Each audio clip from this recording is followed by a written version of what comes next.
Title, Bel-Air Dead. Author, Stuart Woods. Stone Barrington, Book 20. Elaine's, late. Stone Barrington sat with his client, Mike Freeman of Strategic Services, and his former partner from his NYPD days, Dino, over the ruins of dinner and a bottle of excellent Cabernet. "That was good," Mike said. "I never knew how good the food was here, until you started bringing me." "Comfort food," Dino said. Elaine sat herself down in the spare chair. "Comfort food?" she asked. "Is that some kind of crack?" "It's high praise," Stone said quickly, not wanting to get her started. Elaine's did not enjoy a high reputation with the food critics of the local media because they didn't come often enough to get the good tables. But the regulars knew how good the food was, and that was all she really cared about. "I'll take high praise," Elaine said. Stone's cell phone hummed on his belt, and he dug it out of its holster. "Stone Barrington! Stone, it's Arrington," she said. Stone and Arrington had once been a very big item, to the extent of his having fathered a son by her. "Well, hello there," he said. "I thought I'd never hear from you again." They had spent one night together in his main house on Islesboro at Dark Harbor, and then she had taken her leave, saying it was over. "I want to hire you," she said. "I'm for hire. How's Peter?" "He misses his father," she said. Stone wondered which father she meant, himself or her late husband, movie megastar Vance Calder, whose son the world believed Peter to be. Stone didn't know what to say. "I mean Vance," she said. "He hardly knows you, all right," Stone said. "Why do you want to hire me?" "I'm going to say this fast because I'm sleepy and I want to go to bed. I know you're at Elaine's at this hour, but I'm not, so say it fast. You remember Centurion Studios, a large Hollywood film factory?" "I believe so." "You remember that Vance owned a third of the shares when he died?" "I didn't know it was that much." "He'd been buying the stock for many years, every time somebody died and some shares became available." "Got it. There's a stockholders meeting coming up, and there will be a vote on whether to sell the studio. It has always been closely held, and Vance wanted to keep it that way." "Who's buying?" "I don't know, some corporation or other. They'll sell the property to developers, and the studio will just be a letterhead." "And what do you want me to do?" "Vote my shares against the sale, and do what you can to get the other stockholders to vote against it." "How many are there?" "A couple of dozen, maybe. I'll send you a list along with my signed proxy to the Bel-Air house. You can have the guest house as usual. Manolo and Carmen will take good care of you." Manolo and Carmen were the Filipino houseman and his wife who ran the place. Stone knew he would be taken care of very well indeed. "All right, I guess I can manage that. Can you get there tomorrow?" "Or the day after," Stone said. He wanted to fly himself in his new airplane. "I guess that will be all right," she answered. "You remember Rick Barron?" "Yes. I met him and his wife at Vance's burial. That's right. Call him as soon as you get there and take him and his wife Glenna to dinner. Rick is in his 90s now, but he's sharp as a straight razor, and he's leading the fight to keep the studio closely held. I'll be glad to do that. In fact, invite them to the house, and let Manolo and Carmen do the dinner. They know all the Baron's favorite dishes. All right. Call me when you get there. Will do. Say hello to Elaine and Dino. Will do. Goodbye." She hung up. Stone put away his phone. "Arrington says hello to both of you," he said to them. "How is she?" Elaine asked. "Sleepy," Stone replied. "Dino, you want to spend a few days in L.A.? "On whose nickel?" Dino asked. "Transportation is free, and we'll be staying in Arrington's guest house." "I'm in," Dino said. Mike spoke up. "Can you just walk away from the NYPD that way?" "I get time off. Just like everybody," Dino said. "But I get to approve when, and I approve this one." "Okay," Mike said. "Mike," Stone said. "Dino has the NYPD by the ear, didn't you know? He's a law unto himself over there. The new commissioner, who doesn't know him very well, loves him." "He'd love me more if he knew me better," Dino said. Elaine pinched Dino's cheek. To know him is to love him, she said, planting a big kiss on his forehead. She got up and made her move to the next table of regulars. Dino rubbed his cheek. I hope she didn't make a bruise. With that 5 o'clock shadow, who could tell? Stone asked, You guys have the life, Mike said, and I'll bet you're going to fly the Mustang out there. You betcha, Stone replied. Hey, wait a minute, Dino said. I didn't volunteer for suicide. It's time you had your first flight in the Citation Mustang, Stone said. He's right, Dino, Mike echoed. You'll love it. Dino looked doubtful. I just don't know if God intended Stone to be put in charge of a jet airplane. You liked my old airplane well enough, Stone said. Yeah, but it had a propeller up front that made it go, and I took comfort in that. The Mustang has 2 engines, Dino, Mike said, and they're fan jets, twice the safety. No propellers, though. Propellers would just slow it down, Stone said. Mike, you think I should do this? I've flown with him, Dino. He'll get you there. Well, okay, if you say so. You get a choice of seats, Stone said. Up front with me, or you can lounge in the back and sleep all the way. How could I sleep with you at the controls? Dino asked. I'll take my chances up front where I can do something, if I have to. I'll teach you to fly the airplane, Dino, Stone said. Hey, that's a good idea. That way, when you turn blue and clutch your chest, I can save myself. I wish I could be alive to see that, Stone replied. Stone rose the following morning, showered, shaved, packed, and took his luggage down to the garage in the elevator. He put his bags in the trunk of his car and went to his office. His secretary, Joan Robertson, put some papers on his desk. Sign these, she said. Stone signed them. She picked them up. Thank you. What were those? Stone asked. Just a complete power of attorney and assignment of all your assets to me personally with immediate effect. Oh, okay, he said absently. I'm going to L.A. for a few days, he said. Another vacation? She asked. You know I never take vacations, unless there's work involved. What's the work? Voting some shares at a stockholders' meeting for Arrington Calder. Sounds simple enough. No, I have to persuade others to vote with me. If there are any women in the group, you'll succeed, she said. Stone brightened. That's a thought, he said. When will you be back? I don't know. Give me a week. It's not as though you're needed here, she said. I can handle whatever comes along. Stone knew that was close to the truth. Try not to practice any law, he said. You'll get arrested. Don't worry. There won't be any of my fingerprints on anything. She flounced back to her office. At Teterboro Airport, Stone did his walk-around pre-flight inspection of the airplane while Dino stowed their luggage in the forward compartment. When he finished, Dino was standing, staring at the airplane. It was the first time he'd seen it, Stone reflected. Well, I like the paint job, Dino said. Is that it? The airplane is kind of pretty. It looks like it could fly if it had to. Stone pushed him aboard and settled him in the co-pilot's seat, then pulled up the stairs and closed the door. He got into the pilot's seat, ran through the checklist, and started the engines. Then he called Teterboro clearance and got his IFR clearance for his first leg. How many times do we have to stop? Dino asked. Twice if we're lucky.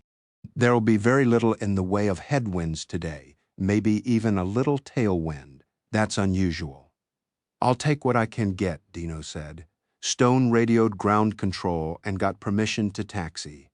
Shortly they were ready for takeoff. Stone looked at Dino and saw a film of sweat on his forehead. I turned on the air conditioning, he said. Are you still hot? I'll be okay, Dino said, mopping his brow. It occurred to Stone that Dino might really be nervous about flying in the jet. I'll give you something to look at, he said, pointing to the co-pilot's primary flight display. He pressed a button on the throttle and a wide magenta V popped up on the screen. When we take off, all I have to do is to keep the yellow V, which represents the airplane, nestled up against the magenta V, which represents our climb angle and course. As long as the two are together, we're fine. Okay, Dino said, tightening his seatbelt. The tower called and cleared them for takeoff. Stone taxied onto runway 1, stopped the airplane, centered the heading control, and with the brakes on, shoved the throttles all the way forward. The engines ran up, and he released the brakes. The little jet shot down the runway, and at 90 knots, Stone rotated, pulling the yellow V up into the magenta V. He raised the landing gear and flaps. Then, at 700 feet, he pressed the autopilot button and turned the heading bug to 040. At 1,500 feet, following the departure procedure, he turned to 280 and climbed to 2,000 feet. Then the controller gave him 10,000 feet, and they were on their way. Dino was staring at the PFD. "It's okay to look out the window now," Stone said. "The autopilot is flying the airplane, and it is a better pilot than I." Dino looked around. "This isn't bad," he said. "It's quieter than your old airplane, and smoother too." "That's the idea," Stone said. The controller handed them off to New York Center, and they climbed to their final altitude of flight level 340, or 34,000 feet. Stone reduced power to the cruise detente on the throttles. "That's it," he said. "Now the airplane flies us to Wichita." Dino looked at the chart on the big panel display. "That looks like a long way." "See these two rings?" Stone said, pointing. "The dotted one is the distance we can fly and still have a 45-minute fuel reserve, and it falls beyond Wichita. The solid ring is the distance we can fly before dry tanks." "Let's not fly that far," Dino said. "And we even have a little tailwind," Stone said, pointing at the indicator. They refueled at Wichita and took off again. Dino handed Stone a sandwich and a Diet Coke from the ice drawer. "Where's our next stop?" "Santa Fe." "Why that far south?" "We could refuel in Denver, but look," he said, pointing at the display. "The NexRad shows some thunderstorms over the Rockies, so we'll go south of them to Santa Fe, then on to Santa Monica. The weather along that route is clear all the way." Got it. They picked up 3 hours with the time change, and as they made their final turn on approach to Santa Monica, the sun was setting before them like a big red ball into the Pacific. Stone left a refueling order. Then their rental car was brought out to the airplane, and they drove to Vance Calder's home in Bel-Air. "This is possibly the ritziest neighborhood in greater Los Angeles," Stone said, "and Vance owned 8 acres of it." They drove through the open gates and pulled up in front of the house. Manolo awaited them with a luggage cart. His greeting was warm, and he led them through the house to the back garden, where the sumptuous guest house awaited them by the pool. Stone and Dino had both stayed here before, and they settled in quickly. "What time would you like dinner?" Manolo asked. "Well, it's 3 hours earlier here than in New York. How about 9? "Of course," Manolo said, then left them to unpack. They dined by the pool. The evening was cool and pleasant, and the food delicious. Stone's cell phone went off. "Hello? It's Arrington," she said. "There's been a change of plans." Stone sighed. "What do you mean a change in plans?" "I want you to vote my shares for the sale of the studio." "I guess I'm tired after the flight," Stone said. "I thought you just said you wanted me to vote your shares for the sale of the studio." "That's exactly what I said." "But what about Vance's wishes?" Stone asked. "You said he had always wanted the studio to be closely held, not sold to some developer. I wish I could follow his wishes, but I can't," Arrington said. "What's wrong, Arrington? Why the about face? I need the money." Stone was astounded.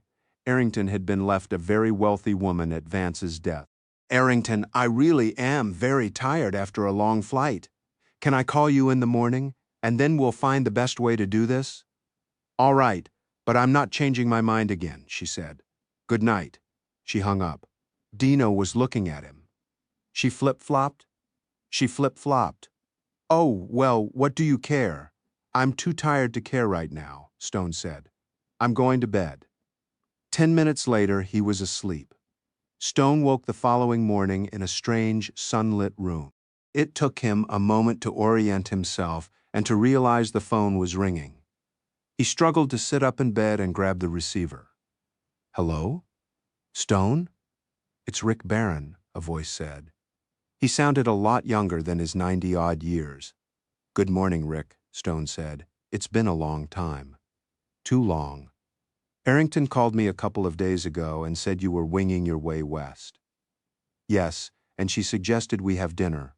Would you and Glenna like to come here tonight? We'd love that. I've always been a sucker for Carmen's cooking. May we bring a guest? Of course. 7 o'clock? I see you remember LA is an early town. That's perfect. I'll look forward to seeing you, Stone said. They said goodbye. Someone rapped on Stone's window, and he looked up to see Dino outside, wearing a terry robe. Come on, he shouted through the closed window. Breakfast!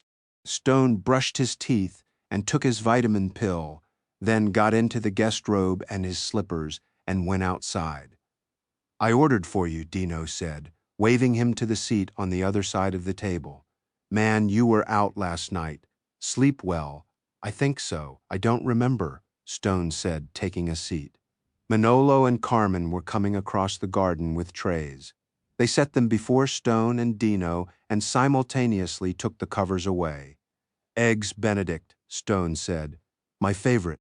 I knew that, Dino said. Oh, Manolo, Carmen, Rick and Glenna Barron are coming to dinner tonight at 7 with another guest. I think you know the things they like. Oh, yes, Mr. Stone, Manolo said. We will be ready for them. The couple returned to the kitchen. Who are Rick and Glenna Barron? Dino asked. Rick is the chairman and CEO of Centurion Studios, Stone replied. I think he's mostly confined himself to management for a while now, but he still produces a picture now and then. His wife is Glenna Gleason, the old-time movie star. I love her. Not as old as Rick, I think, but getting up there. I met them at Vance's burial a few years back. I'm supposed to plot with Rick about how to save the studio, but now Arrington has pulled this reversal, and I don't know what to do. What exactly is the deal about? Dino asked. I think Rick is going to explain that to us tonight, Stone replied. And then you explain that Arrington is voting against him? God, I hope not. I've got to talk seriously to Arrington. An hour later, Stone called Arrington at her Virginia horse-country home. Hello? She sounded sleepy. Did I wake you? Not really. I sort of slept in this morning. I'm sorry I got you when you were so tired last night. I've recovered now, and I want you to explain to me why you need the money from the sale of your studio stock. Oh, Stone, this is going to sound crazy to you, but I learned yesterday that I have an opportunity to buy a neighboring horse farm and business. What kind of business? Breeding and racing thoroughbreds, she replied. Perhaps you've heard of it. It's called Virginia Champion Farms. Yes, I've heard of it. It's just about the biggest racing farm in the country, isn't it? The biggest outside Kentucky anyway. The owner, Rex Champion, who's a friend of mine, is getting on in years and is ready to sell. Horse farms are down in price right now, along with everything else, and this is a wonderful opportunity. How much? I got him down to $50 million. Stone was struck dumb. Hello? Are you still there? I'm still here. I'm just stunned. My financial advisor says it's worth $60 million, and that's what he was asking, but I got him down to 50. I can't sell stocks right now, what with the market being the way it is, and my biggest asset is Centurion. This buyer has come along at just the right time, and that's all you can sell to raise the $50 million? I'm afraid so. Oh, I'm sentimental about the studio, Stone, but I've always wanted to be in racing. I thought your only interest in horses was hunting and dressage. Those things cost money. Racing horses makes money. Arrington, you're not a businesswoman, and that's a big business. The beauty of it is that I get the whole thing intact, with a staff, a board of directors, and all the real estate and stock. In a better year, it would cost $75 million. Arrington, let me look into all this. I'm having dinner with Rick Barron tonight, and I want to hear what he has to say, and I can look into Virginia Champion for you too. Oh, all right, but I'm not going to change my mind about this, Stone.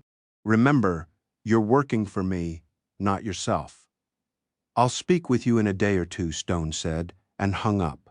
Stone got dressed and called Bill Eggers. Eggers was the managing director of the law firm to which Stone was of counsel, meaning he handled the cases the firm did not wish to be seen to handle. This association gave him advice and backup when he needed it, and he needed it now. Eggers came on the line. "Morning, Stone, what can I do you for?" "You can do me some advice, Bill, and some other help." "What have you got yourself into now?" "Two very large business deals," Stone replied. "That's a little out of your line, isn't it?" "Bill, why do you think I'm calling you?" "Oh, all right. What do you need?" "I need these two deals looked at objectively," Stone said. "The first is the possible sale of Centurion Studios to some real estate developer. I know you have the contacts out here to put an ear to the ground. I want to know what's being said about the deal." "I can do that. What's the other one?"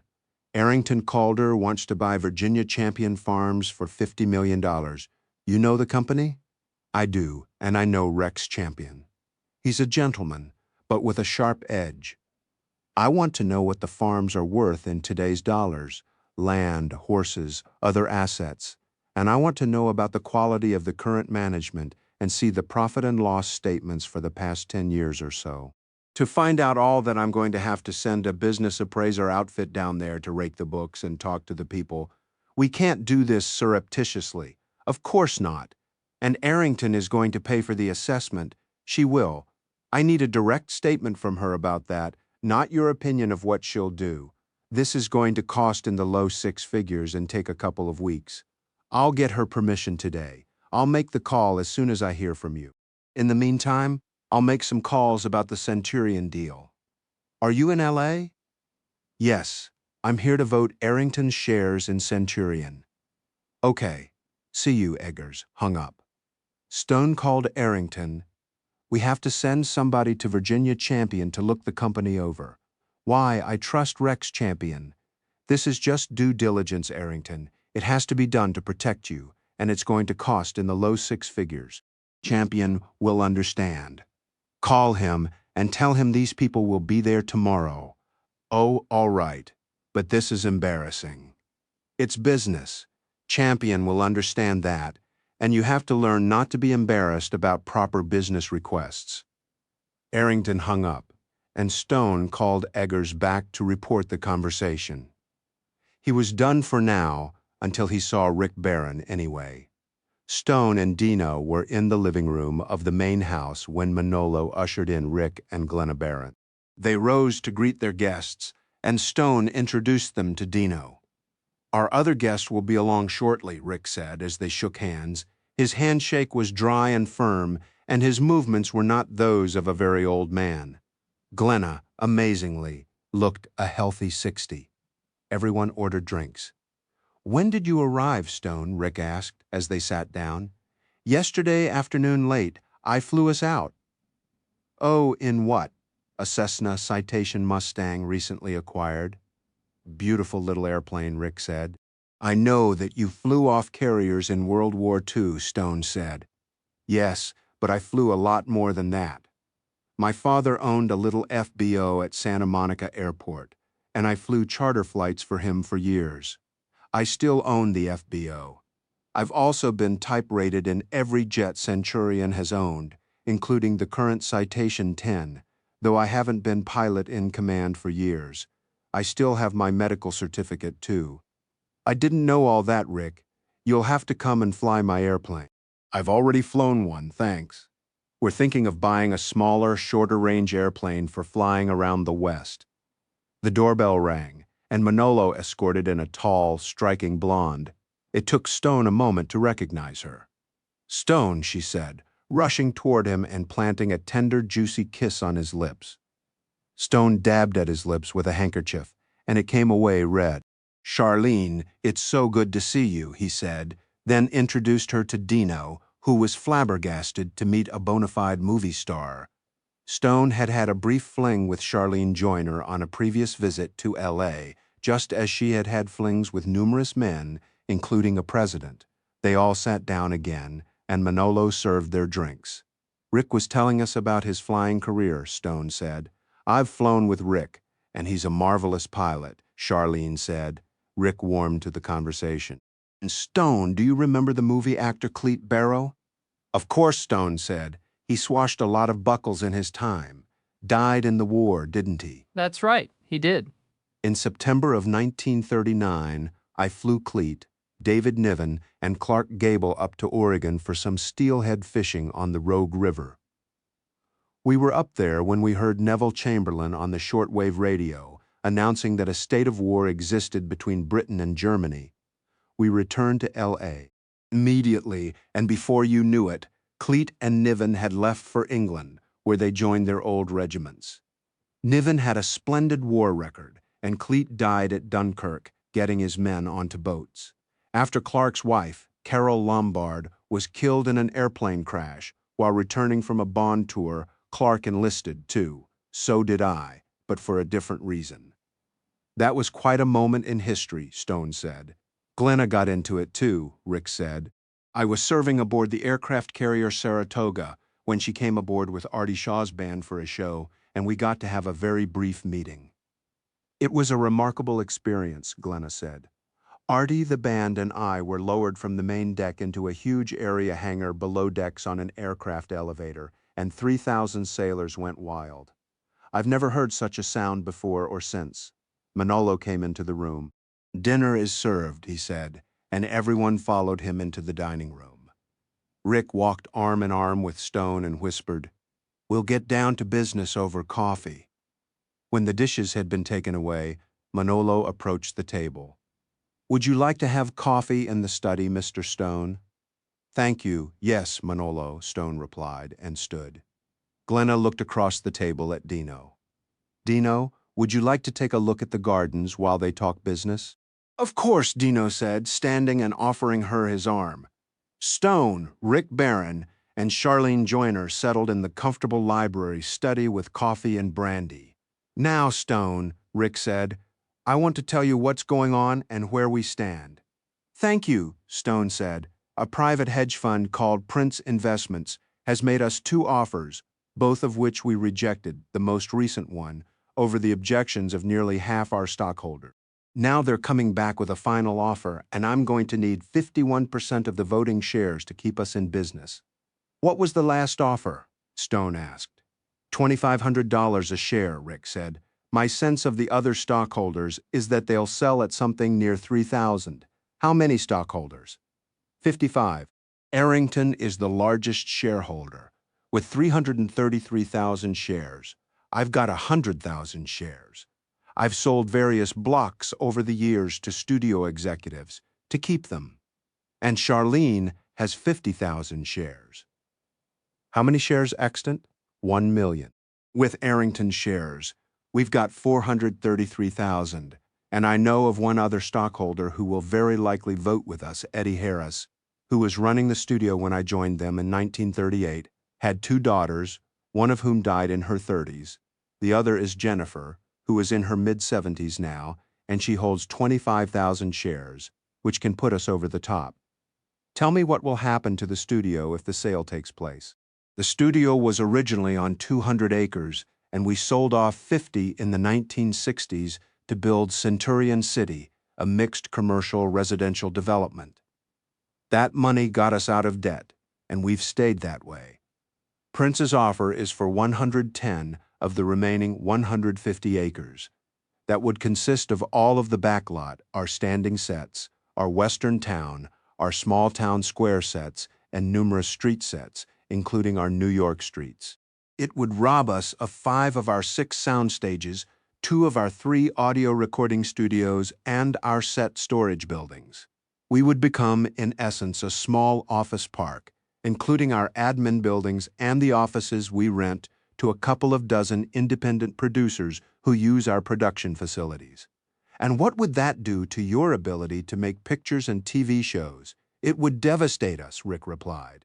We would have to rent sound stages for our movie and TV productions, which would dramatically increase our production costs and cut our profits. Our hallmark has always been to make quality pictures and TV shows on moderate budgets. We simply could not continue our present production schedule, much less expand it. Centurion would become a shell like too many of the remaining studios. I didn't spend 2/3 of my life in this business in order to see that happen to it. Who are the people who want to sell? They're all studio employees or independent producers on the lot. They own, generally speaking, from as little as 50 shares to 20,000 shares. Some of them are nearing retirement age, and they can sell us back their stock at a price determined by a formula which would net them, maybe a third of what selling the studio would. So, some of them stand to make $40 million to $60 million if the studio is sold. Yes, and as you can see, that is a strong motive for selling. Yes, I can understand that. Any hope of getting some of them on your side? Rick shook his head. I've been working on this for 2 months. We've boiled the list down to the 4 of us, Arrington, myself, Charlene, and Jennifer Harris. Rick, if you win this fight, how long will you be able to hang on to the studio? I'm leaving my shares to my 2 grandchildren, and if Arrington hangs on to hers, then we can keep it going as it is for many years. I see, Stone said. Stone, do you understand the importance of keeping Centurion as a working film studio? Not just to the stockholders, but to people everywhere who enjoy intelligent, quality entertainment. I can certainly see why you feel that way, Stone said. If I were a stockholder, that's what I'd want too. Now we come to the crux of things, Stone, Rick said. Jennifer Harris, Charlene, and I are on board. Everything depends on Arrington now. What is she going to do? Has she expressed her intentions to you, Rick? At first, she seemed to be with us, but the last couple of days I've sensed that she's wavering. She has to make some important business decisions not associated with the studio, Stone explained. She won't be able to make a final decision until those have been resolved. Rick suddenly looked closer to his age. I believe her heart is with you, Stone said, and I will do everything I can to swing her shares to you. I'm afraid that's all I can say at the moment. I see, Rick replied. Please don't be disheartened, Stone said. This could still work out. When is the new offer expected? Early next week. So we have a week or so to make it work. Yes, I suppose we do. Charlene, are you acquainted with any of the stockholders whom you might be able to swing our way?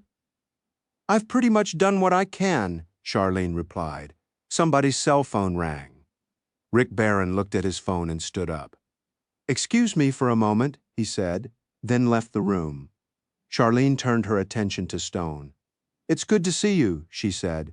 I hope we can get together while you're here. It's been too long.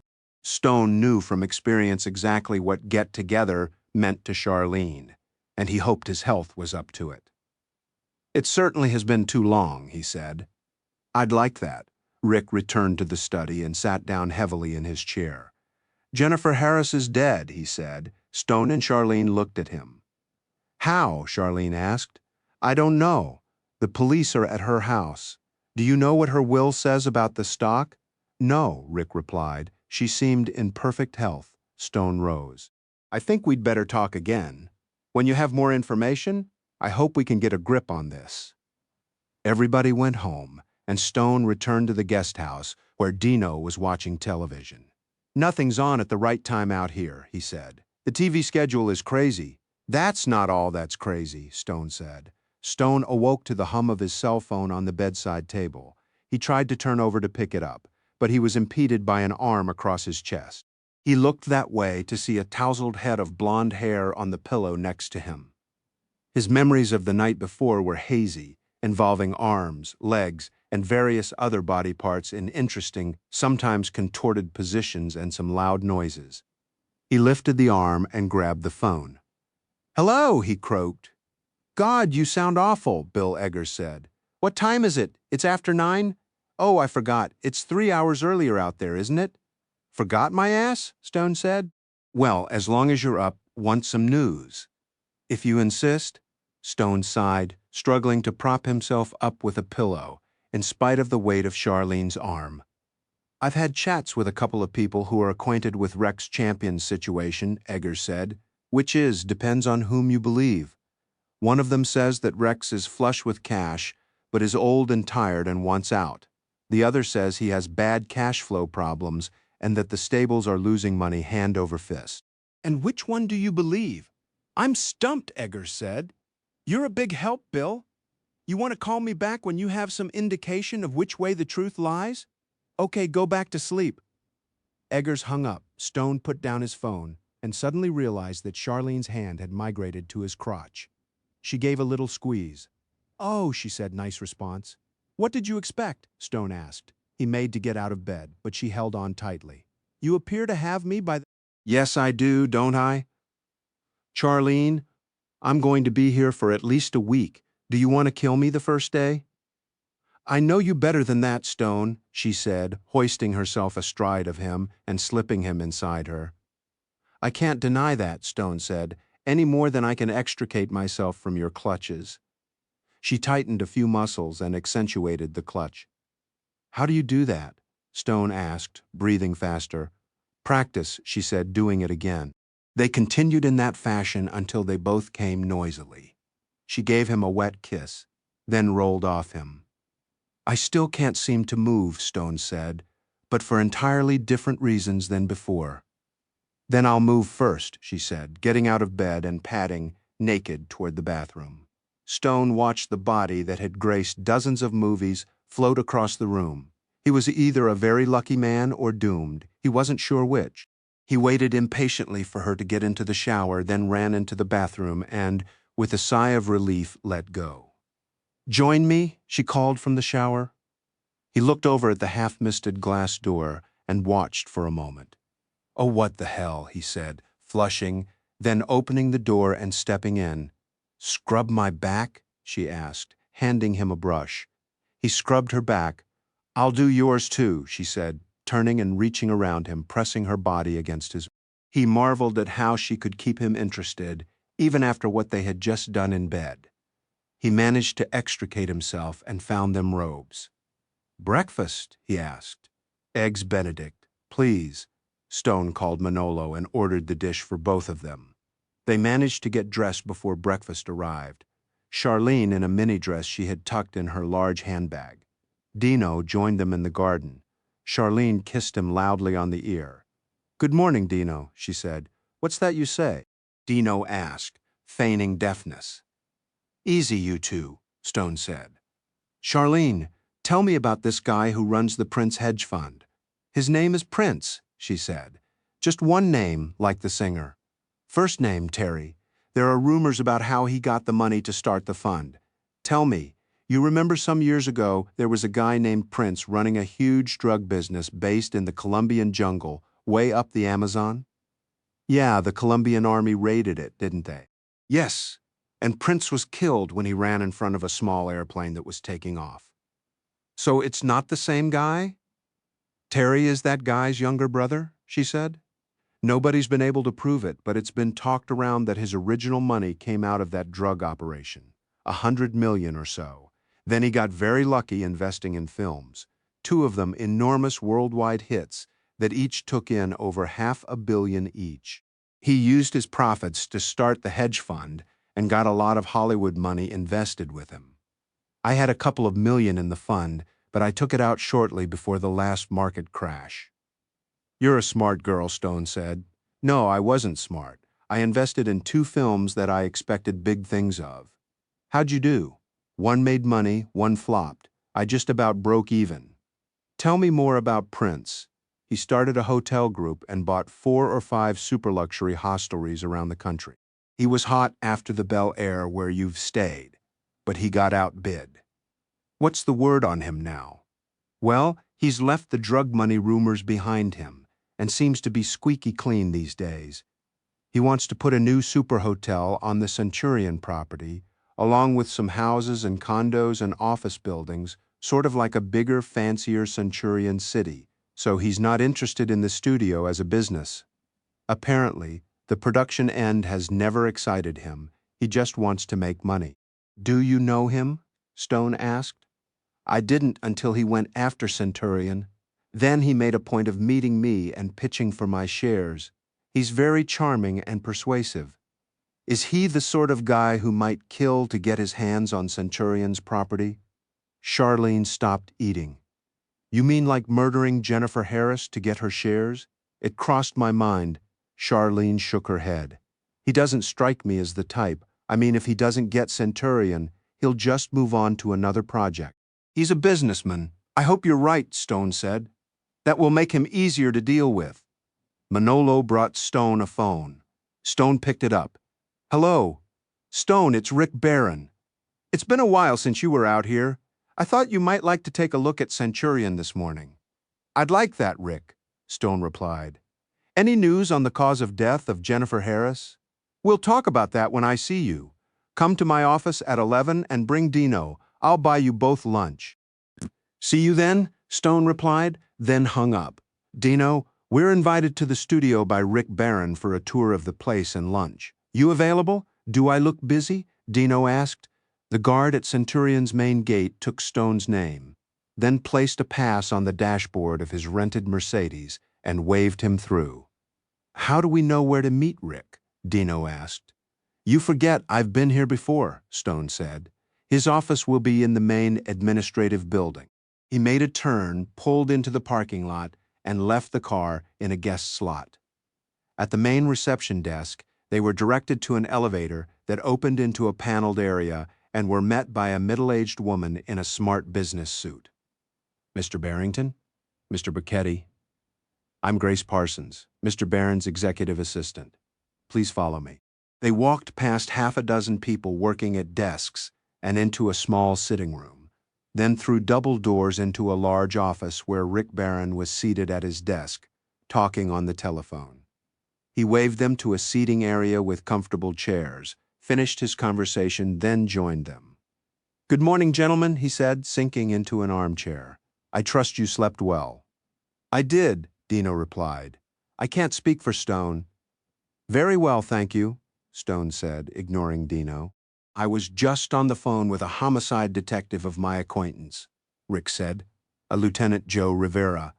Jennifer Harris's death is being treated as a natural one, but Joe is going to see that the medical examiner takes a closer look. I see we're on the same page, Stone said. Do you think this Prince fellow is capable of murder to get what he wants? Rick shrugged. Who knows? He shifted positions and looked thoughtful. I used to be a cop, he said. I was a homicide detective too, until I got busted by a captain whose niece I was seeing.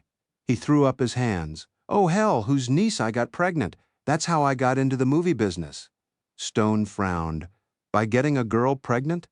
You might say that? It's what got me demoted to sergeant and put back in a patrol car. It was patrol duty that got me into the movie business. I'm not following, Stone said. Of course not, Rick said. I was sitting in my patrol car one night in 1939, parked just off Sunset, trying to stay awake, when I heard the howl of the supercharger on a powerful automobile.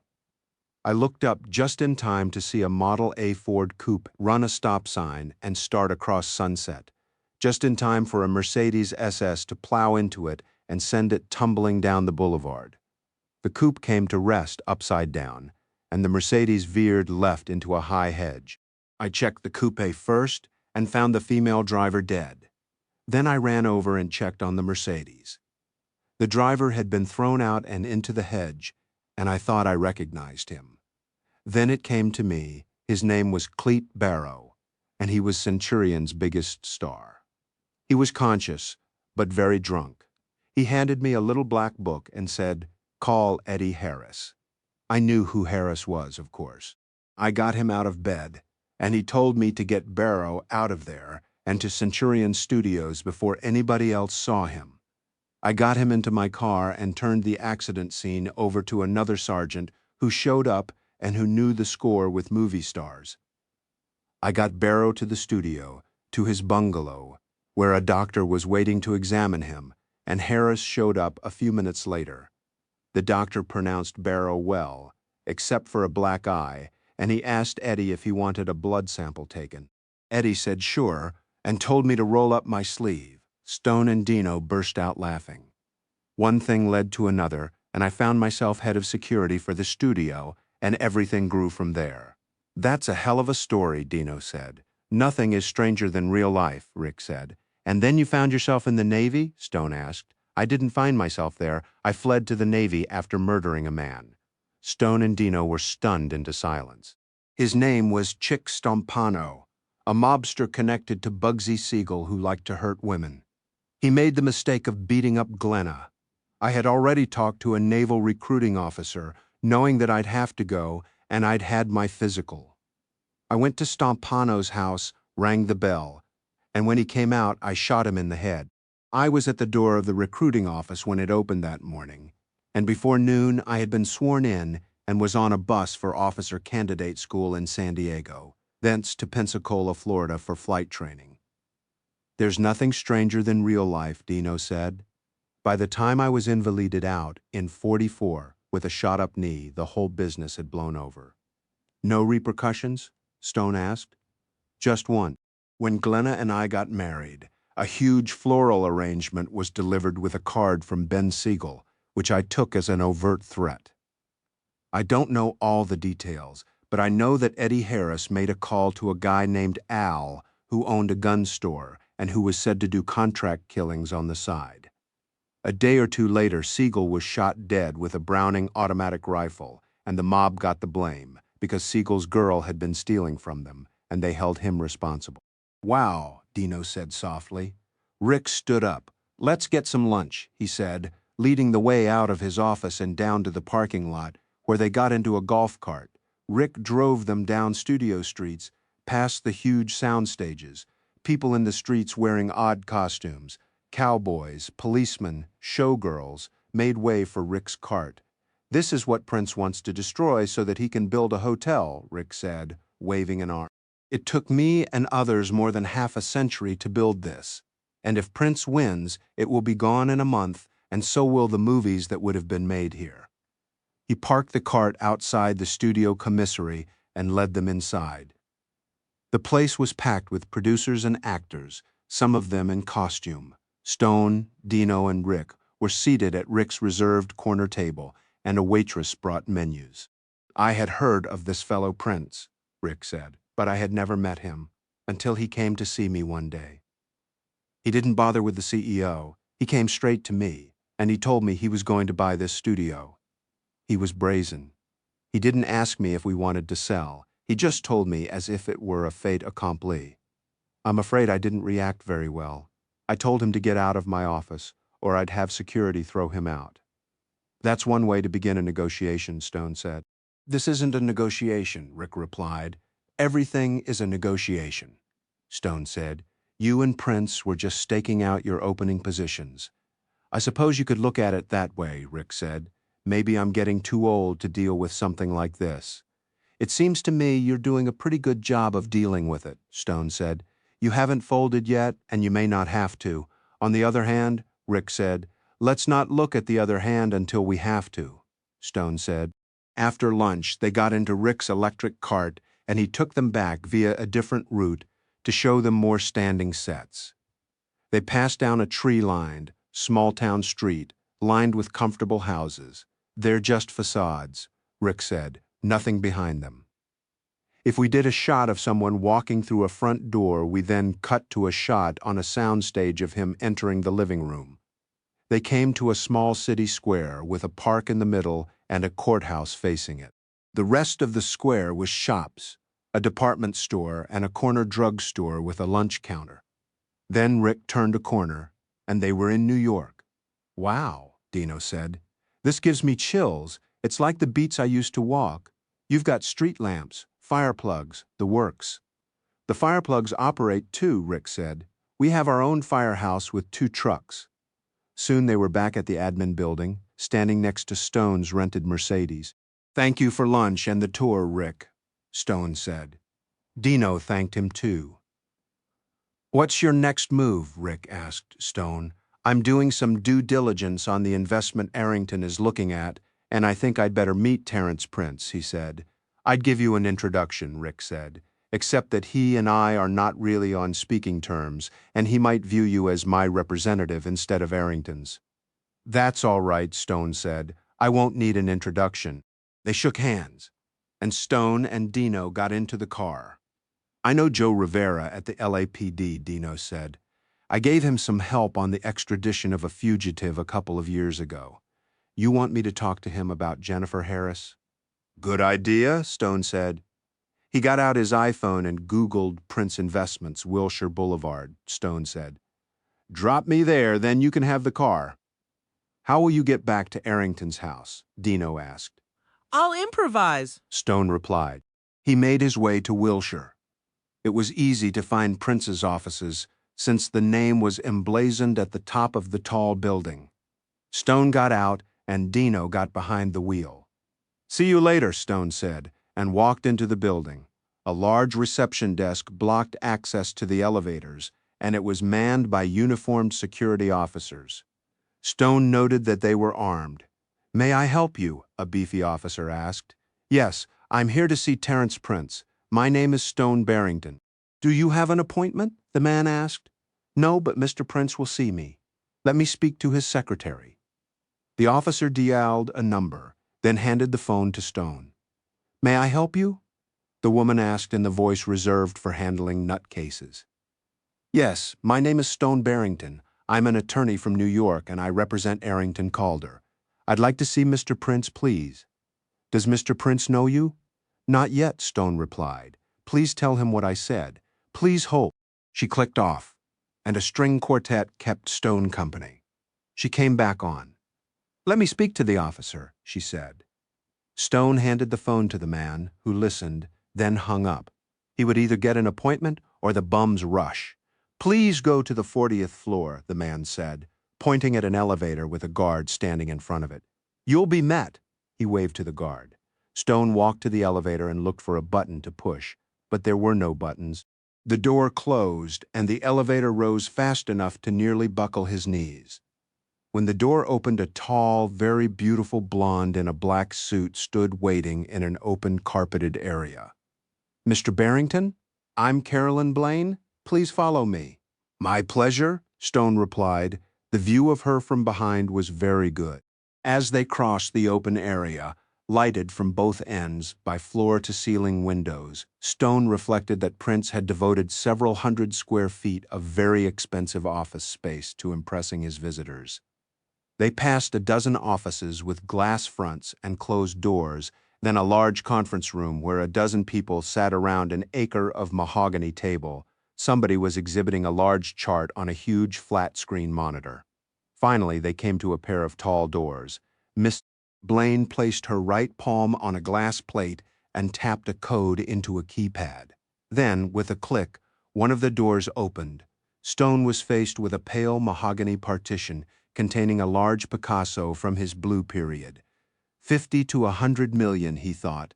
Blaine led him around the partition into a large room with a large desk, large windows, and large furniture. A large man in a pale yellow linen suit stood and began walking around the desk, talking, apparently, to himself. "I have to go," he said. "Get it done. Then get back to me." He removed a clear plastic microphone boom from his ear and tossed it onto the desk. Then he held out a hand. "Mr. Barrington," he said, "I wasn't expecting you, though I knew, of course, that you were in town." He was 6'3" or 4 of athletic build, and with a mop of blonde hair that fell across his forehead. His hand was large and hard. Stone shook it. "How do you do, Mr. Prince?" "I do very well," Prince replied. "Please, come and have a seat," he said, leading Stone toward a seating area, backed by a wall containing a single, very large Rothko oil, one of those that always reminded Stone of an atomic blast. "Would you like some refreshment?" "Perhaps some iced tea," Stone replied. "Of course, Carolyn. I'll have the same." Stone watched Miss Blaine walk toward a wet bar in the opposite room. "She's quite something, isn't she?" Prince asked. "Quite," Stone said. "I think one should make a good first impression before making a first impression." "What brings you to Los Angeles, Mr. Barrington?" "Come now, Mr. Prince," Stone said. "You know why I'm here, or you wouldn't have seen me without an appointment?" Prince nodded. "Quite so, maybe not even with an appointment," he said. "How is Mrs. Calder these days?" "Healthy," Stone replied. "Is she considering my offer?" "Anyone would consider a $1 billion offer," Stone replied. "But she has other business interests that she must attend to as well." "Ah, yes," Prince said. "Champion Farms, how is old Rex?" Stone wondered exactly how he knew about the racing farm deal. "Never met the gentleman," he replied. Their iced tea arrived, and Stone had the pleasure of watching Carolyn Blaine bend over to set it on the coffee table. Prince raised his glass in a toasting motion. "Now to business," he said. Stone took a sip of his iced tea. It was flavored with tropical fruit and delicious. "I'd like to know why you want to buy Centurion Studios," he said. "I have no interest in Centurion," Prince replied, "only its land. From my time in Los Angeles, I have observed that making a profit from the production of motion pictures is a very iffy way to invest one's money. One can make money from the movies, of course, but a better way to do it is to let the studios and the independent producers flail about judging scripts and putting together packages of directors and stars. Then, when the projects are ready to go, deciding which ones to back. I have done very well that way." "I understand your point of view," Stone said, "but without organizations like Centurion and the producers they have as partners, your choice of films in which to invest would be extremely limited." "In that event, I can always invest in something else," Prince said. "I have no emotional involvement in motion pictures. I rarely even see one. I like investing in hotels, however. I've put together a group of some of the finest in cities across the country, and they make money. One makes more money, though, if one develops them rather than paying a premium for the creations of someone else. The Centurion property will give me the kind of acreage to put a sumptuous hotel in a park, with enough land left over to develop offices and residences at the other end." "How many of the acres would you devote to the hotel?" Stone asked. "Perhaps only a dozen or 15, Prince replied. "There isn't enough acreage for a golf course. You need a couple of hundred for that, but I might get a par 3, 9-hole course in. That's about all a traveling businessman has time for anyway." Stone looked around the room. "Why don't you have a model of what you want to build?" he asked. Prince shrugged. "I don't have any trouble visualizing what I want, and since I'm using my own money or that of my hedge fund, I don't need to convince people with no imagination to back me." "Surely, you must have architect's plans." "Nothing I'd care to show you," Prince replied. "You understand that if Mrs. Calder decides not to sell you her shares, you won't get the property." Prince allowed himself a small smile. "I don't really think that's going to be a problem," he said. Stone was stunned. This sort of confidence he had not expected, and there was nowhere for this conversation to go until he knew why Prince was not worried. He took another sip of his iced tea and set the glass on its coaster. "Well, I won't trouble you further, Mr. Prince," he said, rising and offering his hand. "Thank you for seeing me on no notice." Prince shook Stone's hand. "Any time at all," he replied. "Carolyn, would you please escort Mr. Barrington to the elevator?" "Oh, I wonder if I might call a taxi," Stone said. "A friend dropped me here and took my car.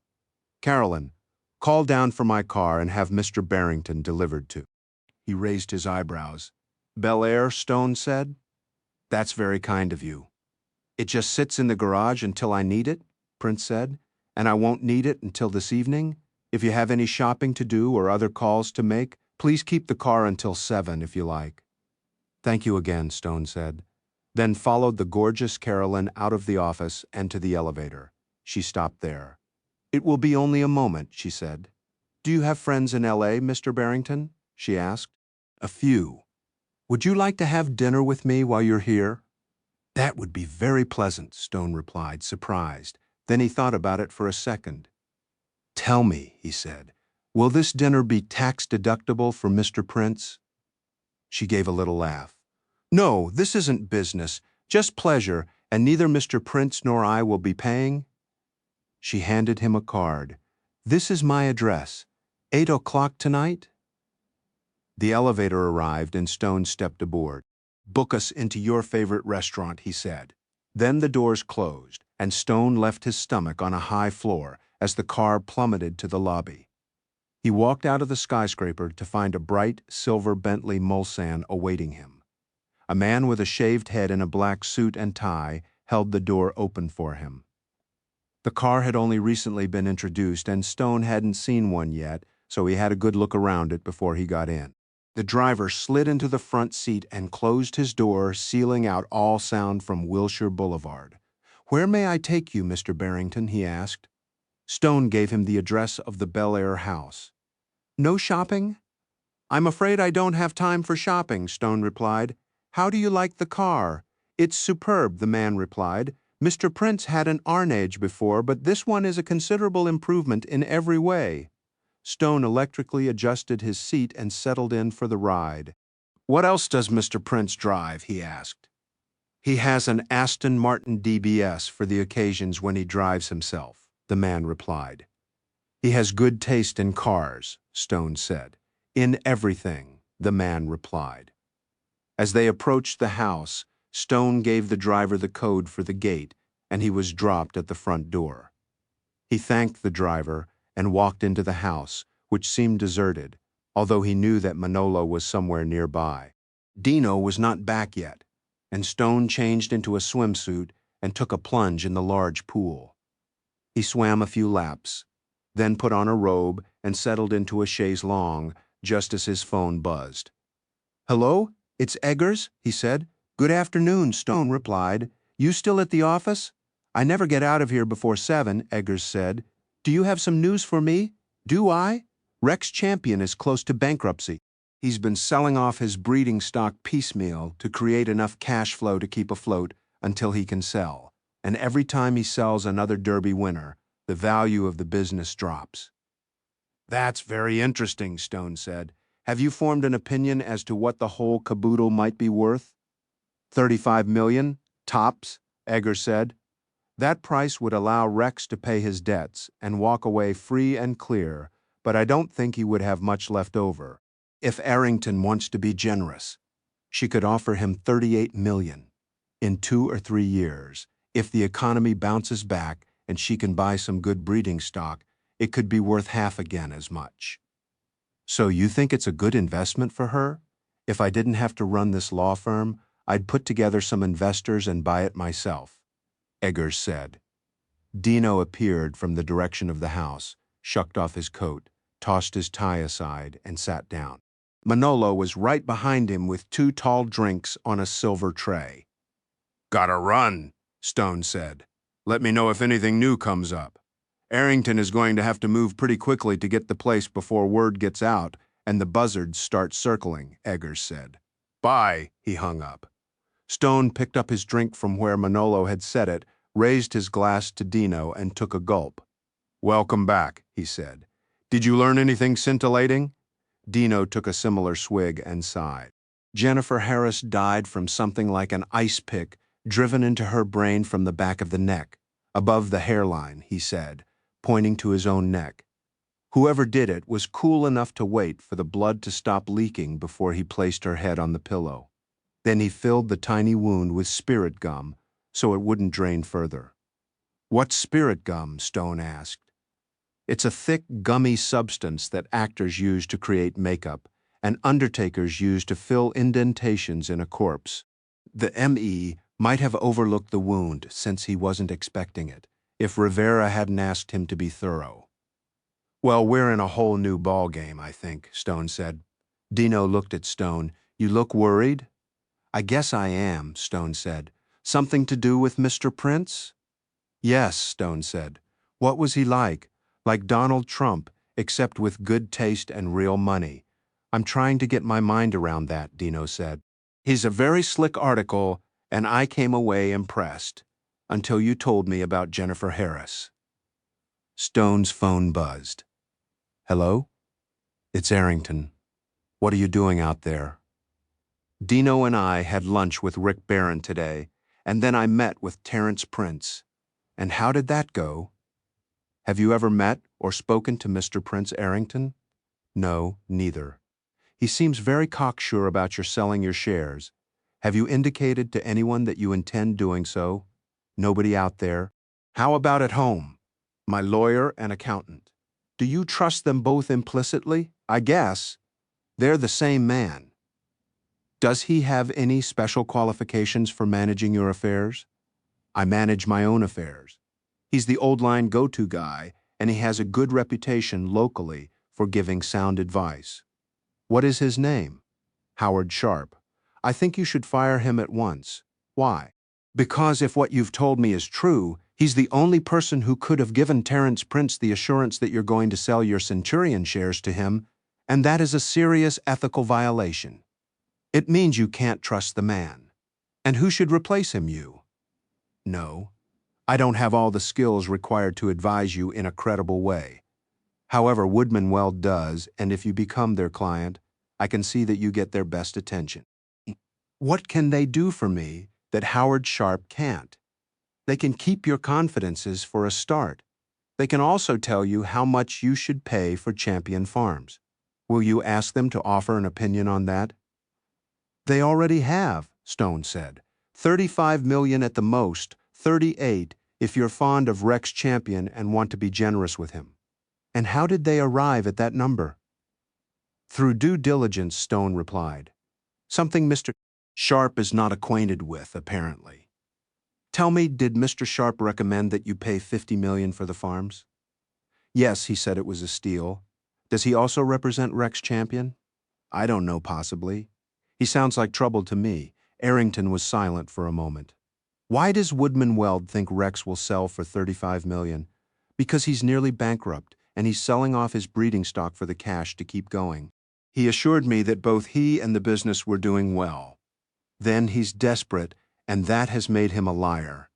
I don't relish looking him in the eye and offering him 15 million less than he's asking, and I don't like putting his back against the wall. You shouldn't do that. You should let me or Bill Eggers do it. And, as Bill has suggested, if you want to be generous with him, you can offer him 38 million. Arrington thought about it for a moment. Offer him 36 million, she said. Is that a firm price? Or are you going to wiggle? I'll go to 37 million if I have to. I think you should make him a take it or leave it offer and walk away if he doesn't accept. All right, offer him 37 million. If he accepts it, I'll hire Woodman and Weld, provided you supervise their work. Consider it done. In the meantime, don't fire Howard Sharp, and don't say anything to him that might make him think that you're not going to sell Terrence Prince your shares. All right, but I haven't changed my mind about selling Prince my shares. I still need the money to pay Rex for the farms. Here's my first piece of advice as your new attorney. Don't sell a $1 billion investment in order to raise 37 million. Well, all right, but where am I going to get the money? Do you have a financial statement? Yes, current, as of a couple of weeks ago. Howard Sharp helped me get it together. Fax it to me here, and give me your permission to share it with Woodman and Weld. We'll find a way for you to have your cake and eat it too. I like the sound of that, she said, and remember not a word to Sharp about anything. Make him think nothing has changed. If he presses you for an answer on selling your Centurion shares, tell him you're working on organizing things. Why do you think Howard Sharp is in Prince's pocket? Because he's the only one who could betray you, and Prince has apparently bought him.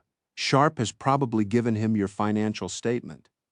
The son of a bitch, she said with some heat. Keep cool and don't let on anything. I'll fax you the financial statement first thing in the morning.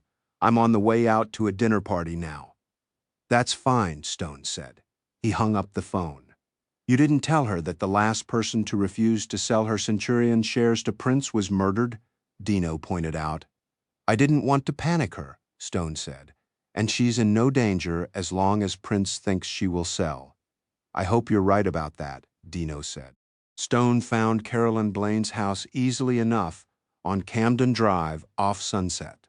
From its generous size, he reckoned that either she had family money or she had had a good divorce.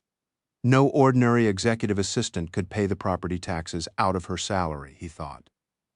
Carolyn didn't ask him in. She came to the door with her purse and a shawl in her hand. Let's have our first drink at the restaurant, she said. Stone installed her in the Mercedes. Where to? Is Spago Beverly Hills all right? One of my favorites, Stone said. I managed to get a table in the garden, she said. 10 minutes later, they were being seated among LA's filmland glitterati, including a pair of movie stars and several faces familiar from television. Carolyn ordered a martini and Stone stuck with his usual Knob Creek. What's Knob Creek? Carolyn asked. My favorite bourbon? The brown stuff? American corn whiskey, this one aged for 9 years. It's the patriotic thing to drink, instead of all that foreign swill. Abraham Lincoln lived in a log cabin on Knob Creek in Kentucky. Their drinks arrived, and she tasted his bourbon. Not bad, she said. I like it better than Scotch. Smart woman, Stone said. They clinked glasses and drank. So, was our having dinner Terence Prince's idea? He asked. It was entirely mine, she replied. He doesn't know about it. She looked around. Of course, he knows a lot of the people here, so it won't be a secret for long. I don't care if he knows, Stone said. It won't affect the business we have to do. Why not? Aha, that's what Mr. Prince would ask. I'm curious about this transaction, but purely on a personal basis, she said. Prince wants to buy most of the land owned by Centurion Studios so that he can build a hotel and some office buildings and condos. Funny, she said.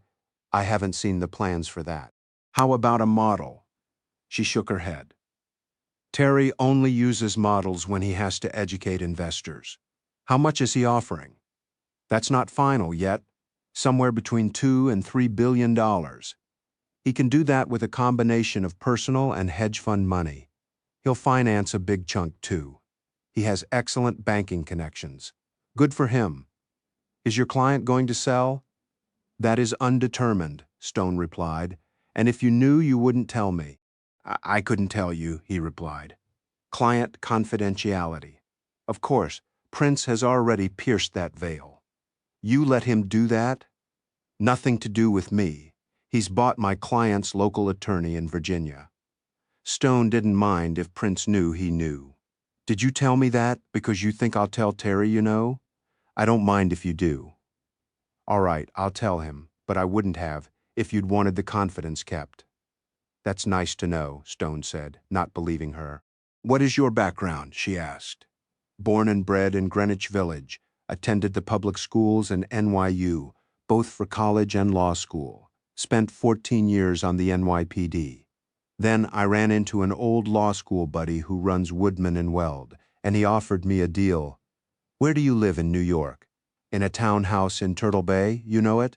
Yes, I'm a New Yorker too. Your turn, he said. Born and bred on Fifth Avenue, Miss Porter's school, Mount Holyoke, an MBA from Wharton. Married once for 10 years, divorced last year. You got the house? This is California. Ever hear of community property? He had done well with my help, so I got more than the house. How did Prince find you? Friends introduced us at a restaurant. I had a brief fling with him, and when it was over, he offered me the job. And with your background, you don't mind serving iced tea? That's not all I do, she said. He values my business sense, and I contribute something to almost every deal. Sounds like you didn't know about the Centurion thing, she shot him a glance. That's right, I didn't, until I heard a snatch of conversation at your meeting this afternoon. Why do you suppose he didn't tell you about it? That's a very good question, and one I'm going to make it my business to learn the answer to. I somehow have the impression that you don't like your boss. I like him well enough. But you don't trust him. Not implicitly. I don't think he's ever lied to me, but sometimes he doesn't tell me things, and I have to figure them out for myself. Why wouldn't he tell you about the Centurion offer? Because when I participate in a deal, I get a cut, a small one. But in a deal like that, it would be considerable, and I suppose he doesn't want to pay me. Not when he thinks he doesn't need me. He does seem very confident, doesn't he? Stone asked. If he's confident, it's for a reason. Like inside knowledge from the Virginia lawyer? That's just the sort of thing he would do. He bought a house in Virginia a couple of years ago, then flipped it for a nice profit. My guess is the lawyer probably had something to do with that transaction, and that's how they met. That was good information, Stone thought. What's the worst thing you've ever seen Prince do in business? He asked. And if you were my attorney, you'd tell me not to answer that, she said. Then it must be something pretty bad. A lot of people in business have done bad things, she said. Happens all the time. The waiter arrived with menus and told them the specials. When he had gone, Stone said, If you find yourself in a compromised position because of something Prince is doing, feel free to call me, he said, giving her his card. Knowing too much can sometimes be felonious. She tucked the card into her bra. Good point, she said. I'll keep it in mind. After a good dinner, He took her home and gave her a fairly chaste goodnight kiss. She didn't invite him in, and he didn't press the issue. Stone and Dino were having breakfast the following morning when Manolo brought an envelope to the table. "A fax for you, Mr. Stone." Stone opened the envelope and took out Arrington's financial statement. "What's that?" Dino asked. It's a list of all of Arrington's assets and liabilities, in detail, and a statement of her net worth. So, what's she worth? Sorry, pal, that's a client confidence. Stone began looking through the statement. It was pretty straightforward, even if the numbers were large. She owned her house in Virginia, which she valued at $20 million. The Bel-Air house, valued at $15 million. Her Centurion stock, which she had valued at $2 billion, but which might end up worth half again as much. A securities account with Chase Private Bank in New York, valued at $1.2 billion, and cash balances in her various accounts at Chase of just over $2 million. Stone's breath was taken away. Even without the Centurion stock, Arrington was a billionaire. He felt a new respect for the intelligence and business acumen of Vance Calder, who had obviously used his earning power as Hollywood's greatest star over nearly half a century very wisely indeed. He also realized that, for him, Arrington's wealth was the key to a new kind of relationship with Woodman and Weld. Stone had always been the firm's outside man, available to take the cases Woodman and Weld did not want to be seen to be involved with. He had always been well compensated, but given his lifestyle, he had never been able to accumulate much wealth beyond his possessions. Then a few months ago, he had brought a very profitable new client, Strategic Services, to the firm, earning himself $1 million bonus for the previous year. Bill Eggers had dangled a partnership before him, but had not mentioned it since. Neither had Stone, but now was the time. Dino excused himself to go and get dressed, and Stone picked up his phone and dialed Bill Eggers. "Good morning, Stone." "Good morning, Bill. Have you a few minutes to talk?" "Of course, Stone, always for you." Although they had been friends for more than 20 years, this was a little more cordiality than Stone was accustomed to from Eggers. He seized the moment. "Bill, I'm sure you will recall the generous bonus the firm gave me a few months ago, when I brought Strategic Services into the fold." "How could I forget it?" Eggers asked. "And I'm also sure you'll recall the encouragement you gave me regarding a partnership at Woodman and Weld." Eggers took a couple of beats before replying. "I believe I raised that as a possibility at some time in the future. I believe that time has come, Bill." Eggers emitted a low chuckle. "I divine that the work you're doing for Arrington Calder has given you new confidence, Stone. Let's just say that it raises the possibility of an important new client for Woodman and Weld." "How important a client?" "One with a net worth in the range of $4 billion. Stone heard a sharp intake of breath. "Would we be representing her in the Centurion deal?" "I would be representing her in that, and other business. Whether Woodman Weld would be involved is now up to you." There was a thoughtful pause. "You understand that I have a board of management that must approve any new partnership. I understand that you run a tight ship and that the board would certainly respect your wishes. I've had the impression that you would not wish the Centurion deal to come to fruition if you had your way. I would hate to see Centurion Studios gutted for the benefit of a rapacious developer and an investor who doesn't need the proceeds of such a sale in order to have any little thing her heart desires. The firm would not derive much in the way of revenue from a sale that did not take place," Eggers pointed out. "There will be many opportunities in the future for the firm to derive revenue from Arrington as a client continuing into the next generation." The chuckle came again.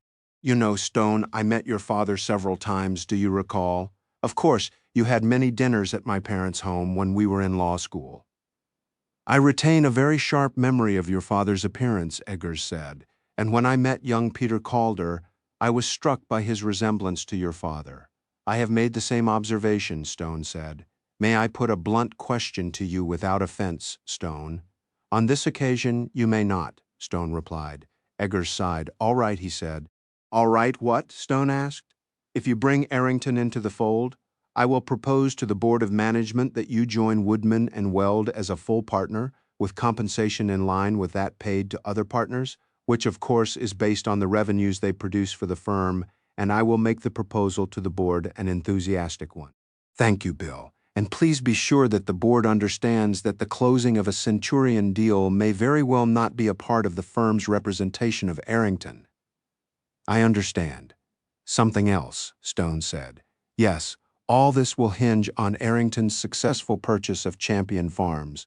Based on your assessment of the value of the company, she will make a one-time offer of $37 million to Rex Champion, and we must insist that he immediately stop selling his blood stock.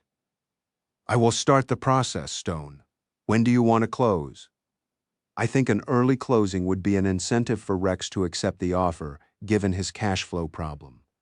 30 days, but 2 weeks if he insists.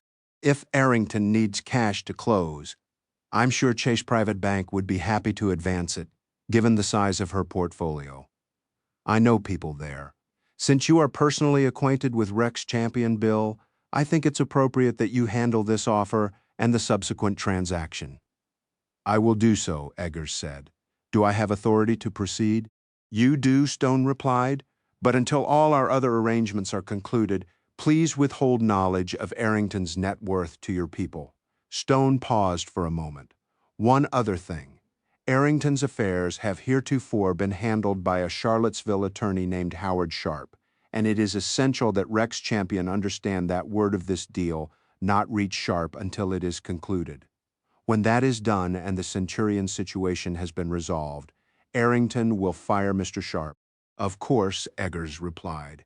Stone, let me say that I am excited by not only the acquisition of Arrington as a client, but with the prospect of your closer ties to Woodman and Weld. Thank you, Bill. They said goodbye, and Stone hung up, breathless with the adrenaline this conversation had fired into his system. Stone called Mike Freeman at Strategic Services. Good morning, Mike. And to you, Stone?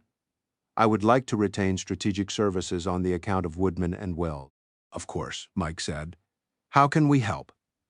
The firm has a client who is contemplating entering into a large transaction involving the purchase of her shares in a movie studio by a man named Terrence Prince of Los Angeles, who wants to build a hotel and an office residential development on the studio's land. I understand.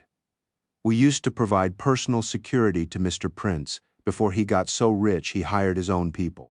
Good, because I want to know everything about him, where his money comes from, and who else's money he's playing with. We can investigate and supply that information, Mike said. Our file on him is by now out of date, but I can tell you that the origins of his wealth are shady. Is this about the brother who ran the drug ring in the Amazonian jungle? It is. His brother is said to have backed him to the tune of $100 million, perhaps as much as $200 million in cash laundered through a dozen banks in the Caribbean and the Far East. When Terry's brother was killed in the big raid by the Colombian army, the debt evaporated, as did any influence from the brother, so for intents and purposes, he has been clean since that time. How very convenient, Stone said. You think Terry ratted out his brother? It's a possibility. We'll look into that too, if you like. What sort of time frame are we talking about? Very short, Stone said. No more than a few days. This deal has been brewing for several weeks, but I only recently became involved after that phone call I took at Elaine's. We're on it, Mike said. Anything else? Yes. There are a couple of people who work for Prince. I'd like profiles on, too. One is his driver, name unknown, white male, 30-ish, shaved head, bulky build. The other is his executive assistant, Carolyn Blaine, 35-ish, 5'10", 130 pounds, born New York City, educated at Miss Porter School, Mount Holyoke and Wharton for an MBA, divorced last year. What are you looking for? With the driver, a criminal record and any violent activity in his past. With the assistant, just whatever you can find. I'll get back to you, Stone, on the cell. Yes, I'm still in L.A., and will be for at least a week. Mike hung up, and so did Stone. Dino came out of the guest house. Anything you need me for? No, I've set some things in motion, so I'm pretty much just waiting to hear from people. Mind if I take the car then? I'd like to do some sightseeing. And Stone tossed him the keys. Keep it as long as you like. If I have to go out, I'll take Vance Calder's Bentley. Have a nice day, Dino said, then walked toward the front of the house. Stone relaxed in the sun and was soon asleep. Then he was being lightly shaken by Manolo. Stone opened his eyes. What is it, Manolo? Mr. Stone, your secretary has been trying to reach you on your cell phone but got no answer. She's on the house line. Thank you, Manolo, Stone said, and reached for the phone on the table next to his chase. Hello? It's Joan. You were asleep by the pool, weren't you? I've had a busy morning, Stone said. Lots happening. Lots happening here, too. Somebody broke into the offices last night. Stone sat up. A burglar? I don't think so. It was too subtle. I called Bob Cantor. He's here now and wants to speak to you. Bob Cantor was a retired cop who often did technical work for Stone. Put him on, Stone said. He heard a click. Bob? Yeah, Stone. Somebody gave your place a good going over last night. Anything missing? A lot of information, I suspect. It was a real pro job. They even got into Joan's safe and yours, too. You know, Bob, I'm going to have to hire somebody to get in there and install a top-notch security system, he said archly. Bob had installed his current system. You've already got a top-notch system, Stone, or we wouldn't know how far these people got. As it was, if you'd been here, you'd have gotten half a dozen alarms on your phone system. But since neither you nor Joan was in the house, and since you wouldn't let me install a police alert, it didn't matter what they set off. All right, Bob. You're right, it's my fault. As long as I'm here, I want to update some things about the system, and I want you to spring for the high-def cameras too. That way, if they come back, I'll have a few surprises for them. Good idea. Go ahead. Joan came back on the phone. Any idea who's behind this? She asked. Yes, I have an idea. It's this guy, Prince. It's funny, but I've just put strategic services onto him, though I didn't tell them to break into his offices. That was sweet of you. If there's nothing missing, then there's no harm done, Stone said. Just relax and let Bob do his work. He's going to beef up the system and install some cameras, so don't start running around the office naked, unless you want me to have you on tape. I'll try and restrain myself, she said. Bye-bye. Stone hung up, and his cell phone vibrated on the table. Hello, Stone? It's Rick Barron. I'm sorry I didn't get back to you sooner. Glenna and I have been at our place in Santa Barbara for a couple of days. Good morning, Rick. I have some news on the death of Jennifer Harris. Good. I'm sorry to tell you she was murdered, Rick. My God, how? Ice pick into the brain from the back of the neck, above the hairline. It was a professional job. The killer took the trouble to seal the wound with spirit gum so the ME wouldn't notice it, but Sergeant Rivera had already alerted him to be thorough. I'm having trouble believing this, Rick said. I think it's important that you find out what her will says with regard to her Centurion stock, Stone said. Can you do that? I know her lawyer, Rick replied. He might tell me. Will you let me know what he says? I will, Stone. I'll call him now. Rick hung up. Stone thought about what was happening. He wasn't sleepy anymore. Dino came back late in the afternoon. How was your day? Both busy and idle, Stone replied. I got a call from Joan and Cantor. Somebody broke into my offices last night. Connected with what's going on out here? Dino asked. What else? What did they get? A look at whatever they wanted, I guess. The house phone rang, and Stone answered it. Hello? Hello, Stone, Charlene Joyner purred. Would you and Dino like to come to dinner at my house in Malibu this evening? I'm cooking, and I've got a cute date for Dino. Hang on, he covered the phone. I don't suppose you'd like to have dinner with a movie star in Malibu tonight, would you? She's got you a date. Who do I have to kill? Dino asked. Stone uncovered the phone. I talked him into it. What time? 7? 7 it is. You remember the way. I do. I'll let the guard at the gate know. Bye-bye, Stone hung up. If I know Charlene, she's planning to get you laid. I can live with that.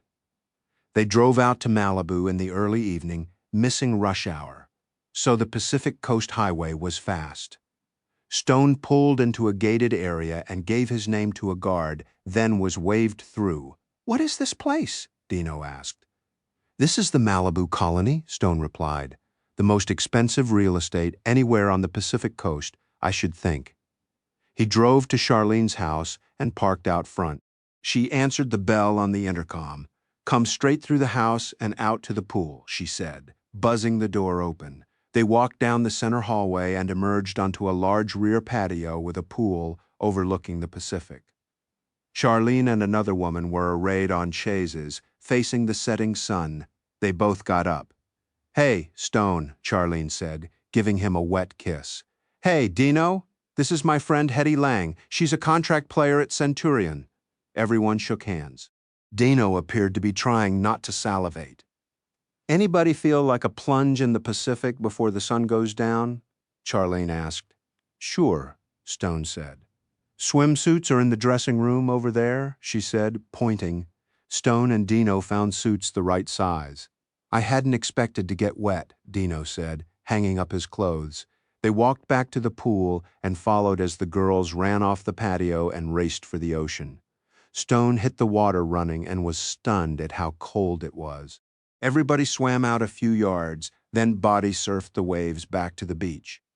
"Cold, fellas?" Charlene asked. Dino's teeth were chattering. "A little," he said. "Well, we don't want shrinkage, do we? You guys hit the showers and fix yourselves a drink. We'll be down in half an hour." Stone and Dino went back to the dressing room.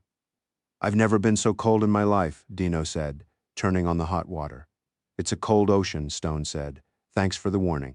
They showered and dressed, then went into the house. "There's a bar in here, as I recall," Stone said, turning into the study.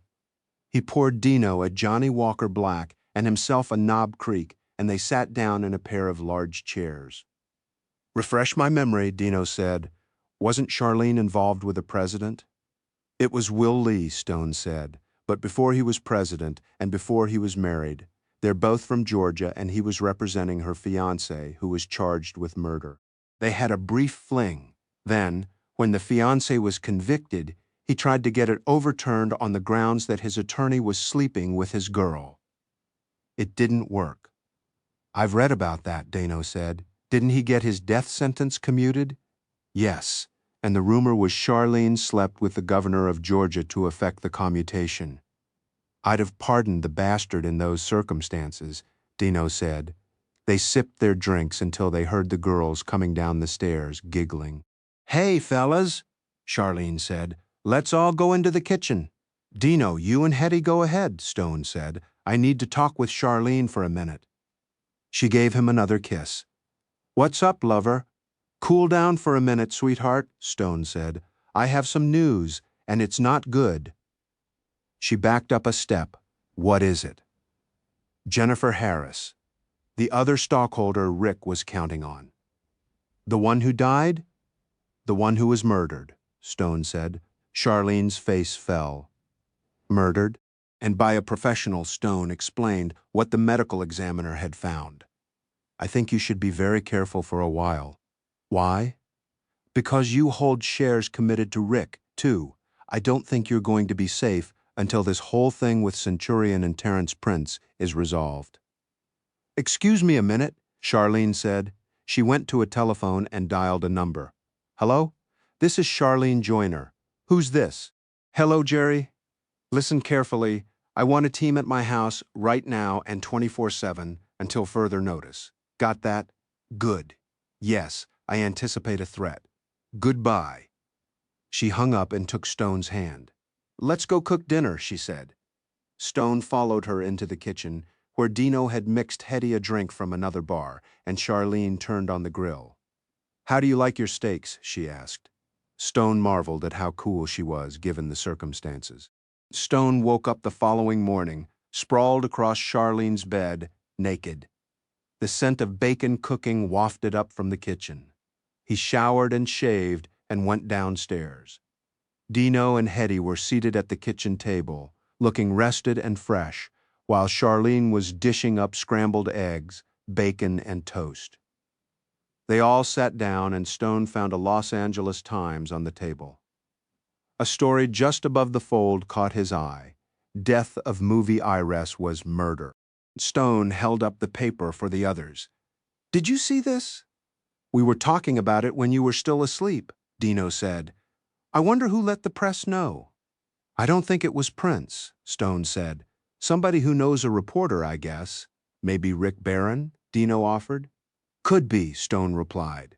"Charlene, I think this takes the heat off you, at least a little. The opposition can't afford 2 murders in the papers. I'll stick with my security people for a while," Charlene replied. "Better safe than dead." Stone's cell phone hummed on his belt. "Excuse me for a moment," he said, getting up and walking out of the kitchen. "Hello? It's Eggers. Good morning, Bill. It's afternoon here." "Yeah, I remember. I spoke to Rex Champion early this morning, offered him $36 million. He ranted for a while, then accepted. I'm sending him a deal memo. The price is contingent on our due diligence, turning up nothing untoward, and on his putting an immediate stop to selling bloodstock." "That's great news, Bill. Closing is a week from today." "What? I know, but Rex is hard up and needs the cash immediately. How are we going to raise the cash for Arrington that fast?" "Look, Stone, I know you're not accustomed to dealing with billionaires, but Woodman and Weld is when one of our clients needs a loan. He doesn't fill out an application and wait for word from the loan committee.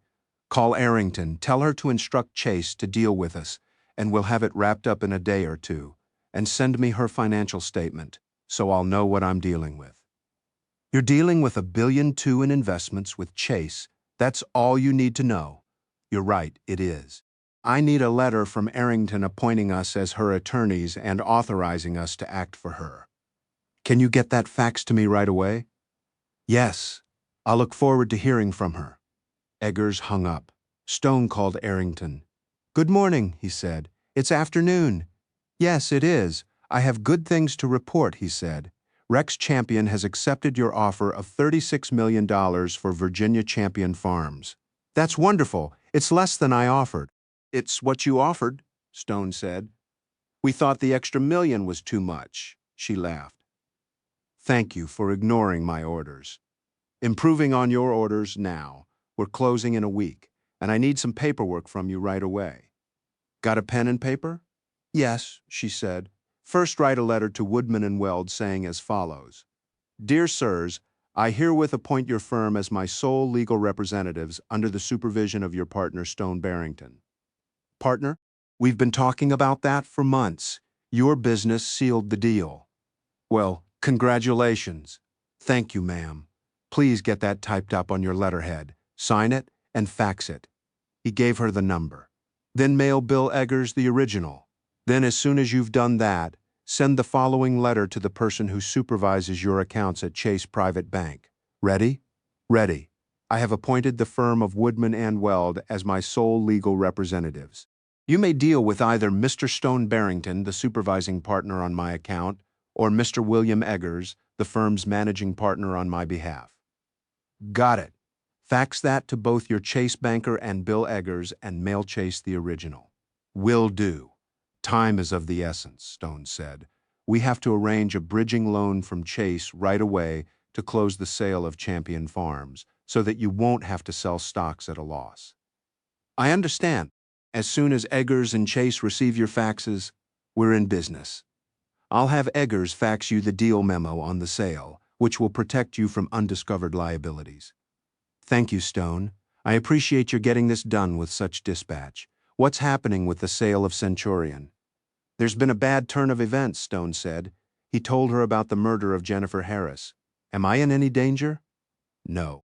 Just don't tell Howard Sharp what we're doing with Champion. And don't talk to him about anything else either. Write him a letter discharging him and instructing him to overnight all your files to me in New York." "I'll get it done today," she said. "Bye-bye." Stone returned to breakfast. "Everything okay?" Dino asked. "Better than okay," Stone said. Did you save Centurion? Charlene asked. Not yet, but that's next on my to-do list. When Stone and Dino left Charlene's house, there were two men in the front garden and an unmarked van parked out front. Good morning, gentlemen, one of the men said. May I see some ID? They both complied. Charlene doesn't waste any time, does she? Dino said as they got into the car. Never on any occasion about anything, Stone replied. They arrived back at the Bel-Air house. Stone was having a second cup of coffee by the pool when his cell phone rang. Hello, it's Mike Freeman, Stone. Hello, Mike. I have some preliminary results on the two background checks you asked us to do on Prince's chauffeur and executive assistant. Shoot. The chauffeur's name is Alexi Popov, 31 years of age, born Ukraine, immigrated to this country with his parents at age 13. He has a juvenile record now sealed with charges of vandalism, auto theft, and always a bad sign, cruelty to animals. We couldn't get the details. He was also charged with a murder for hire 3 years ago, before he went to work for Terrence Prince. But the case against him was dismissed in mid-trial when the main witness against him vanished. Uh-oh, Stone said. Exactly. Now, about Carolyn Blaine, she doesn't exist. Beg pardon? She owns no property in Los Angeles, has no telephone listing, no registered vehicle, no credit record, and no one by that name has been divorced in LA County for the past 5 years. The educational institutions you named, Miss Porter's School, Mount Holyoke, and Wharton, have no record of attendance by anyone of that name. Well, Stone said. I wonder if Mr. Prince is aware that his trusted assistant doesn't exist. If you like, I can have her followed by someone who might get her fingerprints at some point, and we can run them. That might give us something more to go on. Please do, Stone said. I'll get back to you. Both men hung up. Dino? Stone said. Dino looked up from the New York Times. Yeah, Terrence Prince's driver is now a suspect in the death of Jennifer Harris. Can you drop the dime on him with your friend Sergeant Rivera? Sure, Dino replied. What evidence can I give him to support a charge? No evidence, just an educated guess. You want me to tell Rivera that my friend Barrington has a hunch that the guy killed Harris? Is he looking at anyone else for the murder? Not that I know of. Then he'll have plenty of time on his hands. Name is Alexi Popov, 31, a previous murder-for-hire charge, dismissed dead witness. He's a driver for Terrence Prince, who has a strong financial motive for wanting Miss Harris dead. Tell him about the Centurion thing. Okay, Dino said, picking up the phone. Stone dug out Carolyn Blaine's card and called her on his cell phone. Good morning, she said cheerfully. Yes, it is, isn't it? He replied. I'm staying at a beautiful house in Bel-Air with a wonderful cook. Would you like to come here for dinner tonight? Just the two of us? There may be another couple, I'm not sure yet. What time? 7. He gave her the address. See you then. Stone hung up and waited for Dino to finish his conversation with Rivera. Dino, do you think you might like to have dinner with your new friend Hetty again tonight? Why not? Dino asked. Where are we going? We're dining in, Stone said. He picked up the phone and buzzed Manolo. Yes, Mr. Stone? We'd like to dine here this evening, Manolo. Will that be all right? I'll tell Carmen, he said. How many people and at what time? 4. We'll sit down at 8 if that's convenient for her. She can cook whatever she likes. And at what time will your guests arrive? 7. A Ms. Blaine and a Ms. Lang, arriving separately. It will be a warm evening. Would you like to dine by the pool? That would be perfect, Stone said. I'll see to everything. Thank you, Manolo. Stone hung up. Why don't we kidnap Manolo and Carmen and spirit them back to New York? Dino asked. What a good idea. What did Rivera have to say? I passed everything on and he seemed very interested until I brought up Prince's name. Then he sort of shied away. Mr. Prince's reputation apparently precedes him, Stone said. Oh yeah, he promised he'd look into it though. Do you believe him? I got the impression he'd be looking into it without telling his superiors, Dino said. Carolyn Blaine and Hetty Lang arrived nearly simultaneously, and Manolo brought them out to the pool, where Stone and Dino, freshly scrubbed, awaited them. Manolo took their drinks orders, then returned and served them. "Thank you, Manolo," Stone said. "What a lovely place," Carolyn said. "Whose house is it?" "Vance Calder's," Stone said. "Gosh, I was his complete fan," Carolyn said. She looked around at the gardens. "There seems to be quite a lot of property." 14 acres, Stone replied, "and an option to buy another 4. He turned to Hetty. "Are you working on a film now, Hetty?" "Yes, on a thriller that the studio seems to be very excited about. It should be good for my career." "An option for 4 more acres?" Carolyn asked. Stone ignored her. "How long have you been under contract with Centurion, Hetty?" "A year and a half," she replied. "Are you enjoying it?" "Oh yes, the other kids say it's just like Metro in the 30s. They teach us everything." "Stone," Carolyn said about this house. "Ah," Stone said, "it looks like dinner is about to be served." Manolo was wheeling a cart to the poolside table. "In 1 minute, Mr. Stone," he said. "What classes are you taking?" Stone asked, again ignoring Carolyn. "Acting, dancing, and fencing," Hetty replied. Carolyn was starting to ask again, but Manolo interrupted her. "Ladies and gentlemen, dinner is served," he said. They all rose and took seats at the table. Stone tasted the wine and nodded to Manolo to pour. Carolyn was looking antsy, and throughout dinner Stone did nothing to relieve that. When they were finished and after-dinner drinks had been served, Dino asked Hetty if she'd like to see the gardens, and the two of them left Stone and Carolyn alone. "Now," Carolyn said about this property and the other 4 acres, Stone turned and looked at her. "Who are you?" he asked. She froze for a moment. "Didn't I give you my card?" she asked. "Your card and a brief bio," Stone replied. "Why do I have the very strong feeling that if I investigated I'd find that everything you told me was a lie?" Carolyn tried not to look flustered. She took a sip of her brandy and a deep breath. "That's a very odd thing to say to a dinner guest," she said. "Forgive my rudeness. Again, who are you?" "Perhaps you'd be more comfortable if I left," she said. "I wouldn't be more comfortable," he said. "But you might. If you wish to leave, then, by all means do so.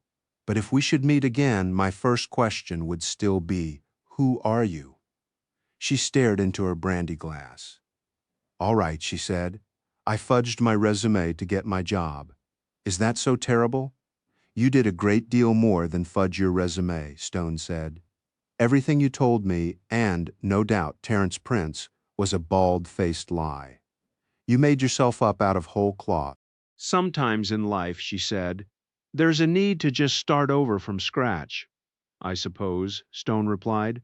"But usually people who start over begin with the same name and credentials, then try to improve on those credentials as time passes." "All right," she said. "I'm not proud of my past." "Are you a fugitive from justice?" Stone asked. "No," she replied. "No one is looking for me." "So you got away clean?" Stone asked, taking a leap. "I'm not a criminal," she said with some heat. "Not in your own eyes anyway," Stone said. He was flying now, making it up as he went along. "What do you mean?" "Do you know what a sociopath is?" Stone asked. This just might push her over the edge, he thought, but she sat perfectly still. "A person with no conscience," she replied. "Correct. A person who thinks only of herself and no one else. A person who could never admit wrongdoing because she figures that if she did it, it couldn't be wrong." "That's a very harsh judgment of someone you hardly know," she said. "Don't know at all," he responded. "Why don't we start over? Who are you?" "My name doesn't matter," she said. "It matters in that was your first opportunity to tell the truth, and you passed on that." "All right, my name at birth was Olga Chernik. I was born in Chicago of Polish parents. I attended the public schools through the 8th grade, and then I ran away from home." "Where did you go?" Stone asked. "Eventually to Las Vegas." Stone thought he knew where the rest of this was going. "And you came under the aegis of a pimp who got you hooked on heroin, and thereafter you led a life of degradation." "Come on, Carolyn, you can do worse than that." "Worse?" she asked, incredulous. That's a standard con. You get caught in a lie, so you make up something so much worse that the mark figures it must be true. She looked defeated. Are you going to tell Terence Prince about this? She asked. I doubt if the occasion will arise for me to speak to him again. Aren't you going to close the Centurion deal? If I do, it won't require a personal visit from Mr. Prince. I'll just vote the Calder shares at the stockholders' meeting. What does the Virginia Champion Farms deal have to do with your position on Centurion? She asked. Is that what Prince sent you here to find out? All right, I'll tell you, it has nothing whatever to do with Centurion. That wasn't a lie, but it wasn't entirely the truth either. I'm confused, she replied. It's not my job to start you thinking clearly, Stone said. But when you do, give me a call and maybe we can do some business. In the meantime, it would behoove you not to speak to Prince about this house and property. There will come a time when it will be more to your advantage. He took a sip of his brandy, then stood up. Good night, he said. She stood up, flustered. Thank you for dinner. She got out as fast as she could. Stone was very satisfied with the way that went. Of course, he still didn't know who she was, but her fingerprints on her brandy glass might help with that. Stone sat sipping his brandy for a few quiet moments. Then his cell phone went off. Hello, it's Mike Freeman. Good evening, Mike. You're up late? I got a call from my operative who's tracking Carolyn Blaine. He's having trouble getting her fingerprints. I have them, Stone said. Tell him to drive to the house and ring the bell. Perfect, Mike replied. I'm coming out there tomorrow. Perhaps we can get together. I'd like that. Where will you stay? At the Bel-Air Hotel. Has it reopened? The Bel-Air had been closed for more than a year, undergoing a complete renovation. The grand reopening is tomorrow night. Would you like to go? Sure. Come here for a drink first. We're just around the corner. 6 o'clock, all right? That's fine. They both hung up. The following morning, Stone joined Dino at poolside for breakfast. Where's Hetty? He asked. She had an early call at the studio. Dino replied. How did you and Carolyn get on? Not very well, Stone replied. She left early. It's unlike you to send a lady home early, Stone. She's no lady, Stone replied. Mike Freeman is coming out here today. He's invited us to a reopening party at the Bel-Air Hotel. Sounds like fun, Dino said. Should I ask Hetty if you like? You might do better at the party, though. That's a thought. Manolo brought them breakfast. Will you be wanting lunch, Mr. Stone? Probably so, Manolo. I have no plans until 6, when a friend is coming for drinks. We'll be out for dinner. How about you, Dino? I may wander the town for a while, Dino replied. No lunch for me, Manolo. The man returned to the house. Stone spent the morning reading the newspapers and doing the crossword. Then he swam for a while. He had just finished lunch when his cell rang. Hello, it's Eggers. Good afternoon, Bill.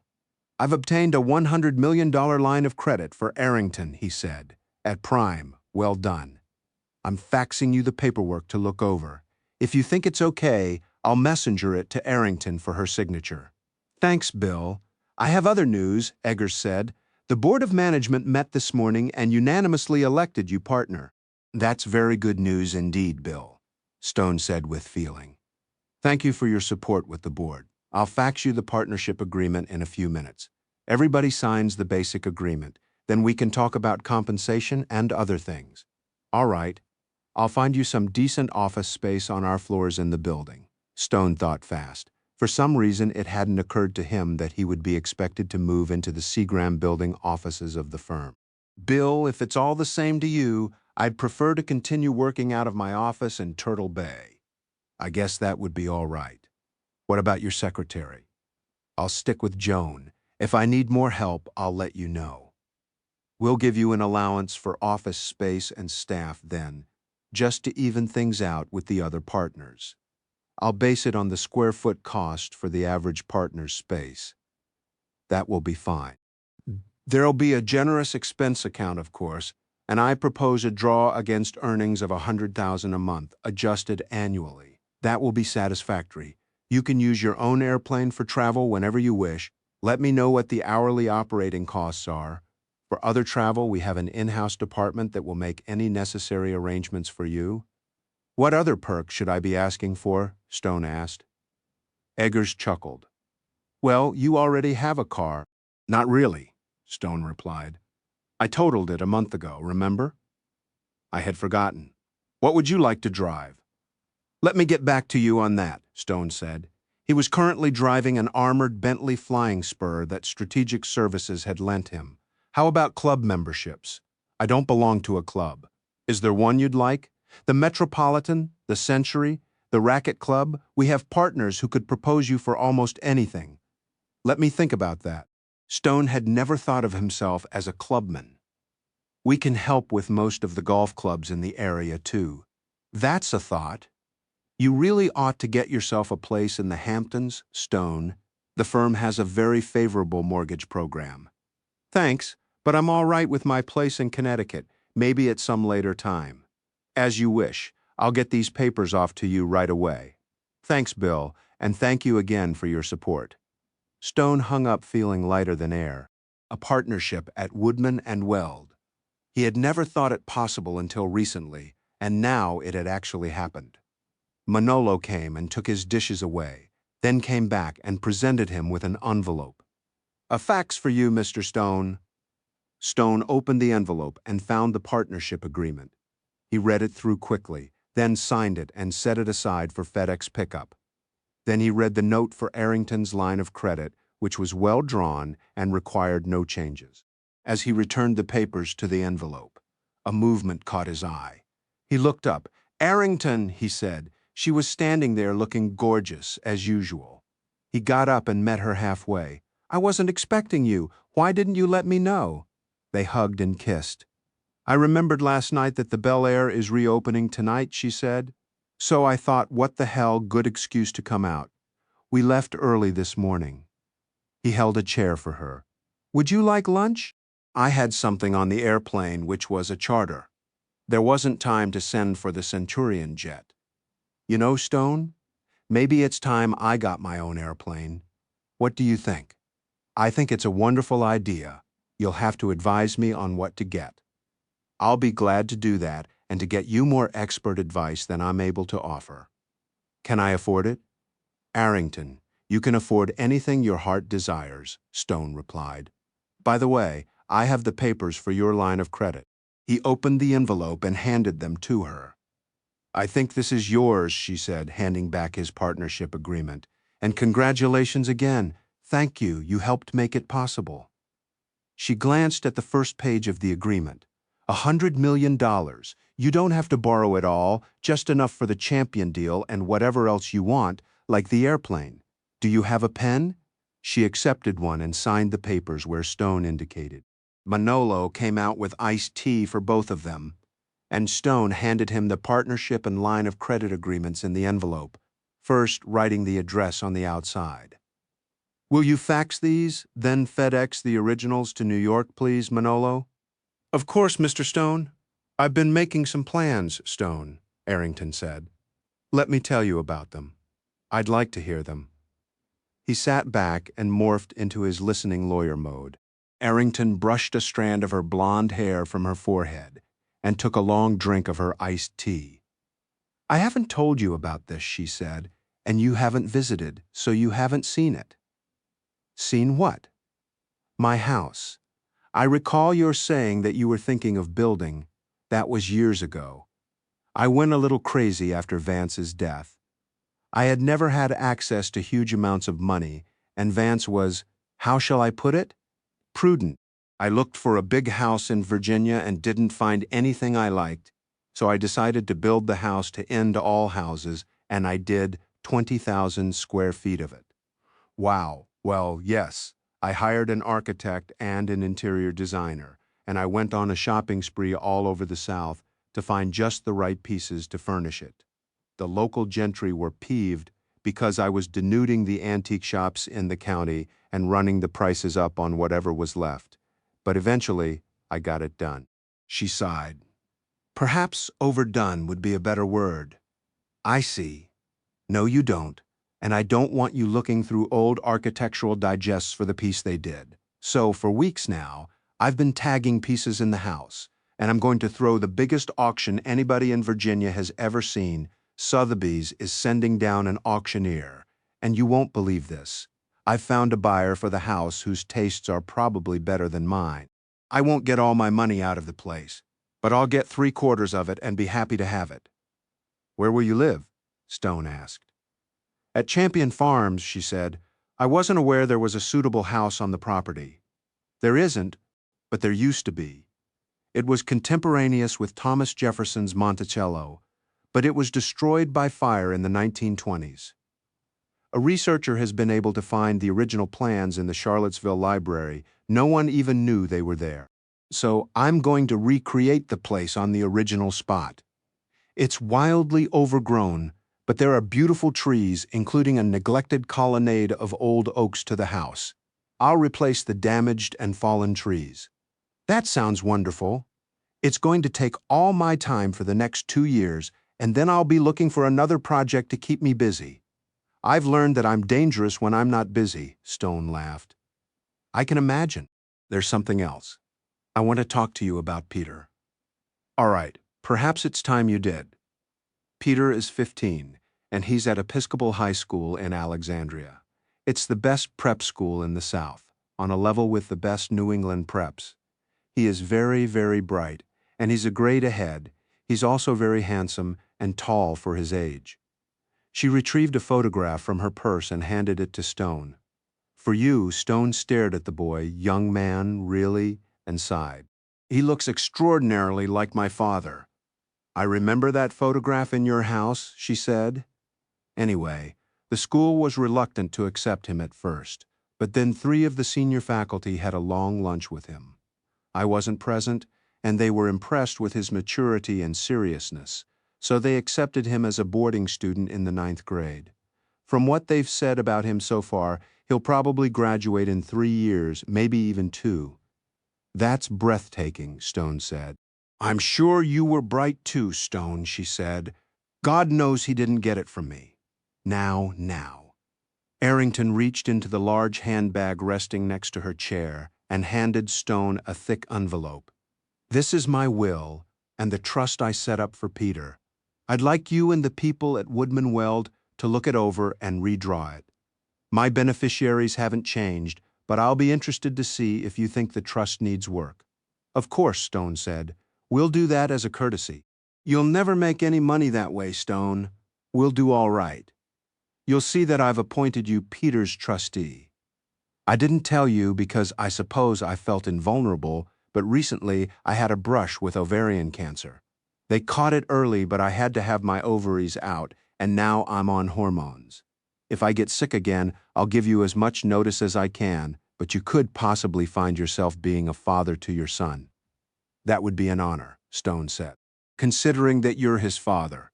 It's more of a duty, she said. Maybe he'll find that out one day, but I don't want you to tell him. He's Vance's son to the world, and that will be an advantage to him if you help him handle it properly. I can see how it would be. You're going to have to keep it from him how rich he's going to be.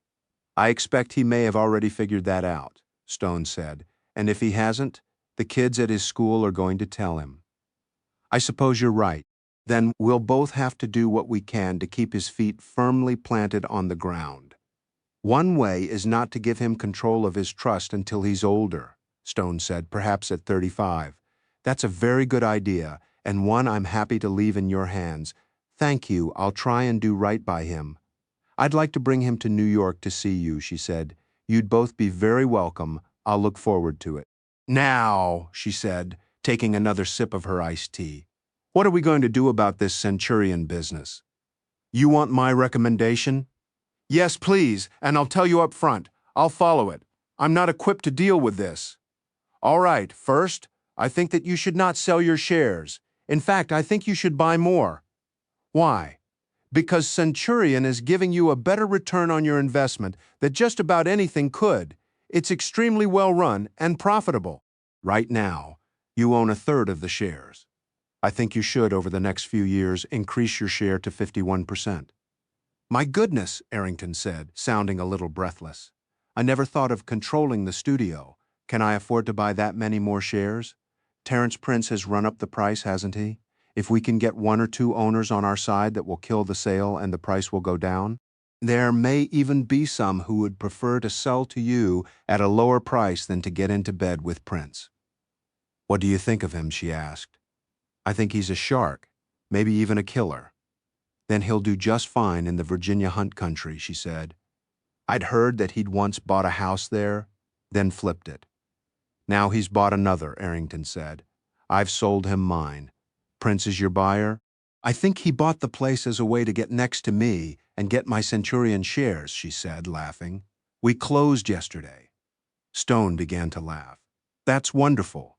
You may have the pleasure of telling him, I'm not budging if you like. Not yet. We still have to be sure we have a voting majority of the shares on our side. I suppose so. Would you like to go to the Bel-Air party with me? I'm already going with Mike Freeman, the CEO of Strategic Services, a client of mine, so you must join us. I'd love to. Where's Dino? Surely he's here, out running around town, Stone said. Mike's coming for drinks at 6. Dino will be back by then. Well then, she said, I think I'll go and have a nap. Care to join me? Maybe later, Stone said.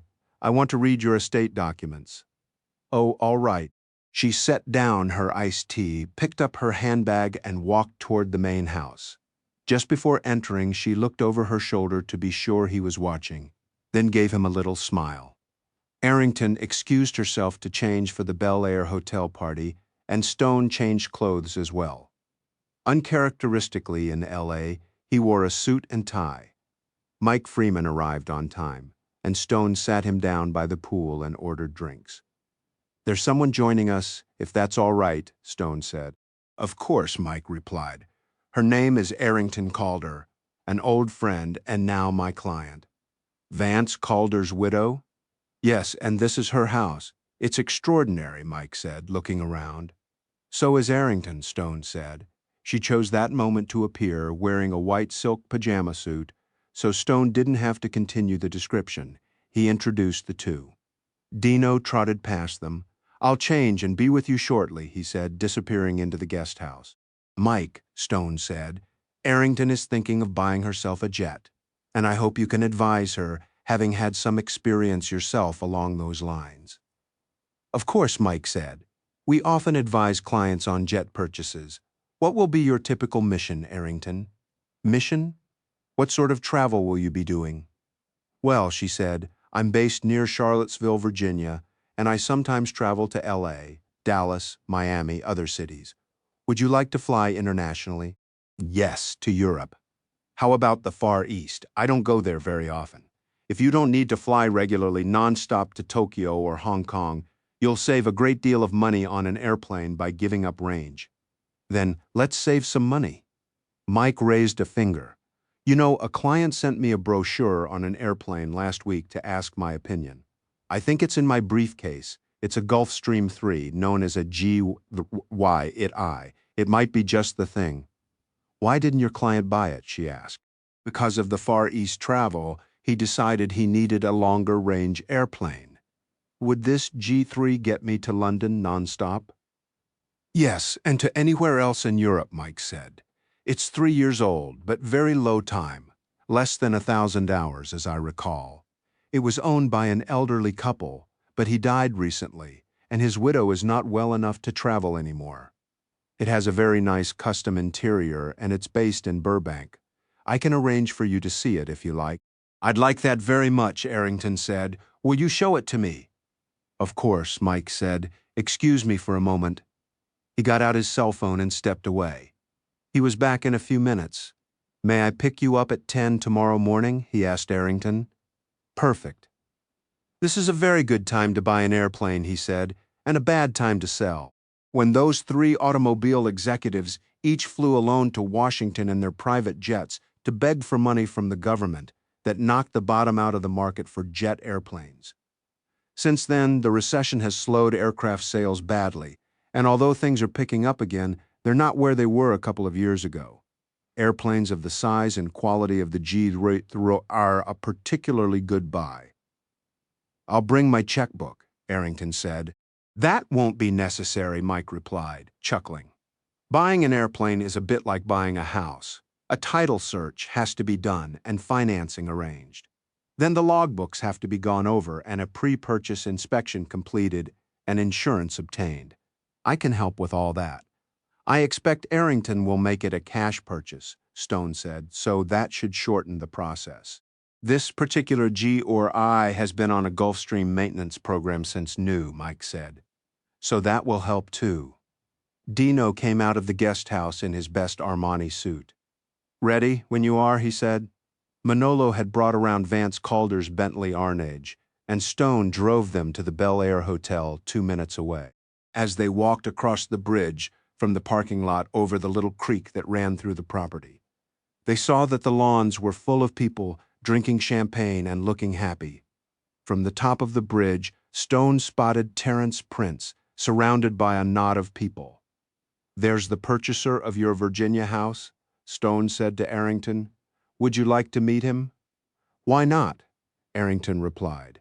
Stone led his group toward Prince, snagging champagne glasses along the way. Stone and Prince shook hands, and he made the introductions. Carolyn Blaine was among Prince's group. "I'm very happy to meet you," Prince said to Arrington, shaking her hand. "I have 1,000 questions to ask you about your house." "It's your house now," Arrington replied.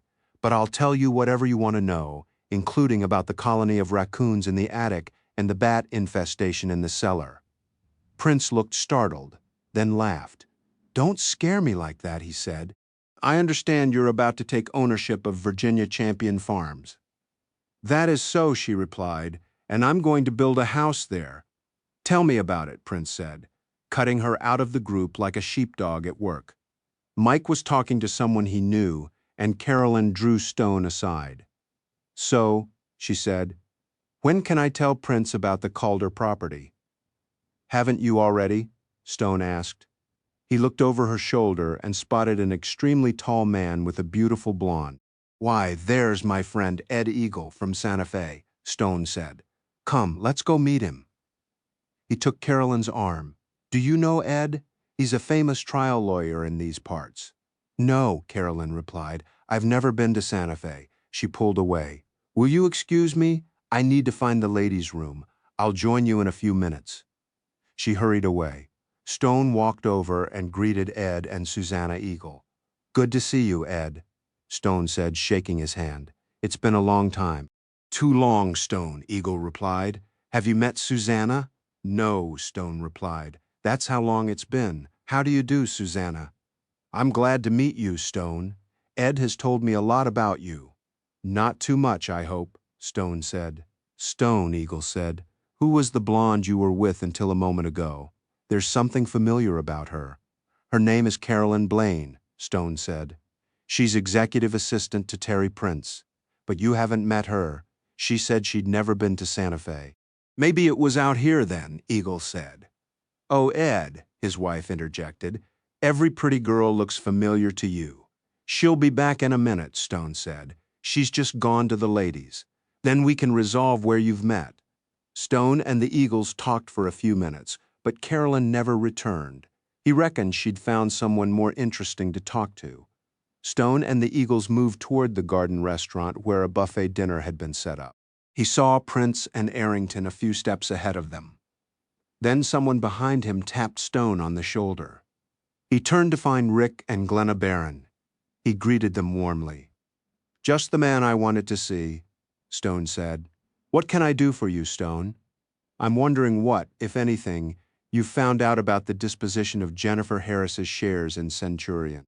I know her attorney and I spoke to him, so I know that her will leaves the shares to her estate instead of a particular beneficiary."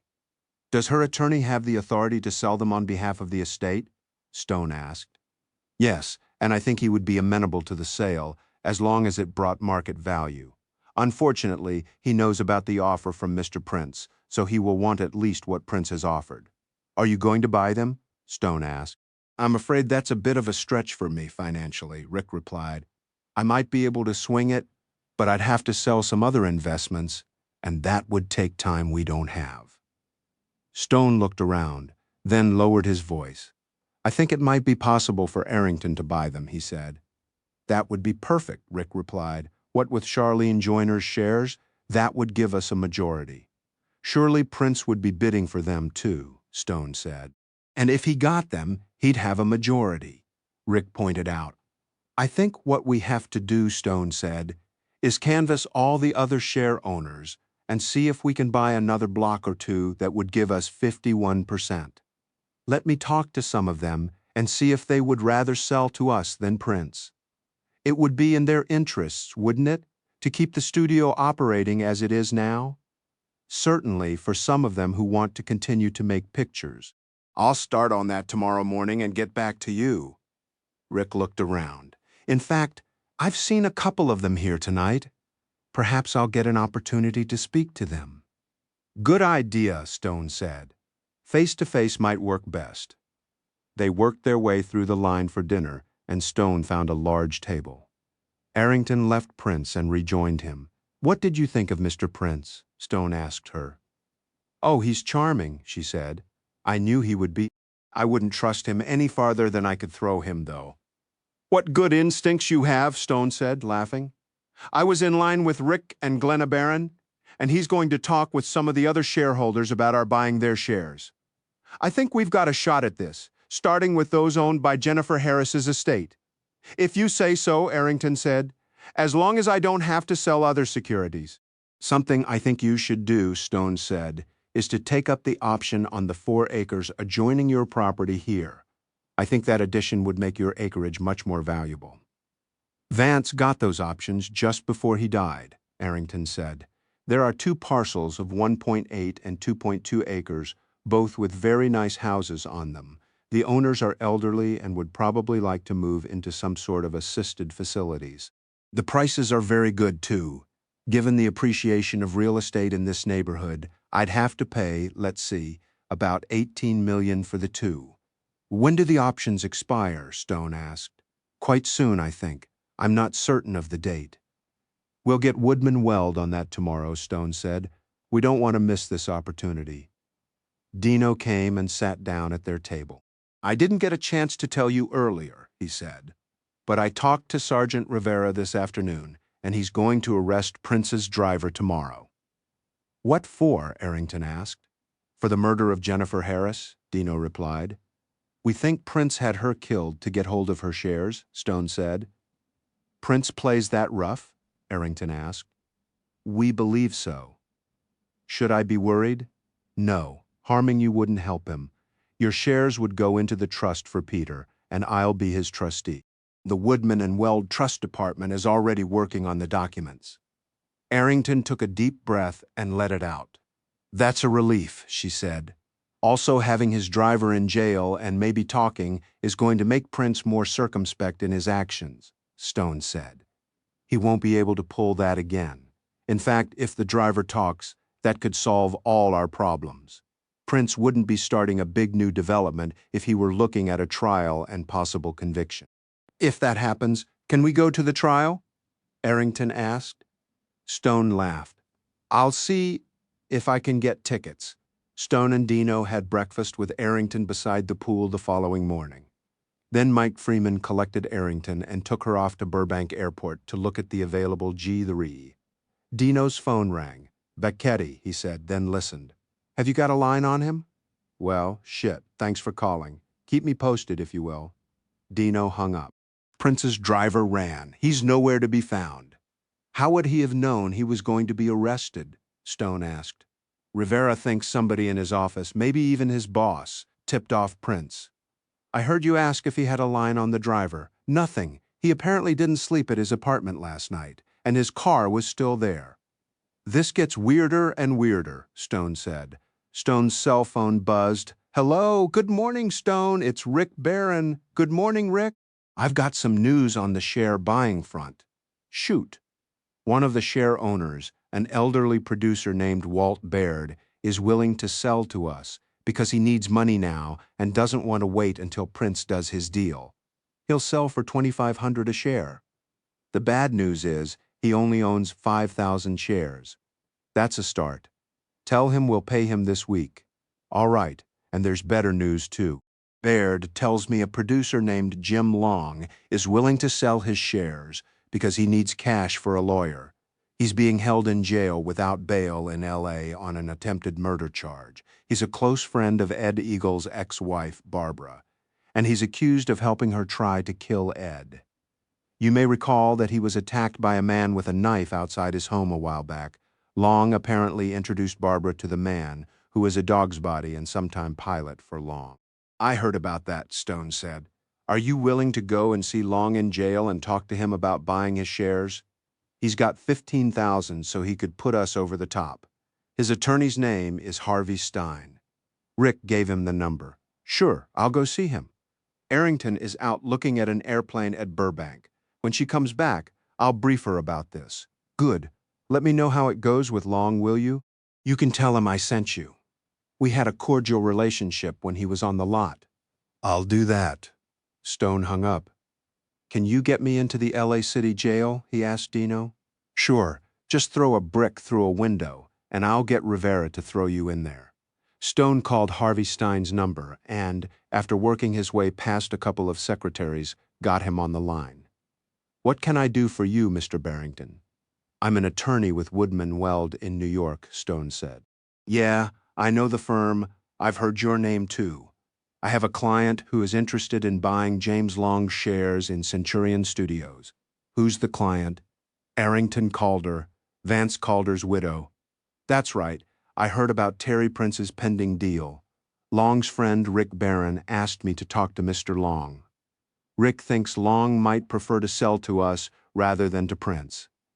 As his attorney, I don't give a shit who he sells to. Either way, I get paid what Long owes me. Will you arrange for me to see him in jail? Sure, I'll leave your name there. He's in Metro Jail at Parker Center. Stein gave him the address. Visiting hours today are 2 to 4. Thanks very much. Tell Jim to call me as soon as he can. I'll do that. Stone thanked him and hung up. Long is at Parker Center, he said to Dino. That's where Rivera works. I'll go with you and see if he's found Prince's driver. Okay. Stone's cell buzzed again. Hello? Hey, it's Arrington. Hi there. I just bought an airplane. Got a great deal too, Mike says. Well, don't fly it away. We've got some paperwork to take care of first. I'm on the way home. Mike wants to talk to you, though. She put Freeman on the phone. She liked it the minute she saw it, Mike said. Great interior. It's even got a bed unusual for a GIR. What do I need to get done? You need to get a corporation set up to own the airplane, for liability and tax reasons. I can get that done. I'll deal with the logbooks, the pre-flight inspection, and the insurance agent. I'll send Arrington home in my car, and it can come back for me. Okay, call me when you know when we'll close. Will do. Mike hung up. Stone called Bill Eggers in New York. Afternoon, Stone. What's up? Our client Arrington has bought an airplane, a GY. I need to get the proper corporate setup done right away. We've got a tax lawyer here who can do it. He's going to need some information about the airplane. Stone gave him Mike Freeman's cell number. Tell him to call Mike. He's with the broker now. They'll get him whatever information he needs. Will do anything else? Arrington is going to buy some more shares of Centurion, hopefully in the next day or two. Is there enough left of her line of credit? We'll have to see about that.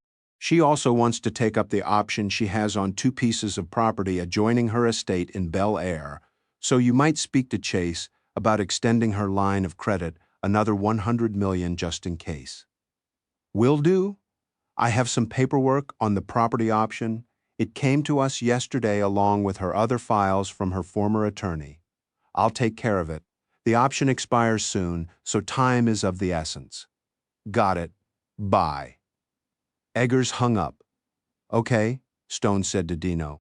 Let's have some lunch and then run down to Parker Center and see this guy in jail. Stone signed in at Metro Jail and sat down to wait to be called. The waiting room was jammed, mostly lawyers and women, many with children. Half an hour later, Stone was shown to a lawyer's meeting room, apparently a courtesy that Harvey Stein had requested. James Long was shown into the room by a guard and had his handcuffs removed. He was a tall, slender man in his 50s with graying hair and the start of a beard. He was wearing the standard orange jumpsuit. They shook hands. "Mr. Barrington? Harvey Stein said you were coming to talk to me. I'm glad to see you. It's good to talk to anybody besides my cellmate." "I understand," Stone replied. "I hope you're being treated well." "Not especially," Long said. "I'm in here, not because I've committed a crime, but because they want me to rat out my friend Barbara Eagle. Funny thing is, I don't have any knowledge of what they say she did. All I did was meet her in Mexico and fly her to Yuma, where she left us. In the process, she of course met my pilot, and it's that introduction that they're holding me on as an accessory. Somebody murdered him in his home, so he can't back me up." "I hear Barbara escaped from jail down there," Stone said. "I didn't know that. She called and asked me to meet her in Acapulco, and I did.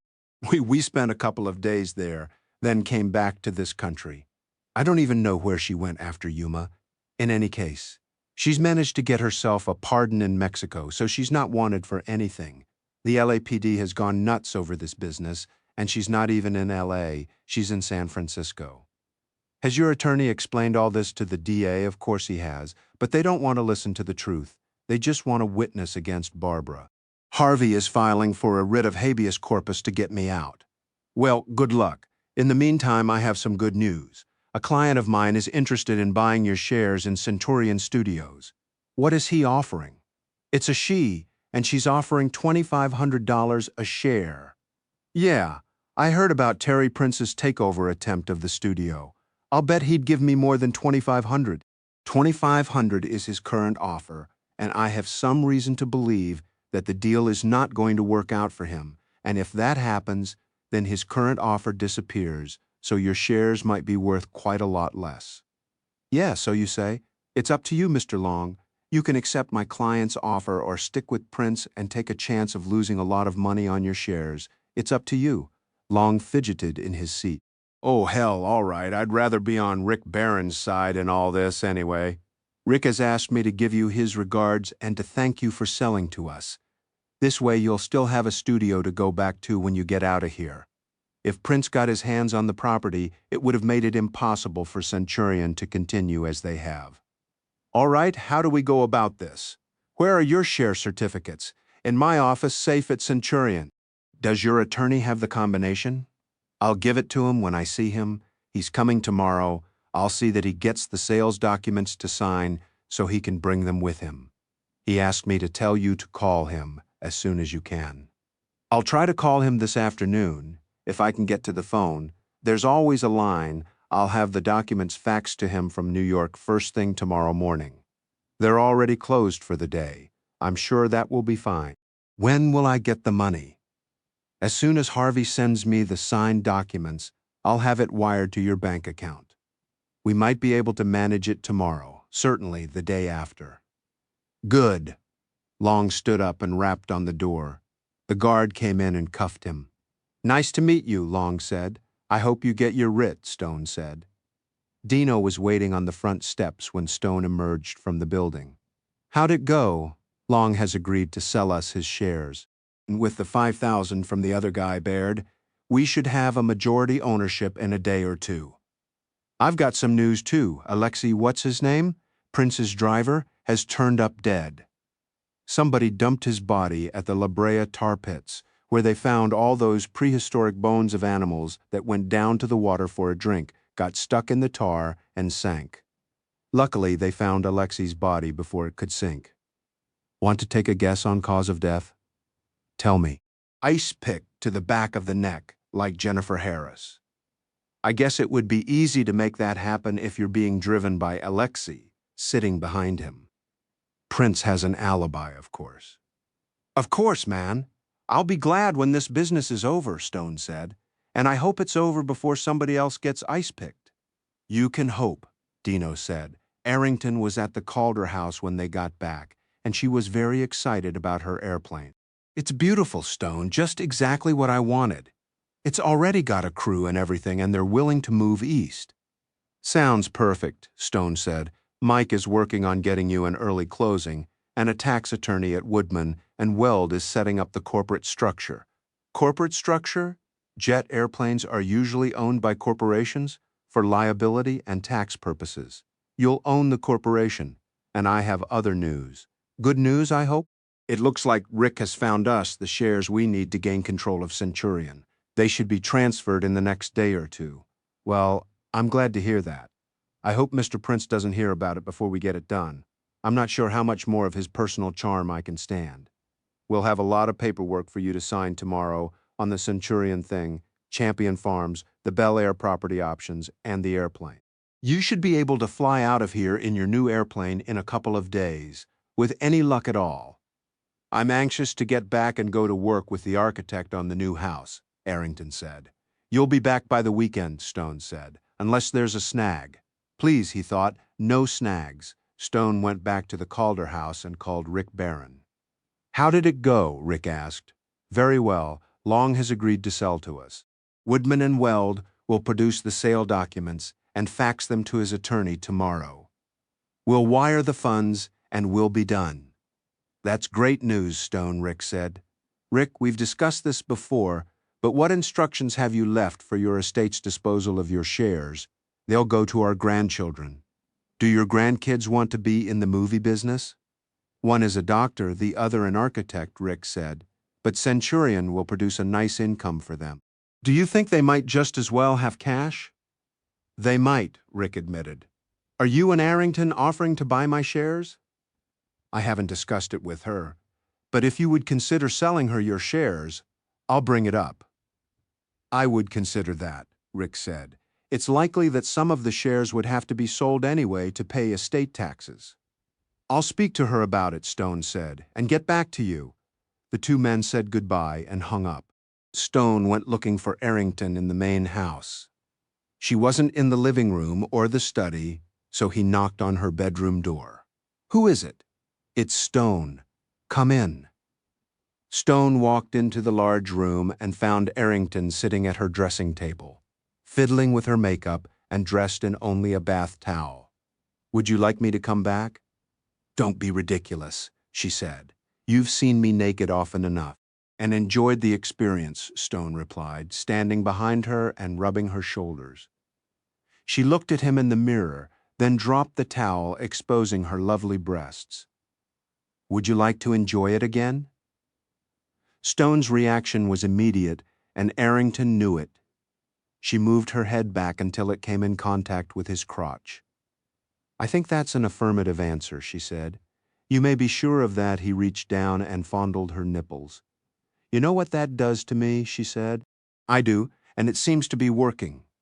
She spun around on her stool, unzipped his fly, and took him into her mouth.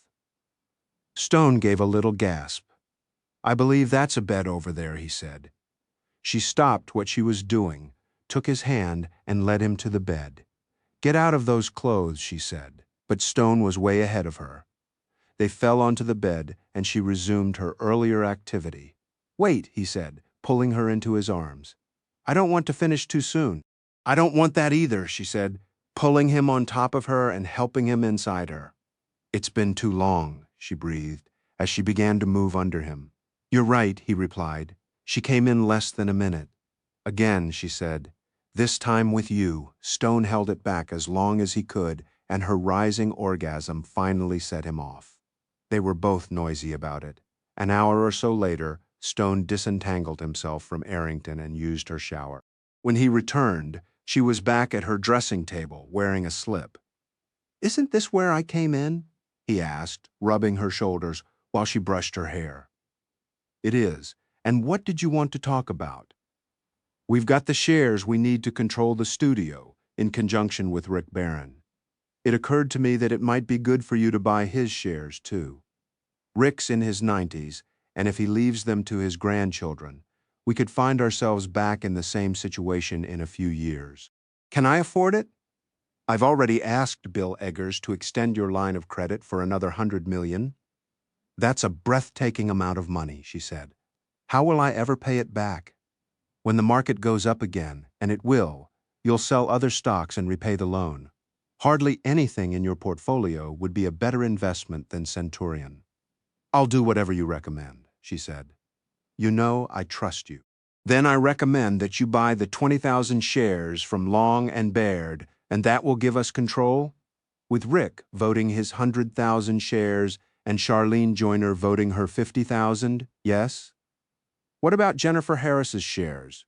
We don't know yet if her estate will sell them to us, but we don't need them because we have Long's and Baird's shares.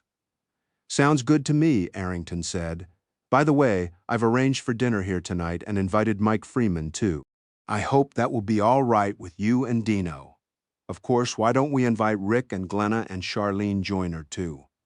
We can call it a celebration of both your new airplane and our achieving voting control of Centurion. Sounds wonderful.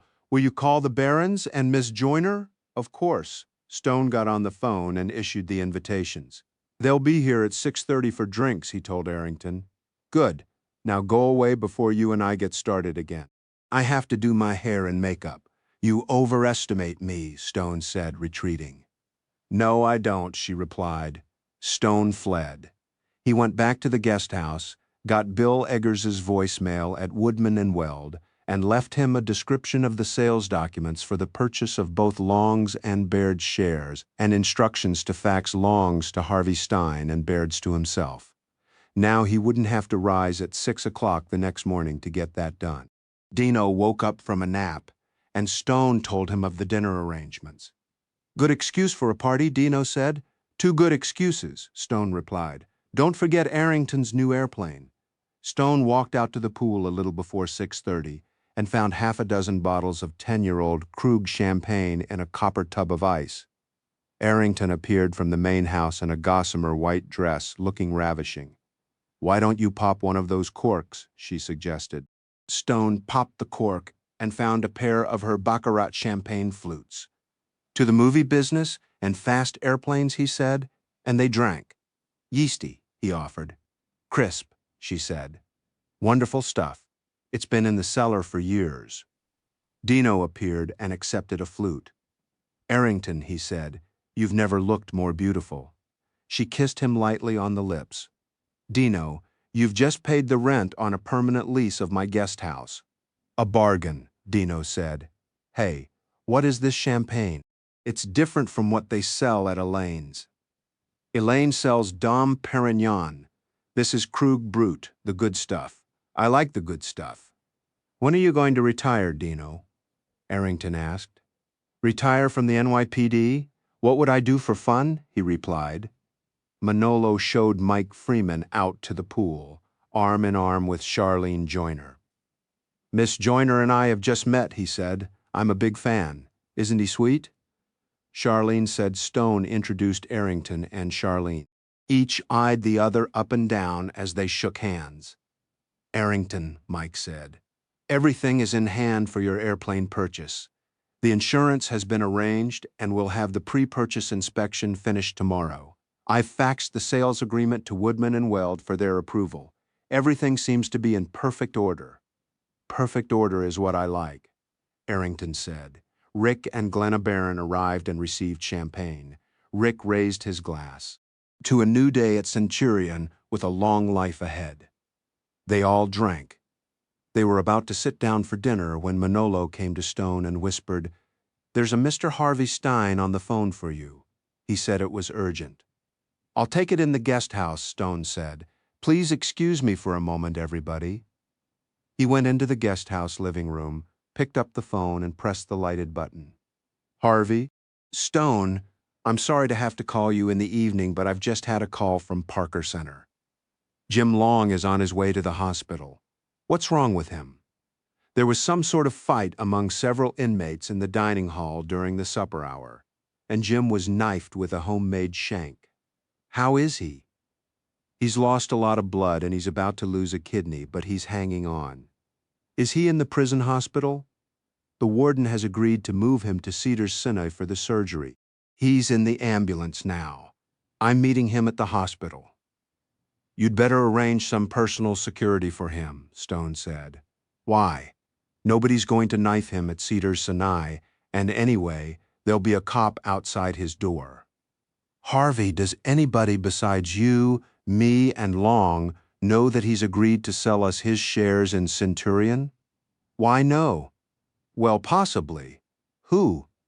Terry Prince's attorney phoned this afternoon to try and buy the shares. I was out of the office and an associate took the call. It's possible that he might have spoken out of turn, surely. You don't think that Prince is responsible for this? Did you read the piece in the LA Times about the death of Eddie Harris's daughter, Jennifer? Yes, I saw it. Was she going to sell you her shares? No, but she was going to vote with us. Oh, shit. I had no idea. Did you talk to Jim today? Stone asked. Yes, he called my cell and gave me the combination to his safe at Centurion. I went over there and picked up the share certificate. That's why I was out of the office. Where is the certificate now? At the office, in my safe. I don't suppose Jim had an opportunity to sign it. No. I was going to see him tomorrow morning. Well, Harvey, I think you'd better get a couple of armed guards over there. A cop napping outside the door isn't going to make him safe. I'll do that right away. And Harvey? Yes.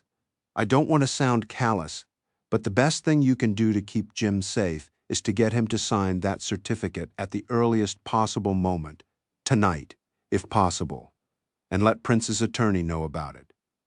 I see your point. I'll do what I can. Stone gave him his cell number. Please call me when you have his signature. The sales documents will be in your fax machine when you get to your office tomorrow morning. I'll do that, Stein said. Stone hung up, then stood and thought for a moment. There was no point in telling the others about this at the moment, he decided. Why ruin the dinner party? He turned to find Dino standing in the doorway. Everybody sitting down? Everything okay? Not exactly, Stone said. Jim Long got himself shanked in some sort of fight at Metro Jail. Dead, bleeding. He's on his way to Cedars-Sinai to have a kidney removed. Any chance he's going to live to make the sale? His lawyer is taking the stock certificate to the hospital for his signature. He realizes that Long won't be safe until the stock comes to us. Well, Charlene has already got security in place, but what about Arrington? I think I'd better talk with Mike Freeman about that, Stone said. Strategic Services has a Los Angeles office. Prince has a long reach, doesn't he? You could say that, Stone replied. We're at 3 bodies, 2 of them dead and counting. They rejoined the party, but everyone had already taken seats at the table, so Stone would have to wait until after dinner before speaking to Mike about Arrington's security. The party continued merrily until nearly midnight, very late for L.A., where movie people rose at dawn and headed to their shoots. As everyone began to drift out, Stone took Mike Freeman aside. Mike, that phone call I took before dinner was not good news. One of the Centurion shareholders, whose stock we need to acquire to keep the studio from being sold, was shanked in jail earlier this evening and is having a kidney removed at Cedars-Sinai. Is he going to make it? Mike asked. I don't know. He's lost a lot of blood. What I'm concerned about now is Arrington's safety, since she's the largest Centurion stockholder. You think this fellow Prince is behind the stabbing? 2 other people, one a stockholder and the other her assassin, are already dead. Can your LA office arrange some security for Arrington, starting immediately? I'll take care of it right away, Mike said, reaching for his cell phone. Let's see, we'll need a man inside the front gate, 1 inside the house, near Arrington's bedroom, and 3 patrolling the grounds. Is it fenced the whole way around? Stone beckoned Manolo, who was clearing the dining table. Yes, Mr. Stone. Manolo, does the wrought iron fence go all the way around the property? Yes, sir, and it's all on the alarm system. I'll need to take a look at the system, Mike said. Manolo Stone said, Mr. Freeman is going to arrange for security guards to come to the house tonight. Please let them in when they arrive. And right now show Mr. Freeman the security system. Yes, sir, Mr. Stone. And not a word to Arrington about this. No, sir, Mr. Stone. Manolo and Mike went into the house together. Stone and Dino sat down and had a nightcap. Mike is arranging security for Arrington, Stone said. Great. What about security for you? Me? You're the guy who's running the show that's trying to foil Prince's takeover of Centurion. I hadn't thought of it that way, Stone said. I think we should start carrying, Dino said. I think you're right, Stone replied. Stone was dressing the following morning when his cell buzzed. Hello? Stone? It's Carolyn Blaine. It's important that I see you as soon as possible. Can't we talk over the phone? No, I don't trust the phone. All right, come here for breakfast. You know the way. I'll be there in half an hour, she said, then hung up. Stone was the first up. Dino was apparently still asleep, and Arrington was not an early riser. He buzzed Manolo. Manolo, I'll be having a guest for breakfast, a Miss Blaine. She should be here in around half an hour. Yes, Mr. Stone. The security people arrived around 1 a.m. and are doing their work. Tell the one in the house not to be standing at Mrs. Calder's door when she wakes up. He must be discreet until I've told her about the security. Yes, Mr. Stone. We'll have some of your eggs Benedict for breakfast, this time with smoked salmon instead of ham. Yes, Mr. Stone.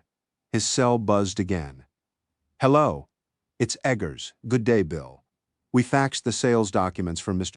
Long's Centurion stock to Harvey Stein a couple of hours ago. That's good news. How about Baird's documents? Faxed to you. Also, the corporate documents and sales agreement for Arrington's airplane. Also, instructions to Chase to allow us to transfer funds from her account on her behalf. Make sure she signs where indicated. As soon as you fax that back to Chase, we can wire the funds for exercising the options on her adjoining property. Certainly. You know, Bill, it's great to have the firm behind me like this. I could never have gotten it all done on my own. You need the firm now because you have the clients to support, of course. And the extension of Arrington's line of credit has been granted for $200 million. Again, thanks. Stone said goodbye, then hung up. Stone ran his belt through the loops, then stopped. He took his travel gun, a Colt Government, 380, from his case and put it on his belt, then slipped into a linen jacket to cover it. His cell buzzed again. Hello, Stone. It's Harvey Stein. How is Jim? He was in a coma when I got there, result of loss of blood, and he hasn't come to since the surgery. Prognosis? No better than a 50-50 chance of recovery. If he crashes now, we'll have to start thinking about unplugging him. I'm his medical surrogate and his executor, so it will be up to me to decide if and when. I don't envy you that, Harvey. I don't envy me that either. I'll call when there's news. He hung up. Carolyn made it in 20 minutes, and Manolo showed her out to the pool, where he had set the table. You look flustered, Stone said. Breakfast will be here shortly. Would you like a mimosa? No, thank you. Just some orange juice. Stone poured them each a glass from the pitcher on the table. Now, he said, what's up? First of all, Terry Prince found out yesterday that you had been to see James Long in jail, and that he had agreed to sell you his stock. Oh? How did he know about that? Terry is very plugged into the LAPD, and he has taken an interest in Long since he learned he's a stockholder. His lawyer talked to Long's law firm yesterday. I see. She fidgeted for a moment. There's more, she said. Someone knifed Long during the dinner hour last night. Stone decided to play dumb. Is he all right? He had surgery last night at Cedars-Sinai. I haven't heard the result yet. Why are you telling me all this, Carolyn? You once said to me that if I needed legal advice to come to you. That's right, I did, but you don't appear to have done anything wrong, not from what you've told me anyway. It's not that, she said. Yesterday, quite by accident, I picked up the wrong phone line and heard Terry order Long's murder. Did he say that? Murder James Long? Not exactly. What did he say, exactly? He said something like, it needs to be done tonight. Tomorrow could be too late. He could have been talking about getting a haircut. What made you think he was ordering a murder? Terry called me and told me to bring in the file on a project we're working on. I was with him for a good 4 hours before we finished. Shortly before I left, he got a phone call, and I answered. It was a man named Carter, whom I knew from other calls. He works at Parker Center. Terry took the call, and I pretended to go through the file while he talked. He said, "Is it done?" Then he said, "Did Long have an opportunity to sign any papers today?" I think the answer to the first question was an explanation of what had happened to Long, and the answer to the second question was no. He hung up, and I asked if everything was all right. He said he wasn't sure. A friend was having surgery at Cedars, and he wouldn't know anything until morning. I had some dinner with a friend, and when I got home, I heard on the news that James Long had been stabbed at the jail and taken to Cedars Sinai. It was easy to put two and two together, and Stone said, since you put two and two together only after the fact, you had no reason to call the police yesterday. That's right, and I'm not sure that what I could testify to is enough to get Terry tried and convicted. I think you're right about that, Stone said. Manolo brought breakfast, and they began to eat. Tell me, Carolyn, Stone said, do you have any idea what happened to Terry's driver, Alexi? Only what I read in the papers, she said. Terry brought up the subject, but he seemed to be as mystified as I. The man hadn't come to work the day before, and when I called his apartment, there was no reply. No reply to his cell phone either. What about Jennifer Harris? Any ideas about her death? Who? That was in the papers too. She was the daughter of Eddie Harris, who used to run Centurion, and she had inherited his stock in the studio. Now that you mention it, I think I saw something about her in the papers too, but I didn't connect her with Terry's attempt to get control of Centurion. They finished breakfast and Carolyn got up to go. What should I do? She asked. Nothing for the moment. Just keep an ear to the ground. Although what you've told me isn't enough for an arrest, it could be very useful at trial in conjunction with other evidence that might be found in an investigation. Stone, she said, picking up her handbag. Why did you tell me at the Bel-Air hotel party not to mention to Terry that Mrs. Calder has an option to buy some property adjoining her estate? I can't tell you that right now, but it's better for you that Prince doesn't know. You'll have to trust me on that. All right, she said. I will. Stone watched her walk back toward the main house, and he wondered why he was not sexually attracted to her. She was quite beautiful, after all. Stone retrieved the Woodman Weld documents from the fax machine in the house, and when he returned to the patio, Arrington and Dino were having breakfast. He put the envelope on the table and poured himself a second glass of orange juice. You're not eating? Arrington asked. I was hungry. I ate earlier. What's the big envelope? Many documents for your signature. Signing them will wrap up the property purchase, the airplane purchase, the purchase of Baird shares, and it will authorize Woodman and Weld and me to transfer funds from your line of credit to pay for all of that. You didn't mention the purchase of James Long's shares, Stone sighed. There's a problem with that, he told her about the attack on Long. You mean Prince can have people killed in prison? It's not as hard as you might imagine if you have a contact on the inside. I'm beginning to feel unsafe, she said. You've had round-the-clock security since late last night, Stone said. Mike Freeman arranged it, and his people are good. Oh, then I feel safer. With any luck at all, you'll have everything wrapped up and will be able to fly back to Virginia tomorrow, the day after at the most. You mean if James Long doesn't die? I mean if he signs the papers. If he dies, then we have to deal with his estate. Oh God, she said. We have to take these things as they come, Stone said. Everybody's working very hard to make this work. I know you're working hard, Stone, and I'm very impressed by how quickly you've been able to generate all the paperwork for these various transactions. She put her fork down. Okay, give me a pen. Stone guided her through the documents, then double-checked to be sure she had signed them all. Then he summoned Manolo and gave him instructions on faxing the documents. Before the day is out, you'll own Baird's shares, the adjoining properties, and the airplane. Things didn't happen this fast when I was dealing with Mr. Sharp back in Virginia. He would have taken weeks to get all this done. Manolo came and told Stone he had a call. Hello, Stone, it's Rick Barron. Have you heard about Jim Long? The morning news said he's in the hospital. Yes, we're still going to make this happen, Rick. We just have to wait for him to be sufficiently conscious to sign the sales documents. They're in his attorney's hands now. What else can go wrong? Don't worry, we're going to get there. Stone didn't feel as confident as he sounded. but it was important to keep the man's spirits up.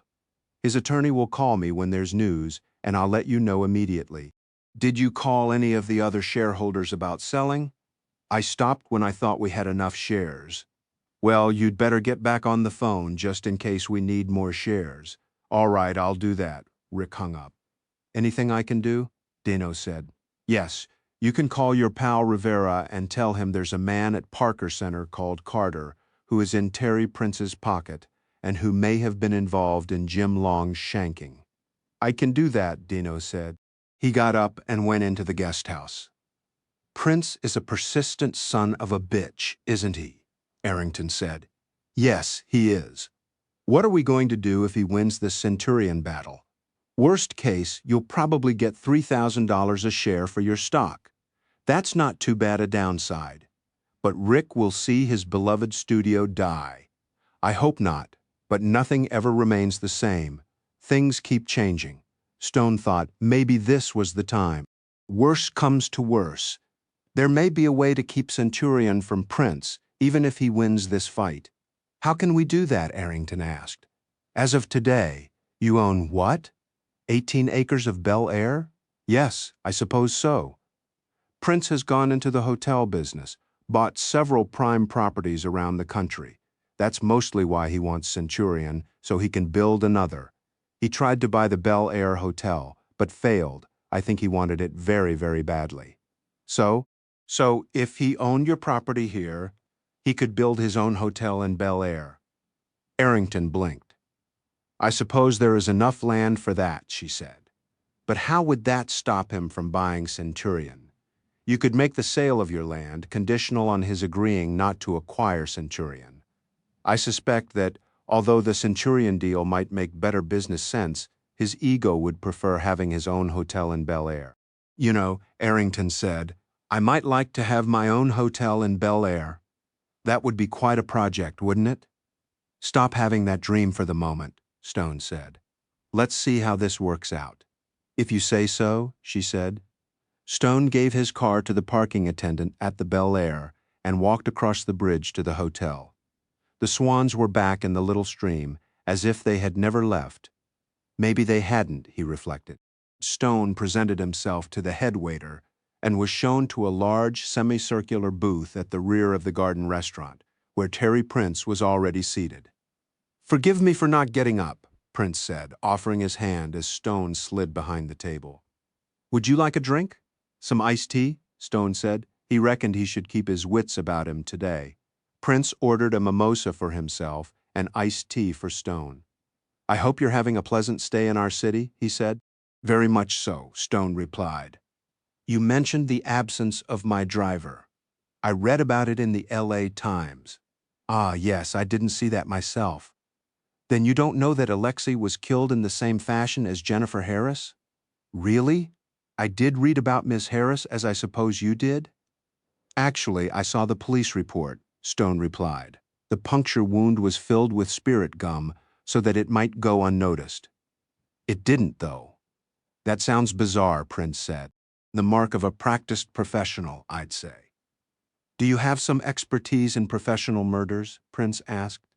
I was a New York City homicide detective for many years before I began practicing law. Ah, that wasn't mentioned in the announcement. Announcement? Stone asked. You haven't seen this morning's New York Times? No. There was an announcement of your joining Woodman and Weld as a partner. I see.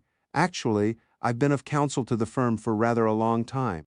Well, I congratulate you on achieving partner level in such a prestigious firm. Thank you.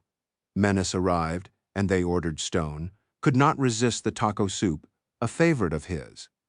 Most of my business interests are on the West Coast, Prince said, but I'm considering some projects in New York, among them a new hotel. Sounds interesting, Stone said. I think it will be, Prince replied. Might you have an interest in representing me for my New York projects? I'm afraid I would have a conflict that would prevent me from doing so, Stone said. You're referring to your representation of Mrs. Calder? I am. How did you become involved with her? Stone paused. Did Prince's use of involved have a double meaning? We've been friends for a number of years. I understand she's broken ties with Howard Sharp in Charlottesville, Prince said. I'm not surprised you know about that, Stone said, having bought her house there. Yes, that was Mr. Sharp's last representation of her, Prince said. I thought he did a good job. That means the way he did his job somehow reacted to your benefit, I suppose. Prince laughed heartily. You're very perceptive, Stone. Let's just say I think she will be happier with Woodman and Weld, Stone replied. Lunch arrived, and they began to eat. Stone, Prince said, pausing to take a sip of his tea. I'm sorry we seem to be working at cross purposes in the Centurion transaction. It's not a transaction yet, Stone said. Touche. In the Centurion offer, shall we say. Yes. I wonder if you might not soften your position in that deal if you were personally participating in it instead of just representing Mrs. Calder. What are you suggesting, Terry? I would not be so crass as to make you an offer, Prince said smoothly. But if you could somehow bring the deal to a swift conclusion, you might be free to represent my New York interests all the sooner, might you not? As long as you were not involved in a business deal adversarial to Mrs. Calder's interests, that would be ethically possible. Well then, do you think we might move forward on the Centurion deal, then? Stone put down his fork. I take it that Jim Long is still alive, Stone said, and I'm beginning to think that he might even have regained consciousness. Prince said nothing, only shrugged. Stone's cell vibrated on his belt.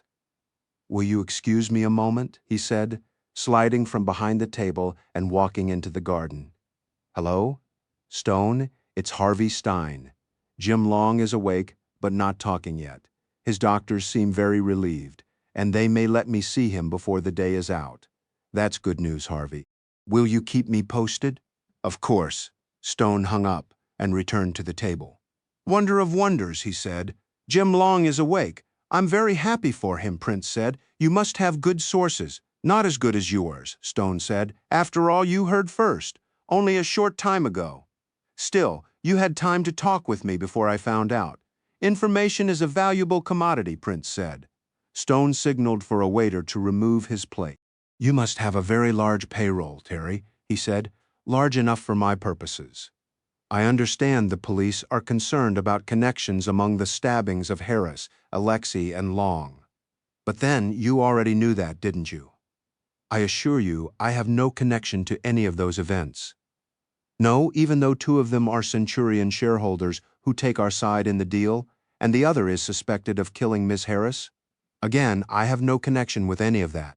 I think the police are going to become even more interested should an attempt be made on anyone else associated with Centurion, Stone said.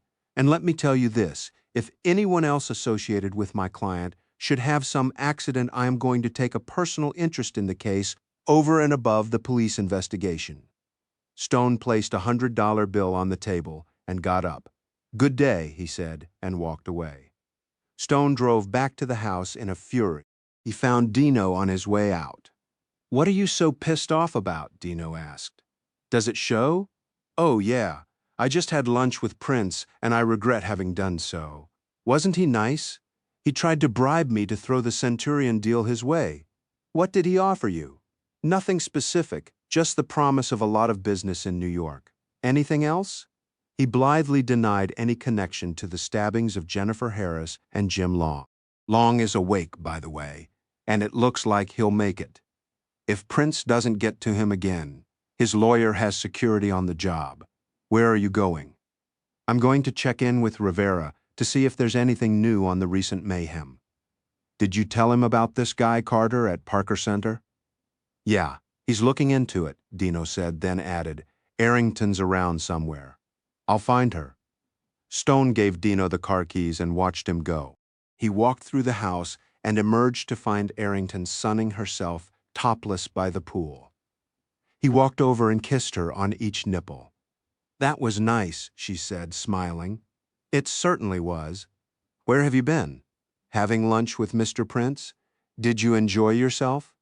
No, Stone told her the details. He really is slimy, isn't he? I hope there's something terribly wrong with the house you sold him, Stone said. She laughed. I told him there were bats in the cellar and raccoons in the attic. But he didn't believe me. Are there? As a matter of fact, yes. It will be a nice surprise for him. I put it on the disclosure form too, but I'll bet he didn't bother to read it. He implied that Howard Sharp somehow slanted things in his favor during the proceedings. Then he deserves the raccoons and bats. I think you're well rid of Mr. Sharp, Stone said. Well, I'm certainly a lot happier with you and Woodman and Weld, she said. I'm very impressed at how smoothly you're all handling things.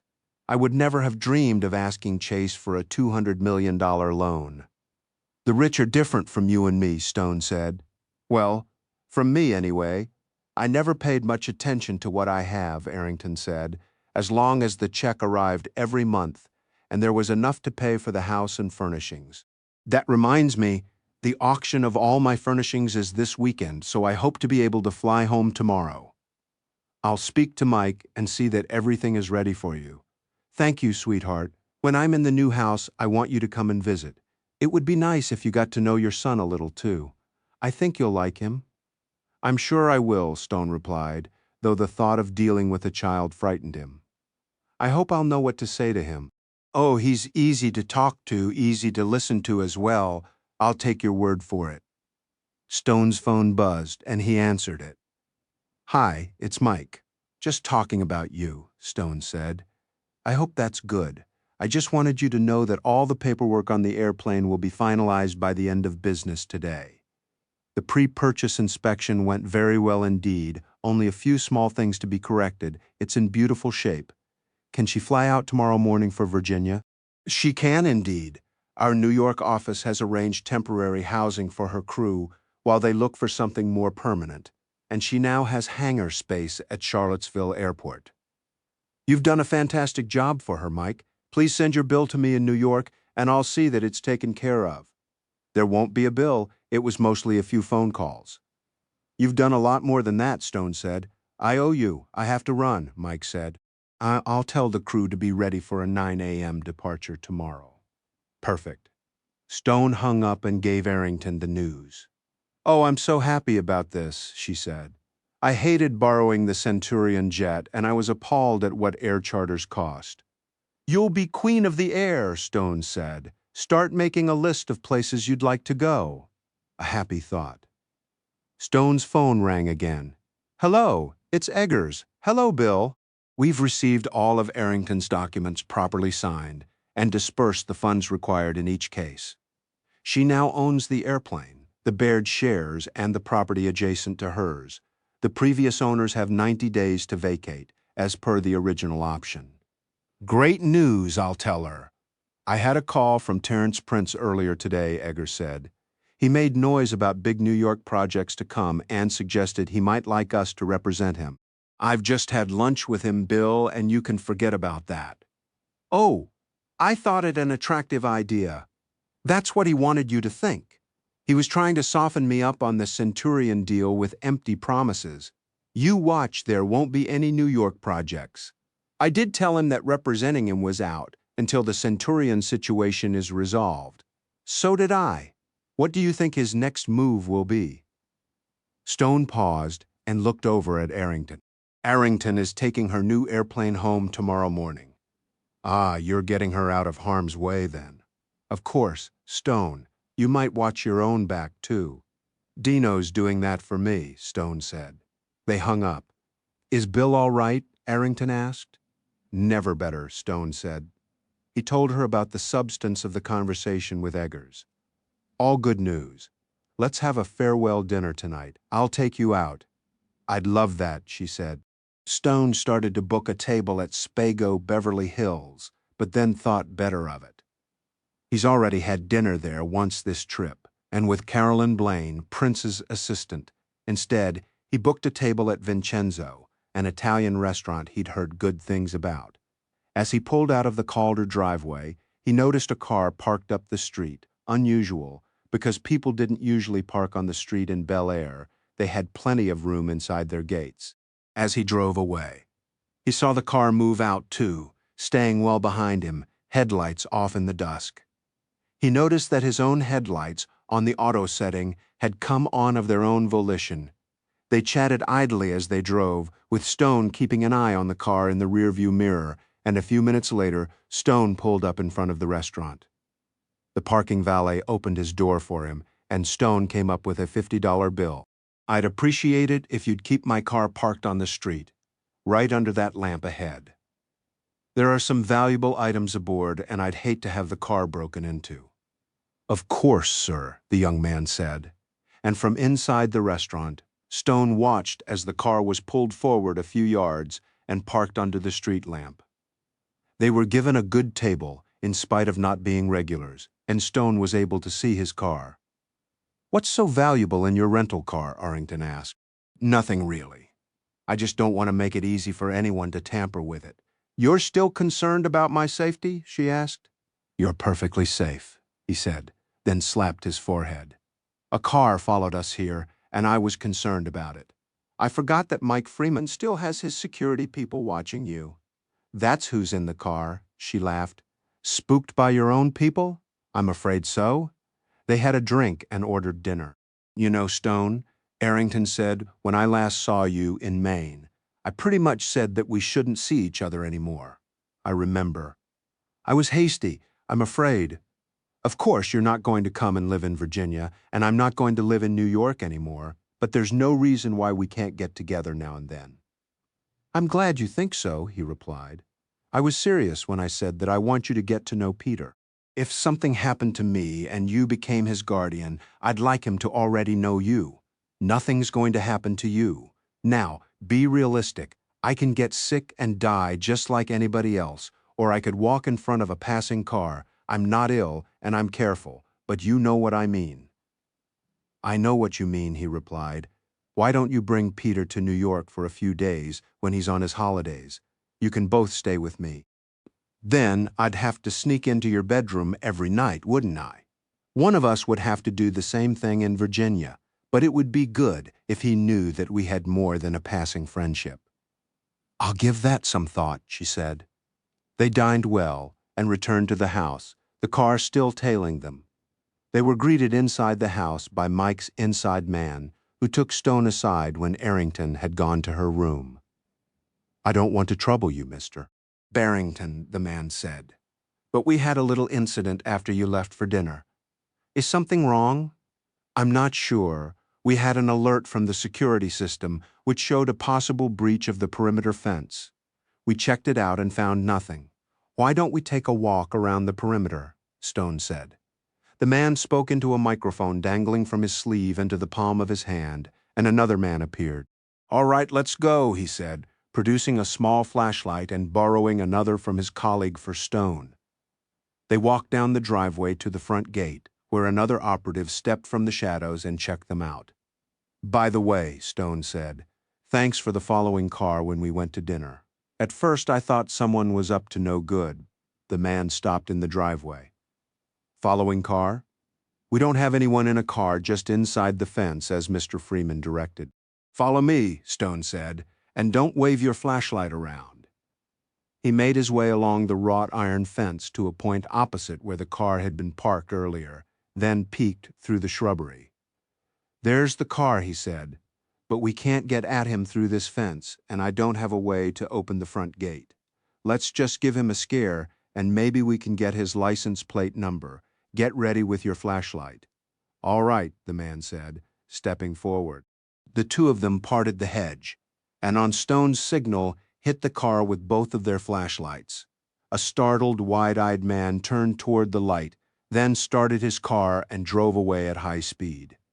40-ish, graying hair, sideburns, Stone said. "Did you get the plate number?" the security man asked. "No. The license plate light was out deliberately, I'm sure. Plain vanilla sedan," the man said. "I didn't even get a make. Maybe we've scared him off for the night," Stone said. "Come on, let's walk the rest of the perimeter." They trudged on, lighting their way with the flashlights. As they were passing a point behind the guest house, the security man said, "Wait." He pointed his flashlight at the top of the fence and spotlighted something hanging on one of the sharp spires that rose from the wrought iron barrier. There, he parted the hedge, pulled himself up on a crossbar, and retrieved the object. Piece of blue cloth, the man said, turning his light on it. Cotton, Stone said, maybe from a shirt tail. Then, from behind them, a shot fractured the silence. Come on, Stone said, drawing the pistol from his belt. They both ran, flat out, toward the house. Stone opened the rear door and started to run down the central hallway. Then they saw a man crumpled on the floor. The other security man stepped from the living room into the hallway, weapon drawn. I hit him, he said, keeping his gun on the inert figure. The first security man bent down, turned the man over, and kicked away a silenced small-caliber pistol. He felt for a pulse at the neck. Nothing, he said. He's dead.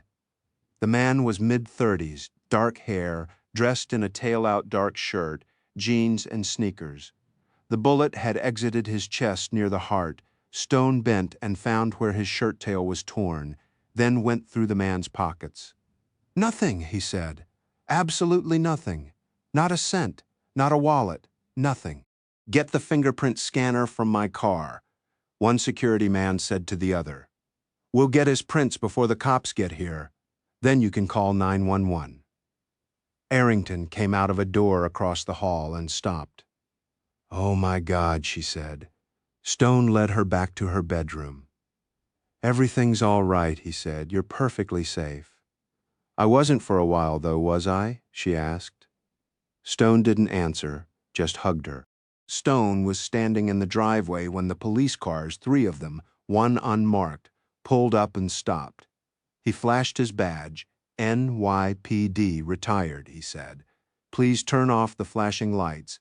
Let's not disturb the neighbors any more than necessary. Dino came walking up the driveway, followed by another man. He introduced Sergeant Rivera to Stone, and Stone introduced them to the lead detective. We've got a man down in the central hall of the house, he said to the detective. 1 gunshot wound to the back, exiting the chest. DOA. We have security people here to prevent such a thing, but we found where he came over the rear fence, leaving this. He handed the scrap of blue cloth to the detective. You'll see where it came from, his shirt. We kicked his gun to one side when we turned him over to see how badly he was hurt, but nobody has touched it since. Motive? The detective asked. Uncertain, Stone said. Maybe robbery, maybe something to do with a business deal. This is the home of the late Vance Calder. His widow is in the house, but she saw nothing. The detective nodded. I'll need to talk to her. Stone went and brought Arrington out and introduced them. Then he sat and listened as she was interviewed. When they were done, he took her to her room. You get some sleep, he said, kissing her. Somebody from the medical examiner's office showed up, followed by 2 EMTs in an ambulance. They began to do their work. Eventually, the ME joined Stone and the detective. Deceased probably instantly, gunshot wound through and through, fresh corpse, been dead less than an hour. I'll need the gun that fired the shot, the detective said, and Mike's security man handed it over along with his gun permit and a business card. The detective made some notes, then returned the permit to him. Remain available, the detective said, and the man nodded. Mike Freeman turned up shortly. I'm sorry I was so long. I was having dinner in Malibu, he said. Stone silently wondered where in Malibu. With Charlene, Mike said. Stone nodded and brought him up to date. Your people did well, he said, but I didn't. I took Arrington to dinner, and a car followed us, but I thought it was your people. Turned out I was wrong. Photographs of the corpse and the scene were taken. Then the police cleared the scene and took down the yellow tape. Manolo turned up with a mop and a pail and cleaned up the blood as if he did the same every night. It's time everybody went to bed, Stone said, shooing everybody out of the house but the security people and Dino. Then he went to Arrington's room and knocked softly on the door. Come in, she said, and when he had stepped inside, close the door and come to bed. I don't want to sleep alone. Stone undressed and climbed in next to her. I told Manolo breakfast at 7. Mike's people will deliver you to Burbank Airport whenever you want to leave. She snuggled close to him. That's the nice thing about a private jet, she said. Departure time is whenever you feel like it.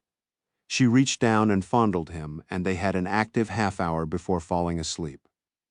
She woke Stone at 6:30, already half-dressed. "I'll finish packing and join you for breakfast," she said.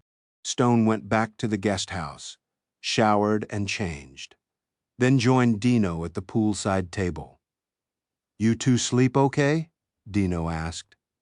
"Yes, considering." "Are you still rattled? You were last night." "I'm still angry," Stone said. "It was Prince, you think? He wants Arrington dead?" "No, he wants me dead," Stone replied. "I've purposely made myself the main impediment to his deal, so he wants me out of the way. Me dead wouldn't cause much of a fuss. Arrington dead would make worldwide headlines." "I buy that," Dino said. "Still, it seems reckless. I think he's beyond caring about that, just obsessed with the deal. What's the news from your pal Rivera?" "He pulled in this guy Carter at Parker Center and scared the shit out of him.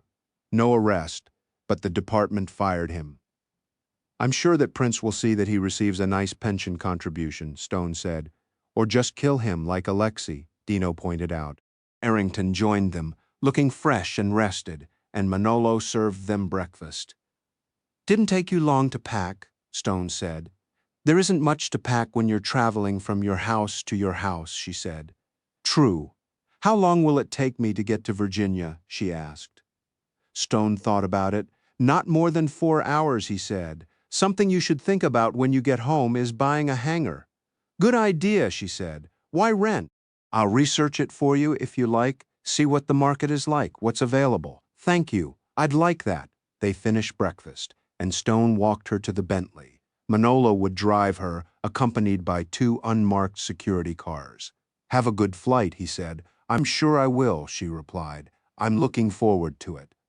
She kissed him, got into the Bentley, and was driven away. Stone was back at the table when Mike Freeman called. "Hello?" "Hi, did she get away?" "She just left."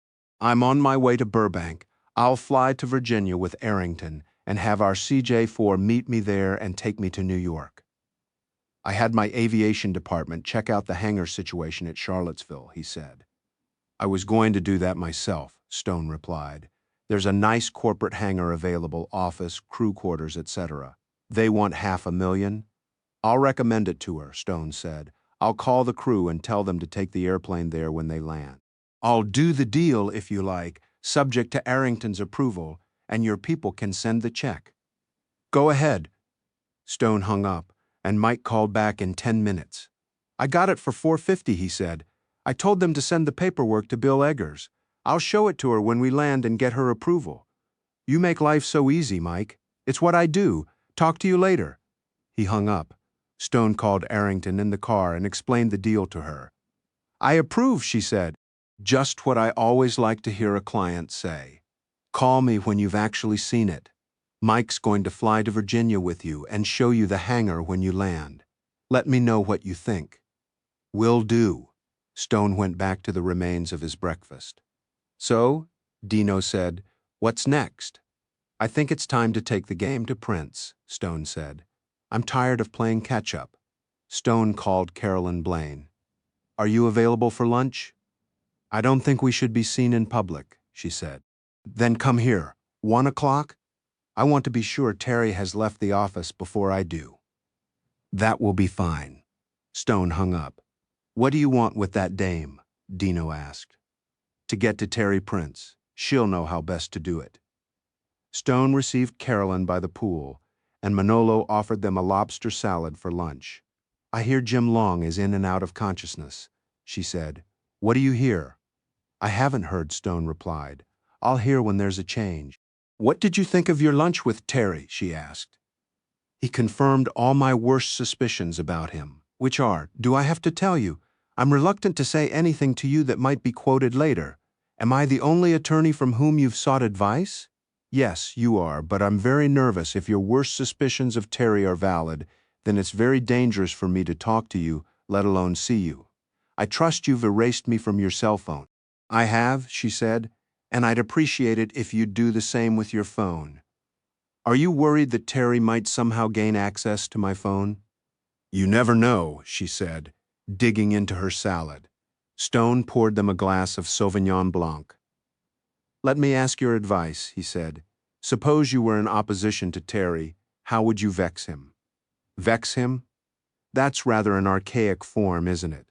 How would you get under his skin, upset him? I'd outbid him for something he wanted. That's too expensive a way to vex him? Then I'd find something else he wanted. Stone smiled. That's a nice thought. Do you have something in mind?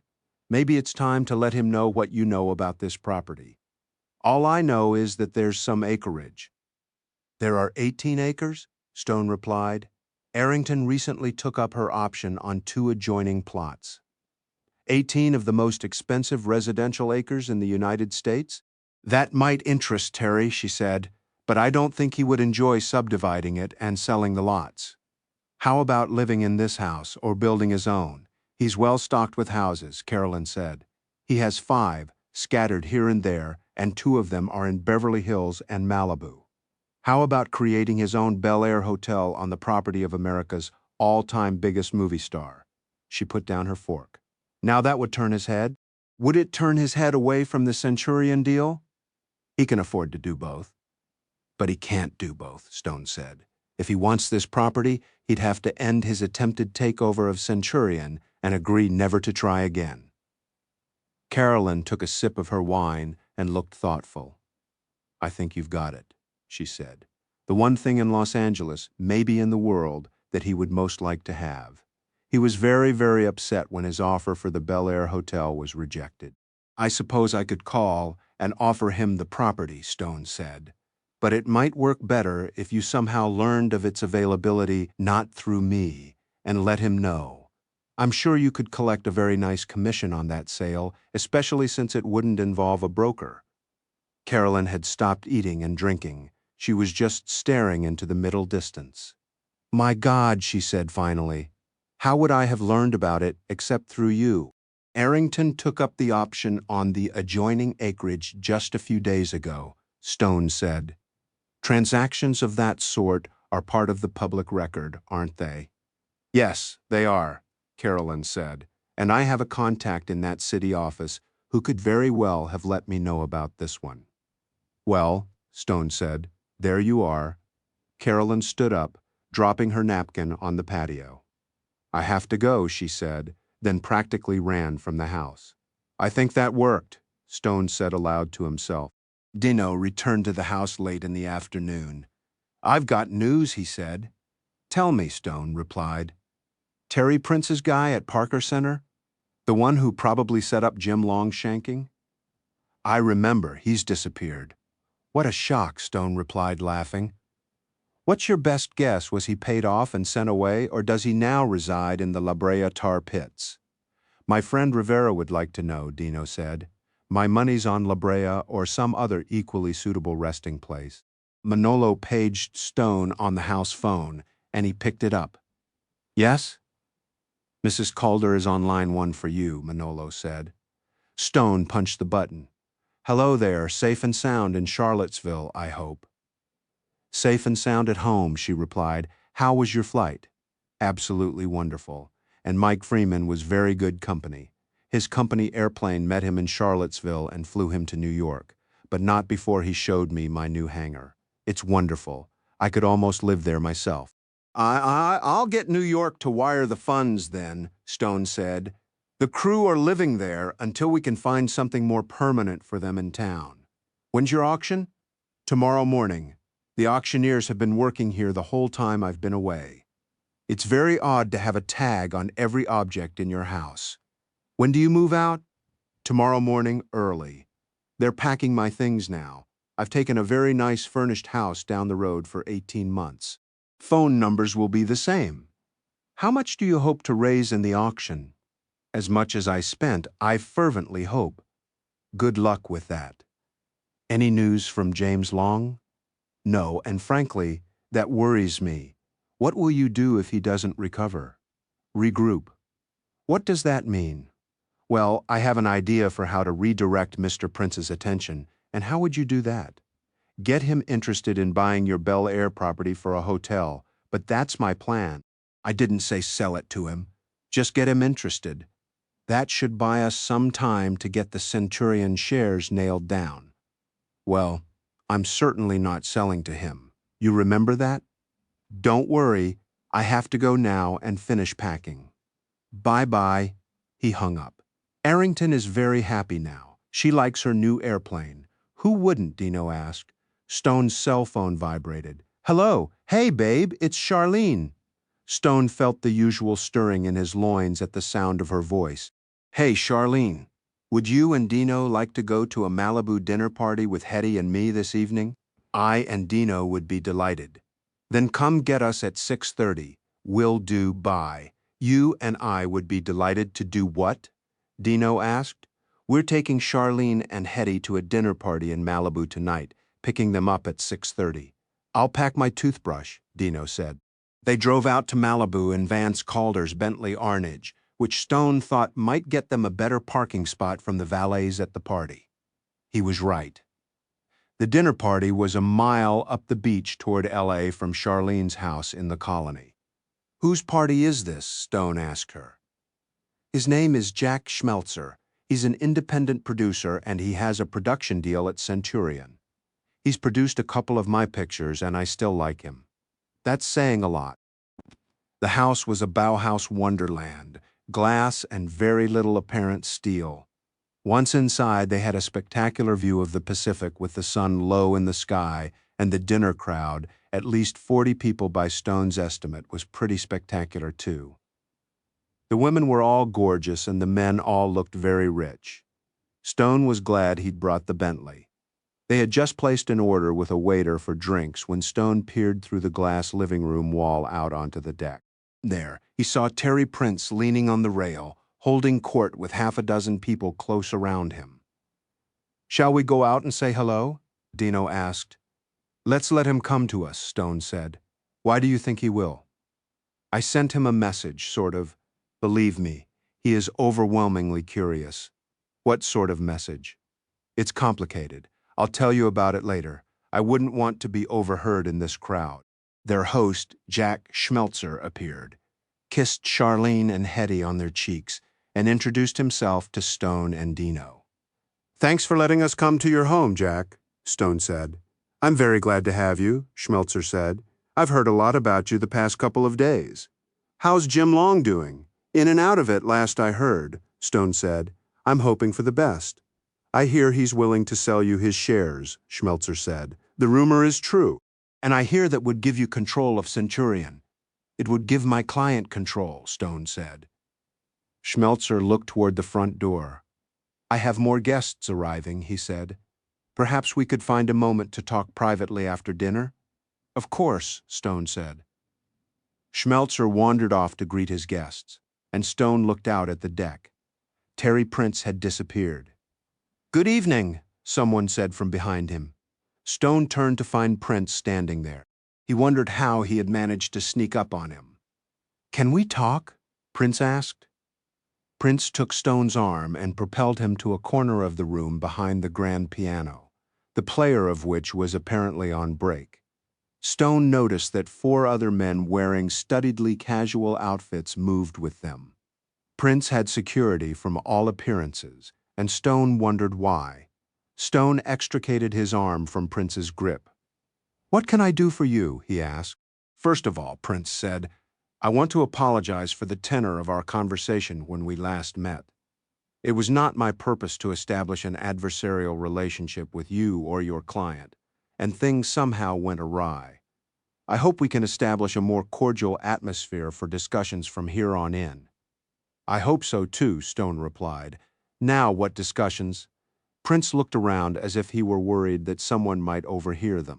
I understand that Arrington Calder has bought 2 pieces of property adjoining her Bel-Air estate. This is a matter of public record. Then I have no problem confirming it, Stone said. May I ask, then, what do those acquisitions bring her total acreage to? I believe it's 18 acres, Stone said. And this is quite near the Bel-Air Country Club. Some of the property is directly across the street. May I ask, Prince said again, how she and her late husband came to own such a large chunk of Bel-Air? in much the same way that Vance Calder came to own such a large chunk of Centurion, a little at a time, as he was able to afford it. Vance enjoyed his privacy, and he liked having his neighbors, whoever they might be, at some remove. It astonishes me, Prince said, that this piece of property could exist in Bel-Air without my having known about it until now. Neither I nor my client has concealed this from you. I would like you to know, and I would be grateful if you would communicate this to Mrs. Calder, that I would be very interested in buying the whole property from her. For what purpose? Stone asked. You may recall that I am in the hotel business, Prince replied. You want to build a new hotel in the heart of Bel-Air? That is correct. In spite of the nearby competition from the well-established Bel-Air Hotel, which has just undergone a major refurbishment, I am competitive by nature, Prince said, and I am perfectly capable of creating a hotel experience that would outshine that of the present hotel. Would this have anything to do with your inability to buy the Bel-Air Hotel? Stone asked. As I said, I am competitive by nature? Well, Stone said, that is a very interesting idea. What makes you think you could get planning permission to build a hotel on that site? I have already explored that possibility with the relevant authorities, and I'm assured that they would regard a low-rise, discreetly designed and landscaped hotel a welcome addition to the community. They were particularly pleased that I offered to put all parking underground. Well, that's all very optimistic of you, Mr. Prince. Call me Terry, please. Terry, what sort of offer did you have in mind for the property? Something on the order of $150 million, Prince replied. Stone shook his head. I don't think I could recommend such a price to my client. What did you have in mind? Prince asked. Well, I haven't had the opportunity to research the land values, but I should think something north of $200 million would be a good starting point for negotiations. Prince blinked. And you haven't researched the land values? No, but I know what Mrs. Calder paid for her two recent acquisitions, which were based on the property values of 4 years ago, when her late husband took the options. Would she sell at the right price? I don't know, really, but I do know that she enjoys visiting her property in Bel-Air, and since she has no need of the money, I'm uncertain what her reaction would be. All right then, Prince said, let's see if we can move this along. Please convey to your client that I will pay her $200 million for her property, and I will build her a house of her own design on the property that she may occupy for her lifetime, with full hotel services provided. Provided at no cost to her? Stone asked. Prince bit his lip. All right, all services provided at no cost to her. Well, Stone said, shrugging, next time I speak to her, I'll mention your interest and see what she has to say. Prince looked irritated.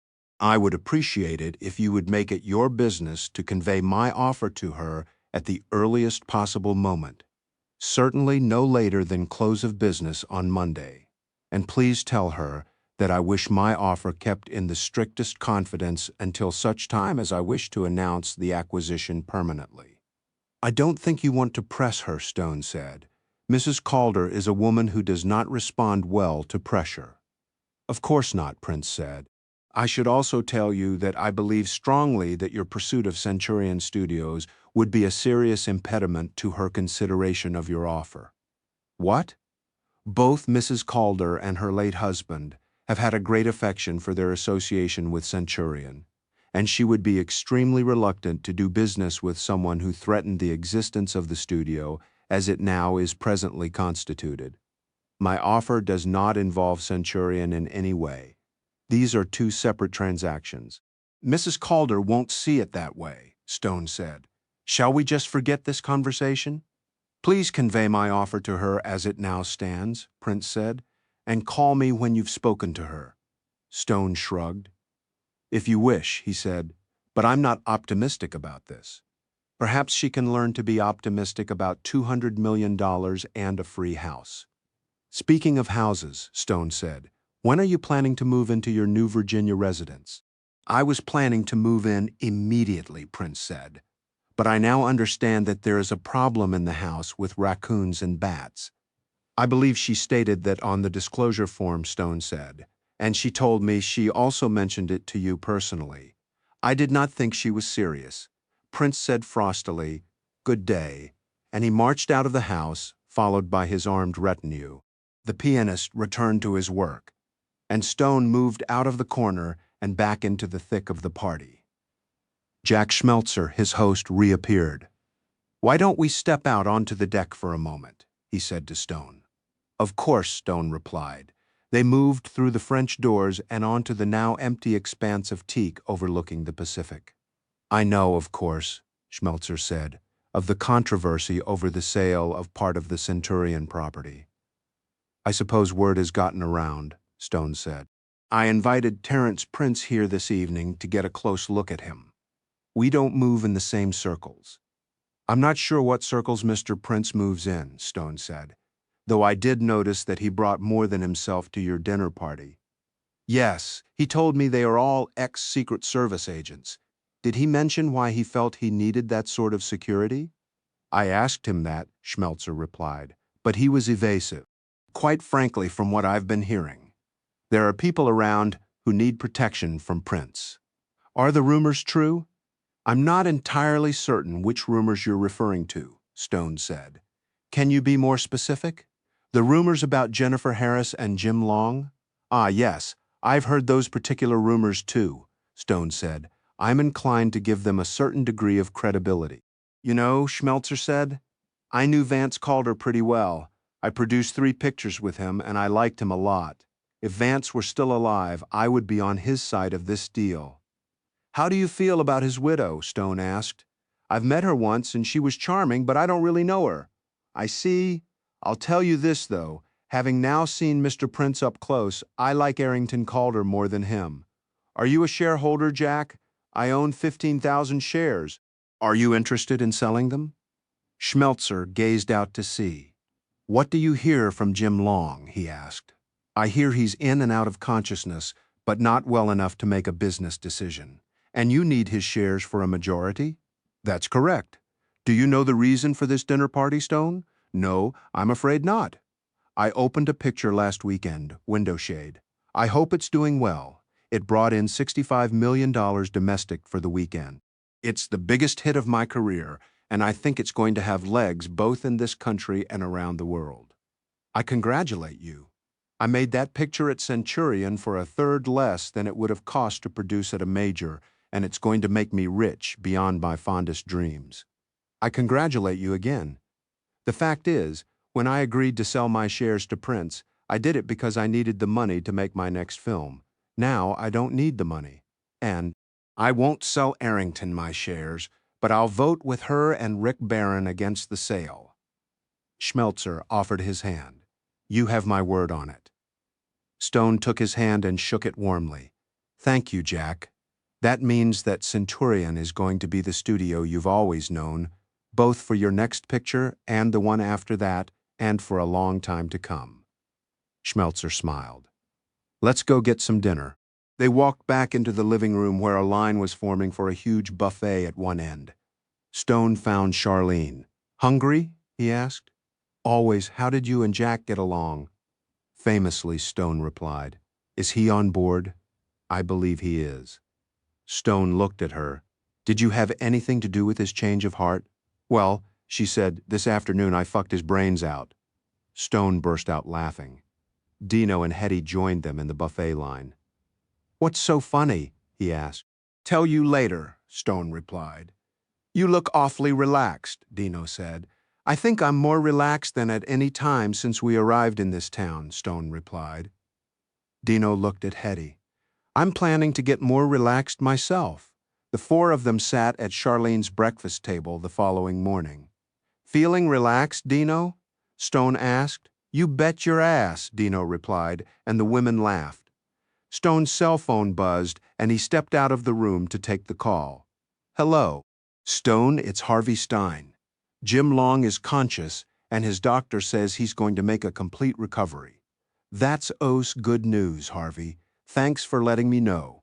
I'm going to wait a day or two before asking him to sign the documents and transfer the shares. I want to be sure that he's right on top of things before such a big move." "That's fine with me, Harvey. We're not so much under the gun now. Why is that? We've rounded up another 15,000 shares to vote with us. Do you still want to buy Jim's shares? Yes, we do. Well, that's a relief. He certainly needs the money. Has anything developed on the case against him? I'm going to use his condition to try and get him bail so he can recuperate at home. And once the prosecutor hears he's in the money again and can fight back, I think I can get the case dropped. They're really after Barbara Eagle. I understand, and I wish you luck. Let me know when Jim has completed the sale, and I'll get the funds wired. Thanks, Stone. They both hung up. Stone called Rick Barron and gave him the news about Jack Schmelzer's decision to vote his shares against the sale. What a relief, Rick said. This has been a real roller coaster ride. What else can happen? Don't ask, Stone replied. Stone was driving back to the Calder house when his phone buzzed again. He stopped at a traffic light. Hello? It's Carolyn Blaine. Where are you right now? At Pacific Coast Highway and Sunset, he said. Can you meet me at a coffee shop in 15 minutes? Where? She gave him the address. It's near my office. I'm on my way. He hung up and turned left on Sunset. Who was that? Dino asked. Carolyn Blaine. What did she want? She wants me to meet her in 15 minutes. She's nervous about talking on the phone. Stone drove to the address in Westwood and parked the car. I'll leave the AC on for you, he said to Dino, then got out and walked into the coffee shop. Carolyn was already at a table. Stone sat down and they both ordered coffee. What's up? I should ask you that, she said. Terry has gotten very edgy and prickly too. Why? For some reason you really get to him. Every time he sees you, he comes back fuming. It's creepy. Well, I'm sorry if I've made life more difficult for you. What did you talk about last night at Jack Schmelzer's? Terry took me aside and talked to me about Arrington Calder's property in Bel-Air. Thanks for passing that information. You're welcome. What did he say? He offered $200 million and to build a house for her on the grounds. He'll go higher, she said. How high? 225, maybe 250 mil. Wow. It's a unique piece of property, she said. There's nothing else like it in the United States. He likes a lot that it's across the street from the Bel-Air Country Club. He's a member there, and he thinks he could do some sort of deal with them to let his hotel guests play there. He seems to be moving very fast. Oh yes, he's already got his architects doing site plans. Yes, he told me about his idea for putting all the parking underground. It's a good use of the space. He can put buildings or tennis courts over the garage area. Have you heard anything from Jim Long? I heard this morning that he's conscious and will make a full recovery. When Terry hears that he's going to go absolutely nuts, you think he might make another attempt on Long's life? In the state he's in, he's capable of anything. Did you come to any sort of agreement on the Centurion deal? No. In fact, I told him that Arrington would not consider selling him the Bel-Air property without a binding agreement for him to withdraw from the Centurion deal first. Carolyn looked astonished, and he agreed to that? No, just the opposite. But I think he'll come around. I wouldn't count on it, she said. What is it that I don't know? I've learned that the money behind the Centurion deal is from some business associates of his late brother, the Drug King. South American interests? Colombian and Mexican. They're very excited about the Centurion property, and they've fronted all the planning money. How are they likely to feel about the Bel-Air deal? Oh, Terry would never let them in on that. That will be his personal triumph, his pet project. If those people ever thought that he would kill the Centurion deal in order to buy the Bel-Air property, they would be incensed, and they're not the sort of people you'd want angry with you. That's very interesting, Stone said. It's Long's shares that will give you a majority of the votes, isn't it? It is, Stone said. He wasn't about to tell her about Jack Schmelzer's shares. How did you get on with Jack Schmelzer? She asked. I shook his hand. He was very cordial. Did the Centurion deal come up in your conversations? No. Why do you ask? Well, he's one of the shareholders that Terry has in his pocket. I didn't know that, Stone said. You didn't know Schmelzer before last night? No, someone else invited me to his party. I'd never heard of him before that. Are you really serious about selling Terry the Bel-Air property? If the price is right, and I think building Arrington a house would be a very good carrot. She looked at her watch and set down her coffee cup. I've got to get back, she said. He'll be out of his meeting soon, and I want to be back in my office by then.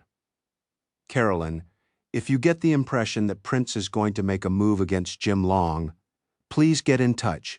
He's got personal security now, but he may want to beef it up. Well, I can give you my opinion on that, she said.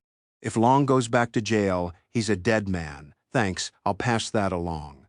She shook Stone's hand and left. Stone paid the bill and went back to the car, where Dino had a jazz station on the Bentley's radio. So? She says, Prince is getting crazy, Stone replied. She says the money behind the Centurion deal is drug-related, and if the deal falls through, his partners will. Well, they'll be very angry. Interesting, Dino said. I told Prince that there would be no deal on the Bel-Air property unless he dropped his bid for Centurion. Well, Dino chuckled, he can't do that, can he? Not without making the wrong people mad. Seems that way, Stone said. You're going to nail him to the wall, aren't you? Dino asked. Only if I get the chance, Stone replied. Stone was back at the Calder house when Rick Barron called. Stone, the Centurion shareholders meeting is set for early next week to take a vote on Prince's final offer. Has he come up with a final offer yet? No, and he's playing his cards very close to his vest. We have a couple of new cards, too. Tell me. Jim Long is recovering. I think we'll own his shares before the meeting, and if we don't, we have 15,000 new shares that will vote our way. From whom? I promised I wouldn't say. He doesn't want it known until he actually votes, frankly. I don't blame him. What with the way that others have been dealt with? Neither do I, Rick said. Do you feel confident he will actually vote with us? He gave me his word, and I had a very strong impression that he meant it. God, I hope I get through this without having a stroke, Rick said. Just relax, Rick. It's going to be all right. I hope you're right, Stone. Talk to you later. They both hung up. Manolo came out to the patio and handed Stone a brown envelope. This was delivered by messenger a moment ago. Stone opened the envelope and found a formal offer for the Bel-Air property for $250 million and the new house. There was no mention of the Centurion deal. Stone called Arrington. Hello? You out of your house? I am. I'm in the rental. We got an offer from Prince for your Bel-Air property a moment ago. $250 million. And a house for you, built to your specs. Wow, she said. I never thought he'd go that high. It's a rich offer, no doubt.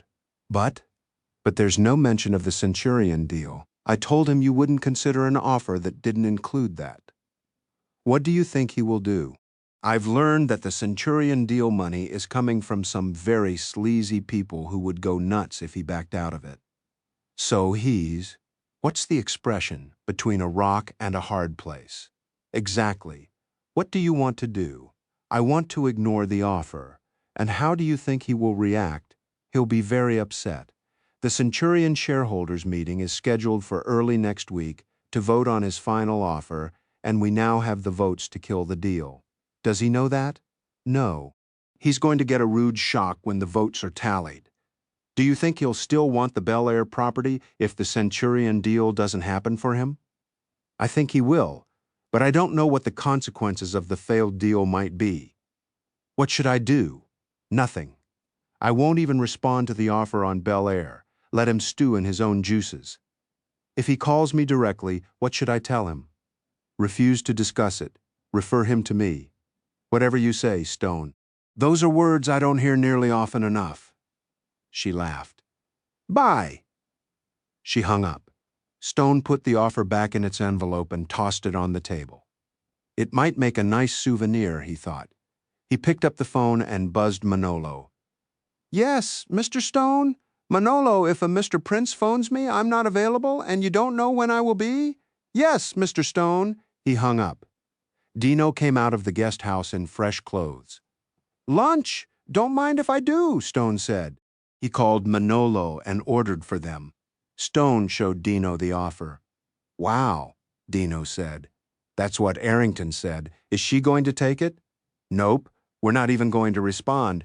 I think you'd better start traveling with a bodyguard, Dino said. But Dino, I have you. What more security do I need? I hope you're right, pal. Stone's cell phone buzzed. He checked the caller ID before answering. Hello, it's Harvey Stein. I have good news. I can always use good news, Stone said. I saw the judge this morning, and I've gotten Jim released on bail. His doctor says we can take him home tomorrow morning. That is good news, Harvey. There's more. He signed the sales documents and the stock certificates just a moment ago. That's great news, Harvey. Messenger them to me at the Calder house, and I'll get the funds wired. He looked at his watch. Just as soon as I receive them. I'll bring them myself, Stein said. Is now a good time? It is, Stone said. I'll be there in half an hour. They hung up.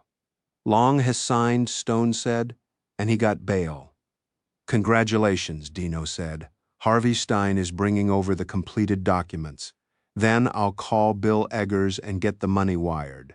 Lunch arrived, and they had just finished eating when Manolo escorted Harvey Stein out to the patio. Stone shook his hand and introduced Dino. Here you are, Harvey said, handing him the documents. Take a look and see if they're properly executed. Stone went through the papers. Perfect, he said. Just a moment. He called Eggers and told him to wire the funds to Long's account, then hung up. Long's account will have the funds within the hour, he said to Stein. What do you think Terry Prince's reaction will be when he hears? Stein asked. Well, if our experience holds, he's already heard about it, and we're both still alive. Now that we own the shares, he has no reason for another attempt on Jim's life unless he just enjoys revenge. I'm not taking any chances, Harvey said. I've doubled the security at Jim's house. Good move, Stone said. His cell phone went off, and he checked it. That's Terry Prince, he said. What are you going to say to him? Stein asked. I'm not going to say anything to him, Stone said, putting away his cell phone. Stone stretched out on his bed after lunch and switched on the TV for something to lull him to sleep. The first image he saw was a car in flames, but what really caught his attention was the glass and steel house in the background. A voiceover came on. Early this morning, the Malibu Fire Department answered a call to the beach home of film producer Jack Schmelzer, whose new film Window Shade opened last weekend to record grosses. A two-shot followed, a reporter and a fireman. Somebody apparently soaked a rag in gasoline, stuffed it into the fuel cap, and basically turned the car into a giant Molotov cocktail, the fireman said. It's a pity. It was a classic 1950s Mercedes convertible. Mr. Schmelzer was unavailable for comment, the reporter said. Stone rewound the DVR to the beginning of the report and called Dino. Come in here, there's something I want you to see. Dino came into the room and took a chair. Shoot! He watched the news report, an expression of disbelief on his face. It's Prince at work, he said. At least he didn't kill anybody this time. How is this going to affect your share count? I don't know, Stone replied. I guess it hinges on how scared Jack Schmelzer is. I hope he's just mad. I would be, Dino said. So would I, but I don't know Schmelzer. Stone's phone rang. Hello? Hey, it's Charlene. Have you heard what happened at Jack Schmelzer's house? I just saw it on TV. Have you spoken to Jack? I don't even have his phone number, Stone said. I don't have his home number either, she said. But you can reach him at Centurion. I'll call him, Stone said. Talk to you later. He hung up, called the studio, and asked for Schmelzer. A secretary put him on hold. Hello, Stone? Yes, Jack. I just saw the TV news report. Can you believe that son of a bitch? No, I can't. I'd sue him if I could prove he did it.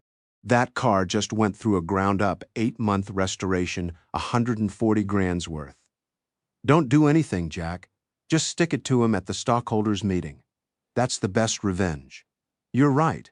I'd like to punch him in the nose. But you're right, that's the way to get him. Don't mention this to anyone. If you run into Prince, behave as if nothing has happened. Be cordial. Make him think you're still in his corner. How'd he find out I'm voting with you? I don't know. His assistant asked if we talked. but I said we just met at your dinner party and didn't really talk. I was careful not to let on. Charlene wouldn't have talked, would she? Of course not. I guess Prince just saw us both in the same room and made an assumption. That's probably it. Well, I'm going to take a deep breath and start looking for another Mercedes. That's the spirit. The two men said goodbye and hung up. He took it well, Stone said. His cell phone rang, and Prince's name appeared on the screen. Stone ignored it. I'm going to go have a drink with Rivera and catch up. You want to come? Dino asked. Sure, Stone said. I've got nothing better to do. Stone changed and met Dino on the patio. Which car you want to take? I don't want to take the Bentley for a drink with a cop, Stone said. He might think ill of us. Good point. Stone handed Dino the keys to the Mercedes. Will you move our car so that I can put the Bentley into the garage? Sure. The two of them walked through the house and out to the garage. Dino got into the Mercedes, started it, and backed into a parking spot. Stone opened the garage door, then got into the Bentley and pulled it inside. Dino was standing outside when Stone closed the garage door. The Mercedes was idling, waiting.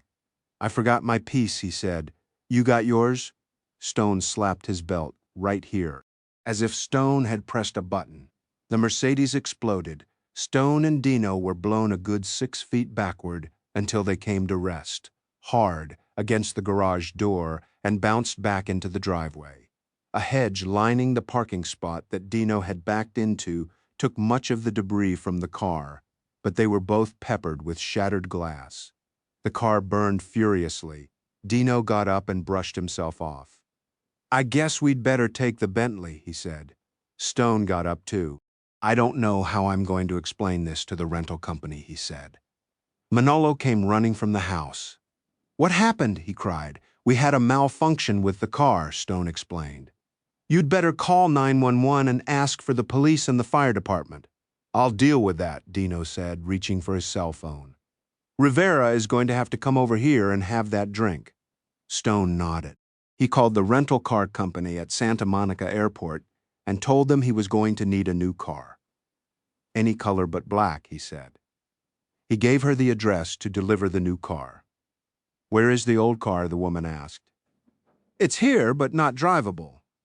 I think you'd better call your insurer and get them to send somebody out here to look at it. Did you wreck it? She asked. Somebody did? Is it totaled? That would be my estimate, Stone said, but the insurance adjuster should make that call. We'll have a car out there inside of an hour, the woman said, then hung up. Manolo had gone into the house and came back with a broom and dustpan. No, Stone said. Leave the pieces where they are. Do you have a fire extinguisher? Manolo went back into the house and came back with a small extinguisher. Never mind, Stone said. Let the fire department deal with it. An hour later, the fire department had left, and so had the patrol car. A team from the crime lab were putting the pieces of the Mercedes on a flatbed truck. Stone, Dino, and Rivera sat at the patio table sipping iced tea while Rivera took notes. So you think Prince did this? You want to add anything else? Rivera asked.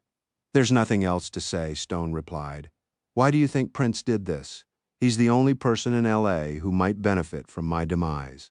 Stone explained about the upcoming stockholders meeting at Centurion. And you think he destroyed this guy Schmelzer's car too? Yes, but I don't think he expected Schmelzer to be in it at the time. Well, he sure must have expected you to be in this one, Rivera said. Dino, remind me to always have you start the car, Stone said. Rivera closed his notebook. It's not too early for a drink, is it? Why didn't I think of that? Dino asked. Stone placed the order with Manolo, and they sat, sipping. So, what's the latest on Carter from Parker Center? Stone asked. We think he's in Mexico, Rivera replied. His mother is from some little town in Sonora, and he still has family there. You going to go after him? Not yet. We have to find a way to prove that he directed some inmate or other to off James Long before we'll have a charge that can stick. Just leaving off his job isn't enough. You know, Stone said, I'm no longer sure that Terry Prince is directing this little campaign of mayhem. He told Rivera about Prince's backers from the drug trade. Doesn't this sound a whole lot more like them? Very good point, Rivera said. It's doubtful that a real estate developer would have the kind of direct connections to do these things, except maybe the shanking of Long after all. We've been told that Prince spoke to Carter. Wouldn't hold up in court, Dino said. Stone, Rivera said. Do you have any names of the drug people Prince is dealing with? No, I was just told they're out of Colombia and Mexico. Do you think you could get some names? That might be a big help. I'll see what I can do, Stone said. Excuse me. He stepped away from the table and called Carolyn Blaine. Is this a bad time to talk? He asked her. Let me call you right back. 2 minutes later, his phone buzzed. I'm here, Stone said. I bought one of those throwaway cell phones, she said. Now, the number is in your cell phone, right? Always call me on this phone, not the regular one. Carolyn, you said that the drug people backing Prince are from Colombia and Mexico. Do you have any names? The Mexican is named Ricardo Montino, she said. He's based in Tijuana, I think. I don't have a name in Colombia. Why do you ask? Well, this morning somebody torched the car of Jack Schmelzer. Remember you asked about him? Yes, but I didn't pass anything on to Terry. And this afternoon, my rented Mercedes exploded a moment after it was started. Oh my God, were you hurt? No, Dino started the car, then got out. That's when it blew. The police are picking up the pieces now. This stuff is too crazy for Terry to be doing it, she said. It's got to be the Mexican. That's why I was asking for a name. I wish I could tell you more. Just keep an ear to the ground and let me know what you hear. All right. Are you going to accept Terry's offer for the Bel-Air property? I've told him the conditions, and he hasn't met them. I don't have anything more to say to him. He's very, very nervous, she said. I've never seen him like this. Normally, he's the coolest guy in town. Before this is over, he's going to get a lot more nervous, Stone said. He hung up and went back to give Rivera the name of Ricardo Montino. A woman from the rental car company showed up with a brand spanking new Mercedes E500. We had one with the big engine, she said. Thanks very much. You look like the type who would enjoy the extra power. Do I? Oh yeah, by the way, we're charging your American Express card $63,000 for the black Mercedes. She handed him a written notice to that effect. Hey, wait a minute, Stone said. That's what the insurance is for. She produced another document. Here's the original rental form you signed. See where you initialed in the 3 circles? Stone was stunned. Yes, he admitted. See where it says declined? Yes. That means you declined the insurance. Too late to change it, I'm afraid. I always decline it too, Dino said. Maybe I'd better start accepting. She put a hand on Stone's shoulder. Take it easy. American Express will pay for it if you don't already have car insurance. I have car insurance. They'll pick it up, less your deductible. Stone heaved a sigh of relief. Joan would have killed me. Who's Joan? The woman asked. My secretary. She runs my life. I run my husband's life, she said. But I'll bet I don't get paid as well as your secretary. She stuffed the documents in her briefcase. Have a nice day, she said, and try not to blow up any more cars. We're running out, and it will make your insurance company unhappy. She left. How much is your deductible? Dino asked. $5 grand, I think. You'd better bill that to Arrington. You're right. Rivera stood up and tucked his notebook into his pocket. I'm out of here, he said. I've got bad guys to chase. I hope you catch up with them, Stone said, watching him go. Where were we going when the car exploded? Dino asked. Stone thought about it. To have drinks with Rivera. Oh, then we got that taken care of, didn't we? What do you want to do now? I think we'd better do something, Stone said, or I'll start dwelling on what would have happened if I had started the car, or if you hadn't gotten out of it in time. I see your point, Dino said. Let's get out of here. Stone got into the new Mercedes. Dino stood over by the garage, where a man in white overalls was already painting the door. You start this one? He yelled. I'll wait over here. Stone took a deep breath and started the car. It didn't explode. They drove down into Beverly Hills and took a run down Rodeo Drive. Finally, Stone pulled into the alley behind the Ralph Lauren store and gave the car to the valet parker, along with a 20, "Please park this where you can see it, lock it, and if anybody messes with it, call the police." "Yes, sir," the young man said, looking at him oddly but pocketing the 20. "If it doesn't explode when I come back, there's another 20 in it for you," Stone said.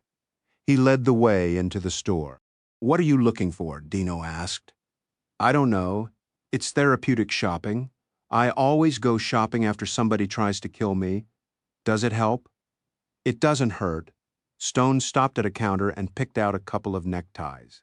"Nobody wears neckties out here," Dino pointed out. "They must sell them to somebody," Stone said. "Maybe New Yorkers." He wandered into the shoe department and found a pair of chocolate brown alligator loafers he liked. Then he turned over the shoe and saw the price tag. A sales assistant approached. "Would you like to try those on?" he asked. Stone gave him his card. "I wear a 10D. Call me when they go on sale," he wandered on. "Have you forgotten that you're now a partner at Woodman Weld?" Stone went back and tried on the shoes. "I'll take them," he said, handing the young man his credit card. "Feel better now?" Dino asked. "Much," Stone replied, accepting a bag containing the shoes. "What else you looking for?" Dino asked. "I don't know." "It's chilly at night out here. How about a sweater?" "Good idea." Stone found the correct department and picked out a gold cashmere V-neck. "I'll buy you one," Stone said. "After all, you nearly got killed too." Dino picked out a red sweater. "You're right," he said. "I feel better too." They wandered on through the store. "You know," Dino said, "we've never been shopping together. Do you think they think we're gay?" "They don't think we're gay," Stone said, "because they know I could do better than you." Dino burst out laughing.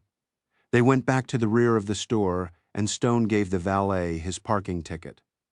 The car was parked just across the alley, and the valet ran to get it.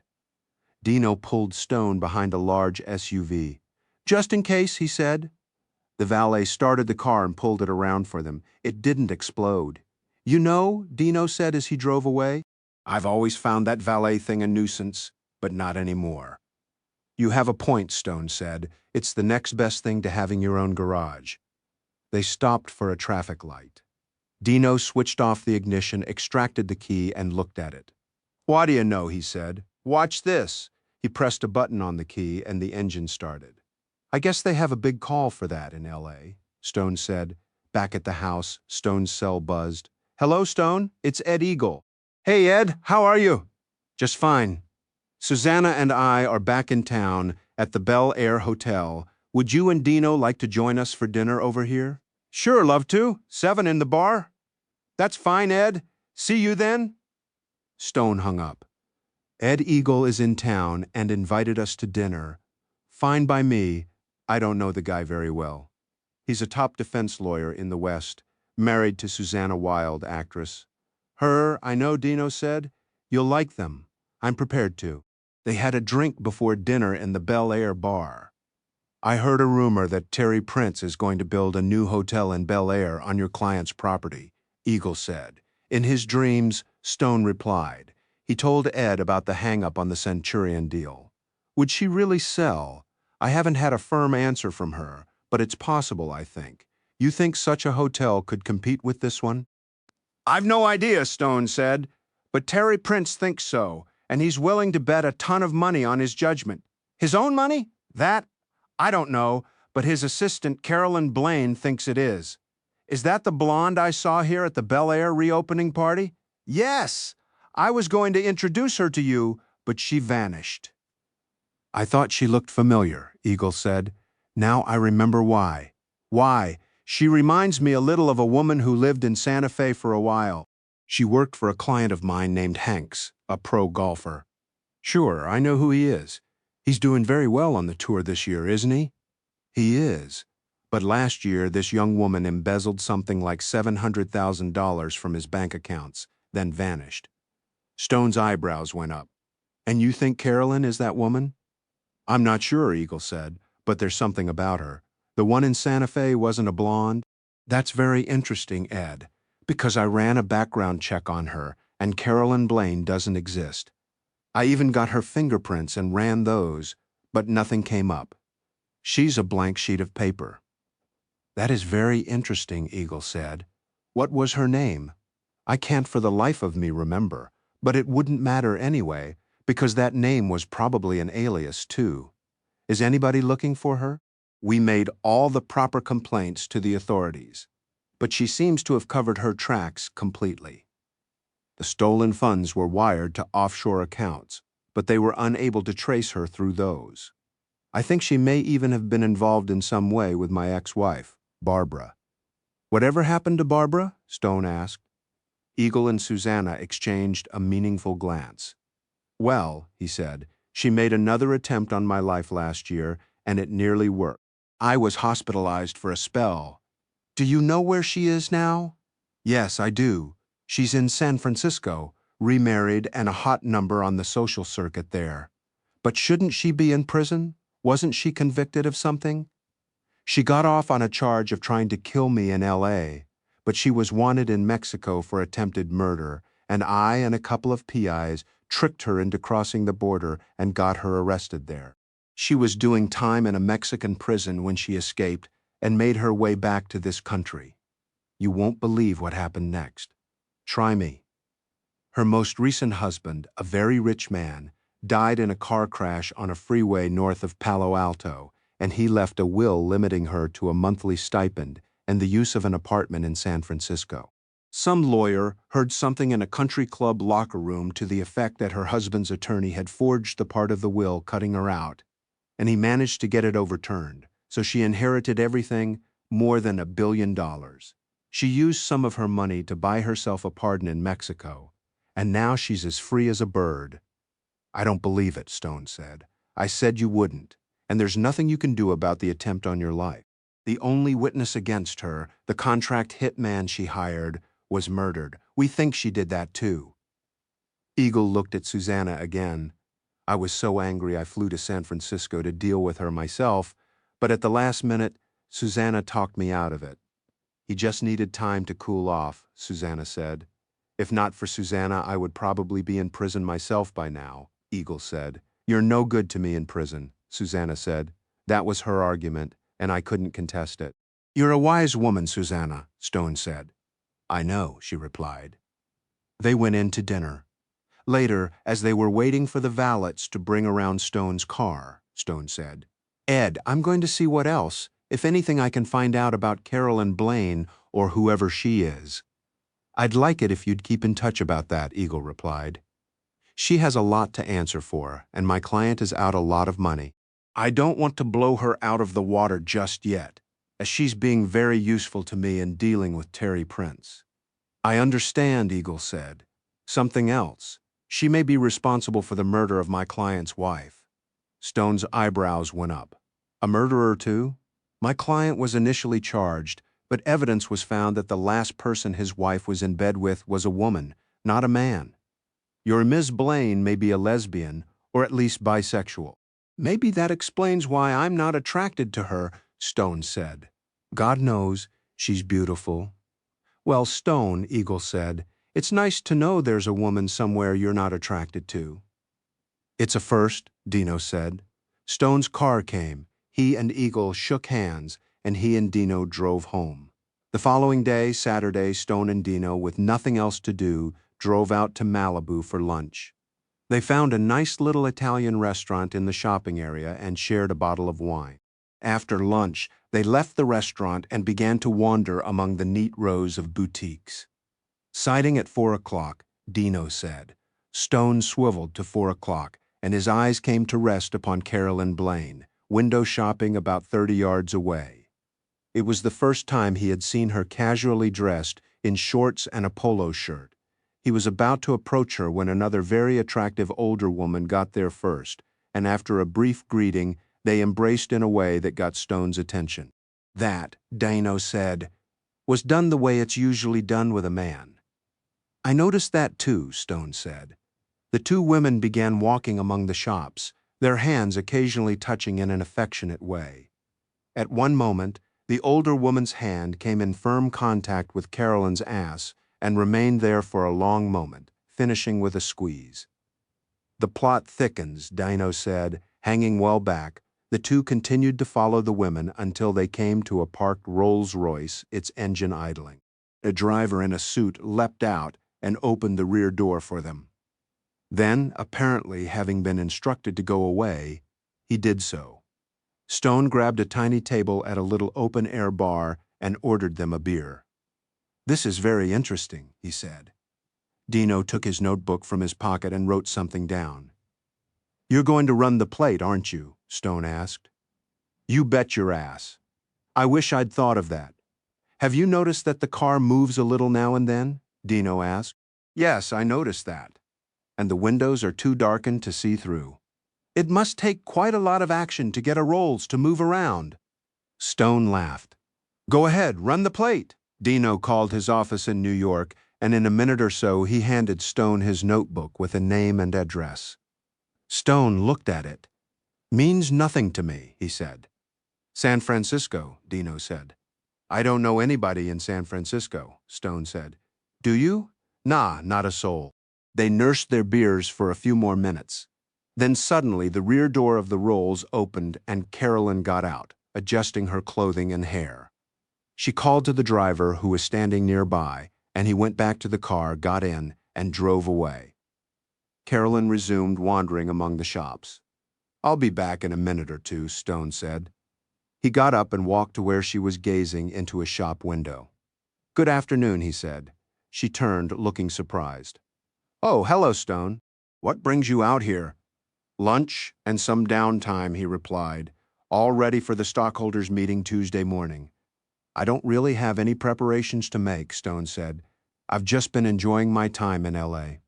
"What have you been doing?" "Lying around, mostly had dinner last night with some friends from Santa Fe who are in town." He caught just a tiny flicker of concern in her face. "Nice town, Santa Fe. Have you spent any time there?" "Once, half a dozen years ago, a weekend with somebody I shouldn't have gone there with." Stone laughed. "Yes, we've all had weekends like that, haven't we?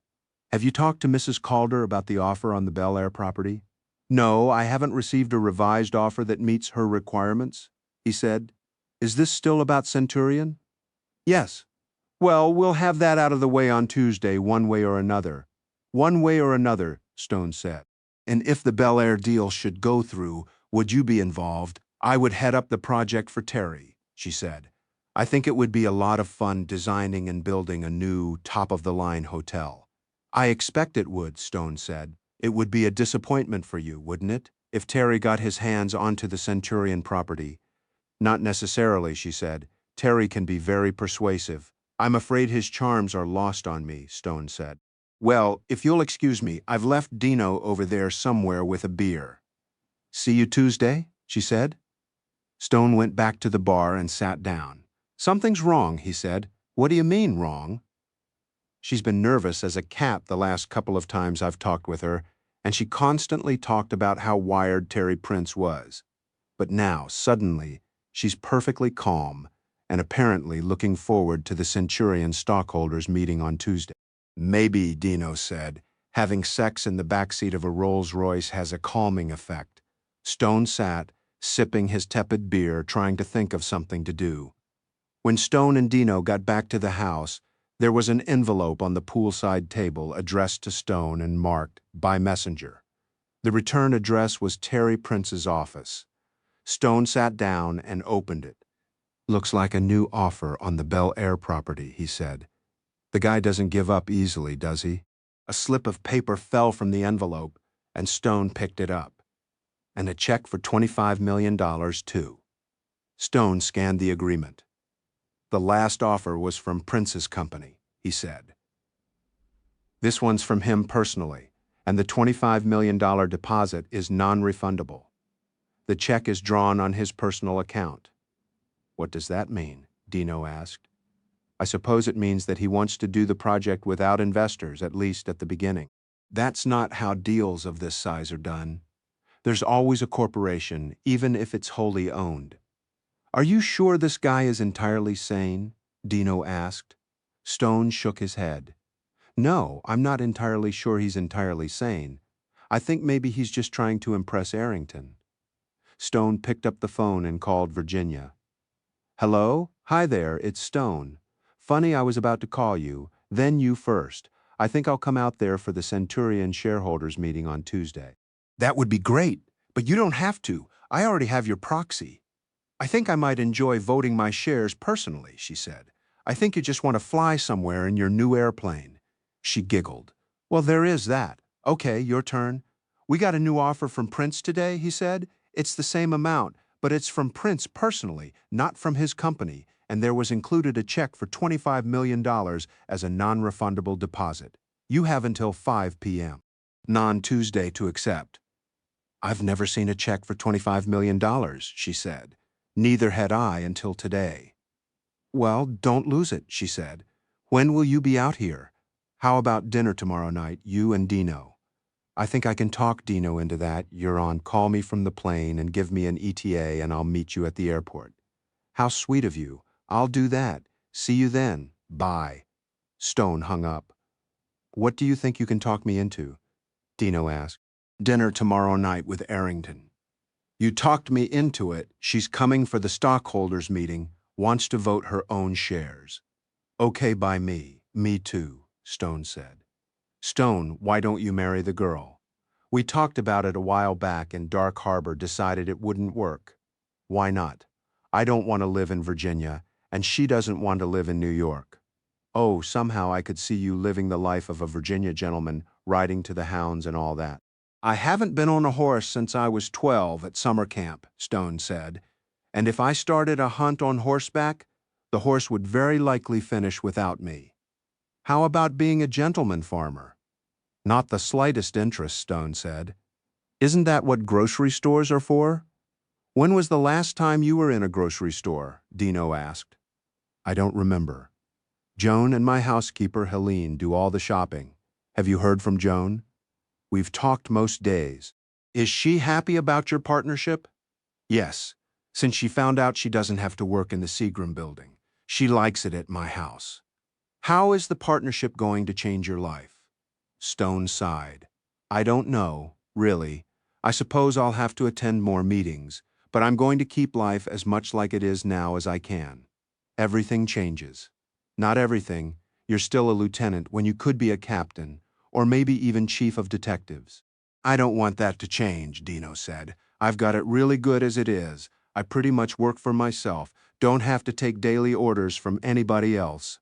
The commissioner likes me, the chief likes me, and the chief of detectives likes me. If I let them promote me, I'd be somebody's rival, and the politics would start. You're right. You've got a sweet deal, and it would be a shame to screw that up. You want to know what I'm doing right this minute? Dino asked. You're sitting on your ass, Stone said. No, I'm liaising with my counterparts at the LAPD, comparing procedures and programs. You could have fooled me, Stone said. Didn't you wonder what all that stuff with Rivera was about? I thought you were just keeping your hand in. Well, that too. Stone's cell rang.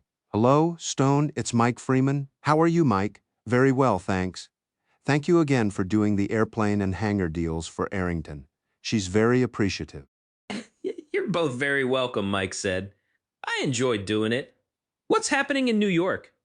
It's weirdly quiet, Mike said. Things are just rolling along. The company seems to be taking care of itself. None of our security clients has been shot or had his car blown up. Oh, that reminds me, Stone said. He told him about the exploding Mercedes. Well, shit, Mike said. I should have kept some people at the house.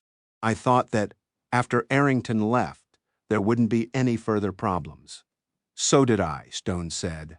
I'll have people there in an hour. You don't have to do that, Stone said. Dino and I can handle it. You didn't handle it too well the last time, did you? And anyway, you're our corporate counsel and a member of our board, and you have to be protected, if you insist. I do insist. I'm glad I called to see how things were, since things are so terrible in LA. I'm going to come out there and personally see that you don't die before Tuesday. You're just bored and looking for an excuse to get out of New York. You could be right, Mike said. Between now and Tuesday, we're all going to watch your ass. I'll be there tomorrow. Dinner? You can join Arrington, Dino, and me. I've got an airplane to catch, Mike said, then hung up. Stone managed to sleep late on Sunday morning. He had eggs. Benedict in bed and read both the New York Times and Los Angeles Times.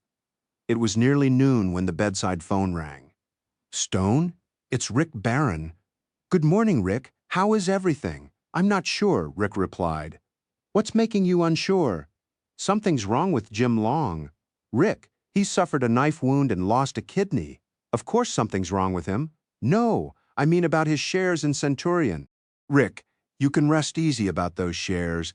They're bought and paid for, and I have the stock certificate. Yes, I know that, but I just had a call from the attorney for Jennifer Harris's estate, and he told me he's had an offer for her shares. So Prince is still trying to get them. No, the offer is not from Prince. He wouldn't tell me who it was, but he did tell me it was for $4,000 a share. 4,000. That's what he said. He's waiting for an answer from her trustees, and he wanted to give us a chance to match the offer. Then that means that Prince is going to show up on Tuesday and make that offer to all the stockholders. Stone, I told you, the offer isn't from Prince. Who else could it be? I don't have the slightest idea, and I'm very worried about it. It doesn't matter, Rick. We have enough shares on our side to get along without Jennifer Harris's. There's something else, Stone. Stone felt a trickle of apprehension run down his bowels. What else, Rick? The attorney intimated that Jim Long's shares might be in play as well. That's not possible, and Long knows it, Stone said. At least his attorney Harvey Stein does. I hope you're right, but I just have the feeling that everything is about to go wrong. Then there's the shareholder who promised to vote with us. Yes, you wouldn't tell me his name. Maybe you'd better call him and have a chat. I can't, it's Sunday, and I don't have his home number. Is his office number at Centurion? Well, yes. Then I probably have his home number in my book. But if I ask you for that, I'd be violating his confidence, and I can't call him and ask him for his permission. Stone, there's nothing wrong with your asking me for somebody's home number.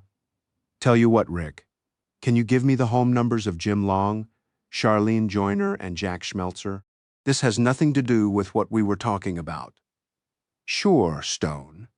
Rick read out the 3 numbers and Stone dutifully wrote them down. Do you want me to call anybody for you? Rick asked. No, please don't. I want to talk to the shareholder and to Harvey Stein. Then I'll get back to you. I'm at the studio, Rick said on stage 4. What are you doing at the studio on a Sunday morning? I'm arranging a little reception for our shareholders, Rick said. You'll see on Tuesday. I've got to run. He hung up. Stone called Jack Schmelzer's home and got an answering machine. Hello, Jack. It's Stone Barrington. I'd be grateful if you'd give me a call at the first opportunity. He left his cell number. Then he called Harvey Stein's cell, got voicemail, and left the same message. He hung up. He didn't know what else to do. Stone and Dino had a late lunch on the patio, and late in the afternoon the house phone rang. Hello, it's Arrington. We'll be landing at Santa Monica in an hour, she said. We're parking at Atlantic Aviation. I'll see you there, Stone said. Oh, by the way, Mike Freeman is going to join us for dinner, he called me. I've already added him to our table. Great. See you in an hour. Stone hung up. He told Dino about the call from Rick Barron earlier in the day. That sounds ominous, Dino said. Yes, it does. I've called both Schmelzer and Harvey Stein, and neither of them has gotten back to me. It's Sunday afternoon, Dino said. They're probably on the golf course. Why didn't I think of that? Stone said. You're probably right. They'll call back this evening. Stone got Vance Calder's Bentley Arnage out of the garage, and they drove to Santa Monica Airport and got buzzed through the security gate and onto the ramp. Here comes a GY, Dino said, pointing. Stone looked up to see the beautiful plane turning from the taxiway into the Atlantic Aviation ramp. That is she, he said. He waited until the airplane was chalked, then drove out and parked near the door. The air stair dropped into place, and Arrington walked down the steps, looking fresh as a teenager. Stone hugged and kissed her, and she gave Dino a kiss too. "How was your flight?" Stone asked. "Heavenly," she replied. "It's like having your own railroad car except it moves at 500 knots. I actually had a shower so I wouldn't have to change at home." Stone opened the boot of the car so that the crew could load her luggage. Then he turned to see another GI taxiing onto the ramp. "There's the Strategic Services airplane," he said. "I'd thought Mike would go into Burbank. We coordinated," Arrington said. "I was actually able to telephone him from my airplane to his. Isn't that extraordinary?" "It is," Stone agreed. He watched a black SUV pull up to Mike's airplane and saw Mike get out. "Why don't we go straight to the restaurant?" Arrington said. "It's Michael's in Santa Monica. Mike's car can take his luggage to the Bel-Air." "Good idea," Stone said, and in little more than a moment they were all in the Arnage, and shortly after that they were settled in a garden table at Michael's. Arrington was facing the door. "Well, that's awkward, isn't it?" she said, nodding toward the restaurant door. Stone turned and saw Terry Prince, Carolyn Blaine, and 2 other people enter the garden. "Yes, it is," Stone said. "And ignore them." Drinks and menus arrived, but Stone was preoccupied with Prince and his dinner guests. "Dino," he said, nodding toward their table. "Isn't that the woman we saw out in Malibu? The one with the Rolls-Royce?" "I thought we were ignoring them," Dino said. "What was her name?" Dino produced his notebook. The car was registered to an E.K. Grosvenor of San Francisco. "The name meant nothing to you." "It still doesn't," Stone said, but he had an oddly unsettling feeling about the woman. "Oh, come on, Stone," Arrington said. "Order something. I'm hungry." Everyone ordered. As they were waiting for their food, Terry Prince got up and walked over to their table. "Good evening, Mrs. Calder. Stone, everybody replies," were muttered. Prince turned to Arrington. "Have you had an opportunity to consider my offer yet?" "I've just arrived," she said. "I haven't seen it." "You'll get an answer Tuesday," Stone said, "after the Centurion business is settled." "Very well," Prince said. "Enjoy your dinner." He turned and ambled back to his table. Stone reflected that Prince was looking a lot more relaxed than the last time he had seen him. Carolyn, too, he recalled. What were they so relaxed about? Then his mind made one of those off-the-wall connections, put 2 and 2 together and got 8. The thought didn't make him feel any better. Dinner arrived, and he turned his attention to his sweetbreads with a sauce of morel mushrooms. Mike spoke up. "Arrington, how are you enjoying your new airplane?" "It's just wonderful, Mike, and I thank you again for helping me choose it." "I thought you would like it, Mike," she asked. "What exactly does your company do?" "Strategic Services supplies security and investigative services to governments, corporations, and individuals worldwide," Mike replied. "We also have several manufacturing divisions, including those for armored vehicles, body armor, and electronics associated with our work." "Is it fun?" she asked. Mike laughed. "Sometimes, Mike," Stone said, "Woodman and Weld would like to buy me a car." "Is the one you loaned me for sale?" Mike took a card from his pocket, wrote something on the back of it, and handed it to Stone. It was a number, 100K. "That seems low," Stone said. "Are you sure?" "It's about what it would bring on the wholesale market or at auction." "Consider the deal done," Stone said. He was thrilled, but tried not to show it. "Is it one of your armored models?" Arrington asked Mike. "Yes, good Stone needs it." Everybody laughed. It was still early when they got home, and Stone called Ed Eagle at the Bel-Air. "Hello, Ed, it's Stone. I'm glad to catch you in." "Hey, Stone, I'm glad you called." I remembered the name of the woman, the embezzler. Her name was Dolly Parks. As I said before, that may not mean anything, since she would certainly have changed it when she left town. "Thanks, Ed. It was another name I called you about. You said your ex-wife Barbara was living in San Francisco and had remarried. Do you know her new name? Well, she changed it from Barbara to Eleanor when she married Walter Keeler. Walter Keeler, the avionics guy, one and the same. He was the one killed in the auto accident. And she has a new husband now?" Yes, a car salesman, an Englishman. When she married him, she bought the dealership and gave it to him. What kind of dealership? Rolls, Bentley, Aston Martin, that sort of thing. And his name, Grosvenor. He changed the dealership name to his. I don't know his first name. So E.K. Grosvenor could mean Eleanor Keeler Grosvenor. Yes. What does she look like? Fairly tall, slim, always fashionably dressed. Quite beautiful. And she knew this Dolly Parks. Yes, I had a pair of PIs following her, and they made that connection. Ed, she's in L.A. Why do you say that? Dino and I saw her with Carolyn Blaine out in Malibu yesterday, and she was being driven in a Rolls.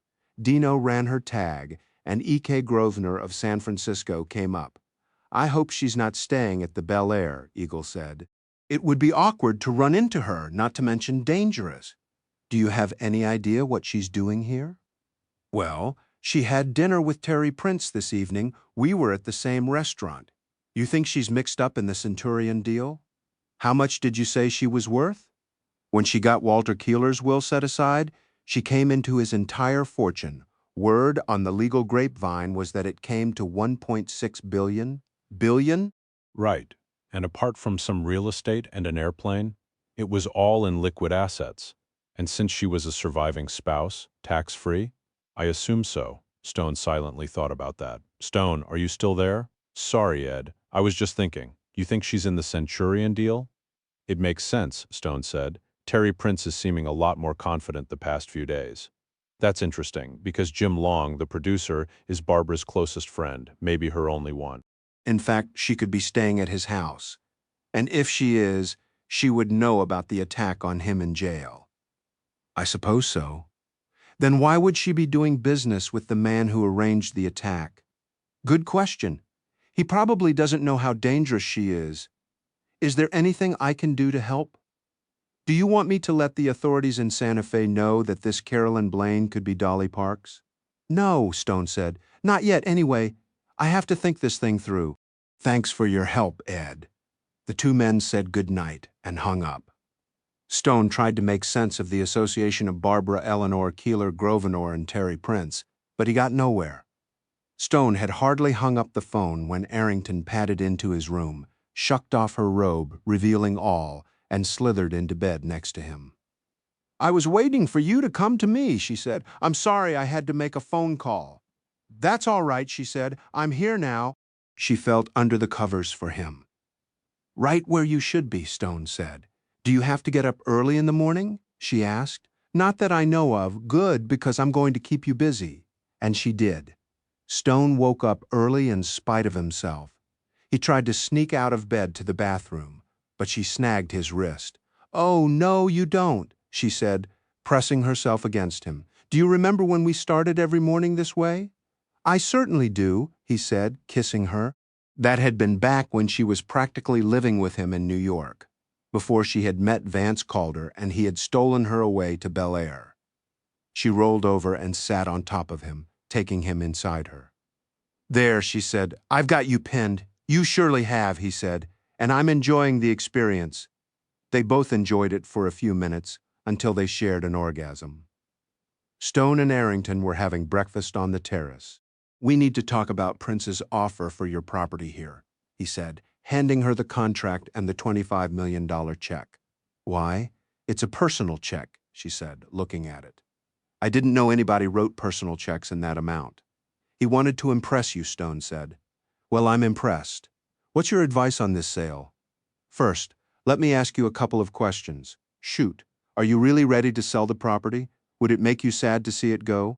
Yes, to your first question. No, to your second. My life isn't here anymore.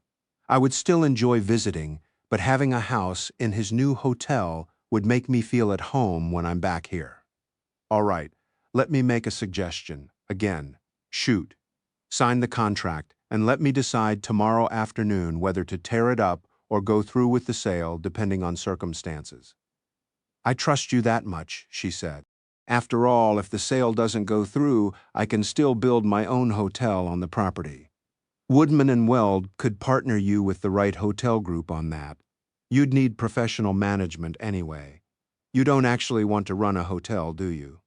Oh God, no, I just want to be able to complain about the service and get instant results. I think we can guarantee that, Stone said, laughing.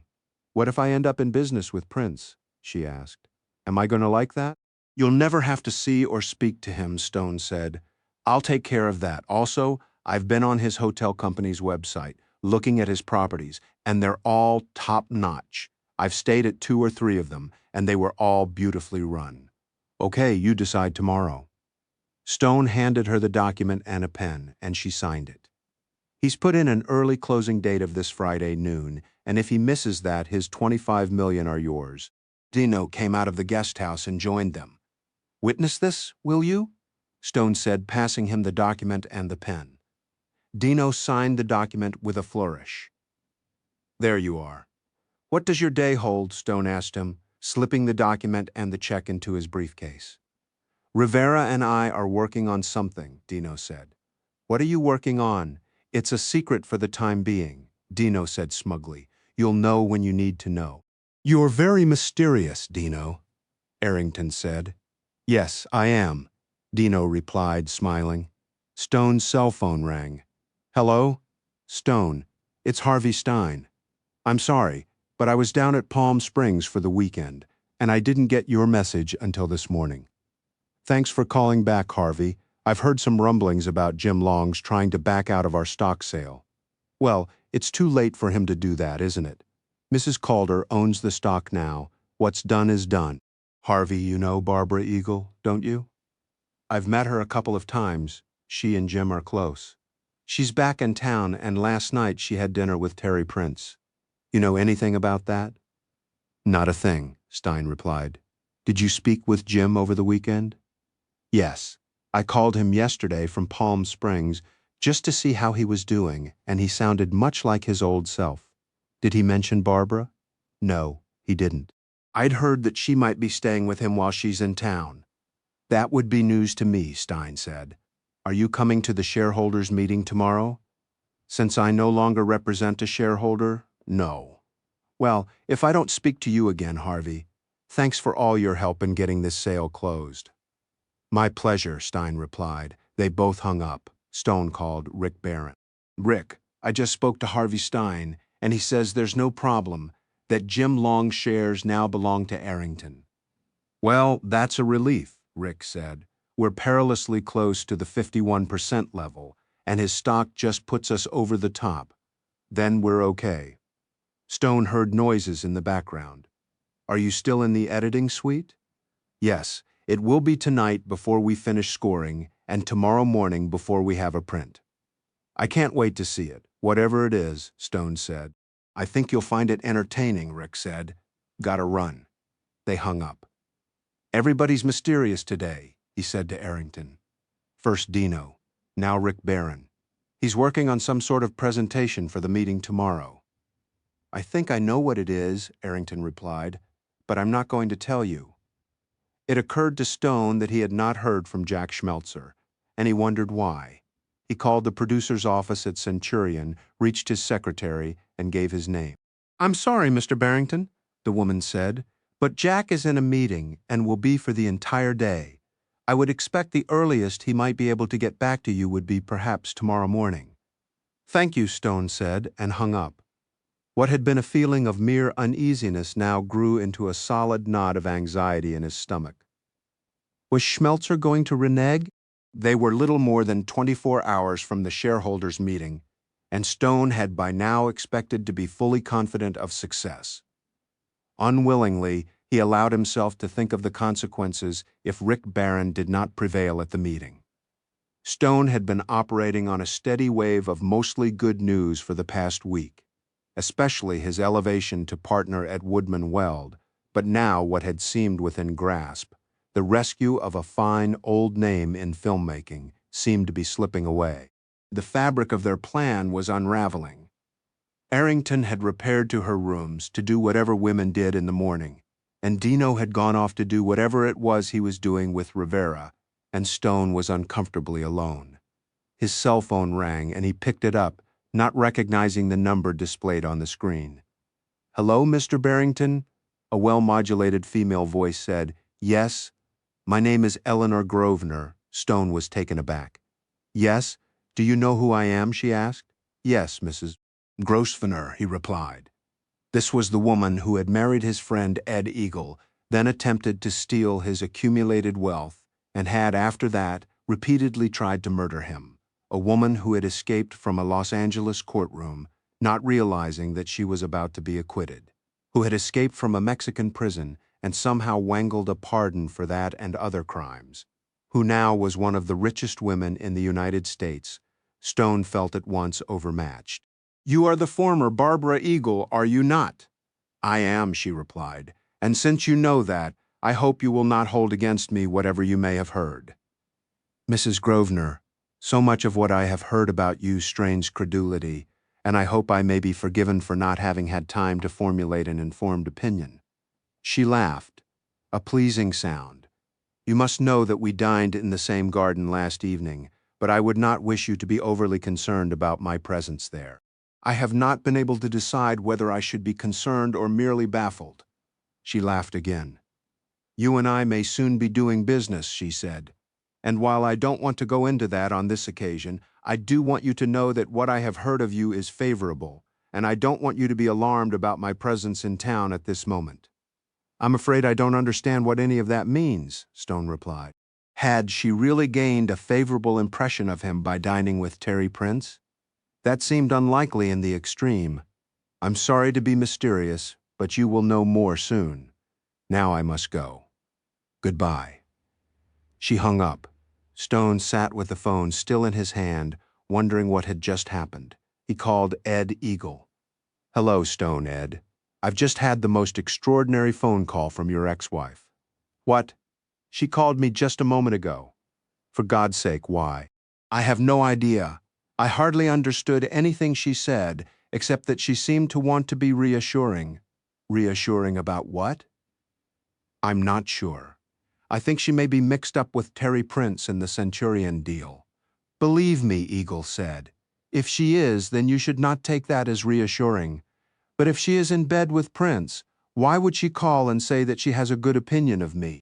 "Stone, I would normally say that anyone of whom Barbara has a good opinion is not worth knowing, or is, at the very least, someone to steer clear of. She must understand that if she's in bed with Prince, I'm her opponent." "Being Barbara's opponent is a dangerous position to hold," Eagle said. "I warn you to proceed with extreme caution, should you find yourself dealing with her." "That seems like sound advice, coming from someone who should know." "You are correct," Eagle said. If she should communicate with you again, I urge you to call me for advice, and whatever you do, don't make her angry. She is thin-skinned, and there are people whose conduct she has taken amiss who are now no longer with us. I count myself very nearly among that lot." "I'll keep that in mind," Stone said. "I have to run, Stone. Watch yourself." Eagle hung up. Stone sat there, more baffled than before. The shadows lengthened, and Stone still sat there alone. Arrington was apparently having a long afternoon nap, and Dino had not reappeared. Then Manolo came striding onto the patio, followed by Rick Barron. "Excuse me, Mr. Stone," the butler said. "Mr. Barron for you." Stone stood and shook Rick's hand and took the opportunity to examine him closely. He looked very tense. "Please sit down, Rick," he said, wondering if it were a good idea to offer a man of his age a drink at this time of day.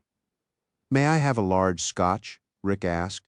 Problem solved. Stone nodded to Manolo, who went in search of whiskey and returned shortly with a glass. Rick took a deep draught of the scotch. "I just had a call from the attorney for Jennifer Harris's estate," he said. "The trustees ordered him to accept the offer for her stock without waiting for further bids. We've lost it."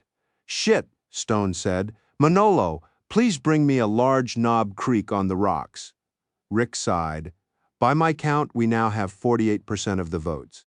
"That's my count, too," Stone said, taking a gulp of his bourbon. Stone and Rick sat, each staring silently into the middle distance. The only sound was the occasional clink of ice cubes as they imbibed. "Hello, Rick," Arrington said cheerfully, as she swept onto the patio in a silk pajama suit. Then she stopped in her tracks. Did somebody die? Not yet, Stone said. He explained what had occurred. Only 48%? She asked, taking a seat. Manolo, bring me a large rum and tonic. No, make it a dark and stormy. What's a dark and stormy? Rick asked. It's Gosling's Black Seal, a black Bermudan rum, and ginger beer. Oh, Rick said. He turned to Manolo and swung a finger between himself and Stone. Refills, he said. What are we going to do? Arrington asked. Good question, Stone said, staring into his empty glass, which was immediately replaced by Manolo.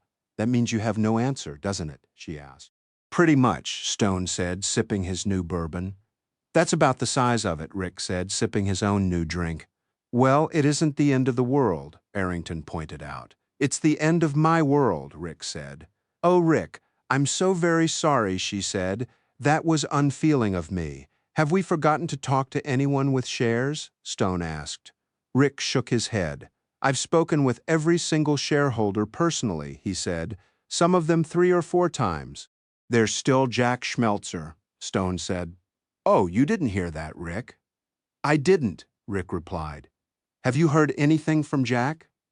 I've left messages at his home and office, but he hasn't returned my calls, Stone said. His secretary said he would be in meetings all day and wouldn't be able to get back to me before tomorrow morning. I've used that excuse myself, Rick said, more than a few times when I didn't want to talk to someone. Why wouldn't he want to talk to you? Arrington asked Stone. I think Terry Prince has gotten to him, and he's embarrassed, Stone replied. Maybe I should call Charlene Joyner and ask her to fuck him again. What? Arrington and Rick said simultaneously. It was Charlene who talked him around to voting with us, Stone said after an afternoon in bed.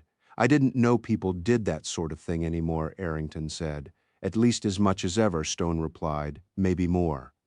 Stone's cell rang, and he picked it up. Hello? Stone, it's Harvey Stein. He didn't sound happy. Yes, Harvey.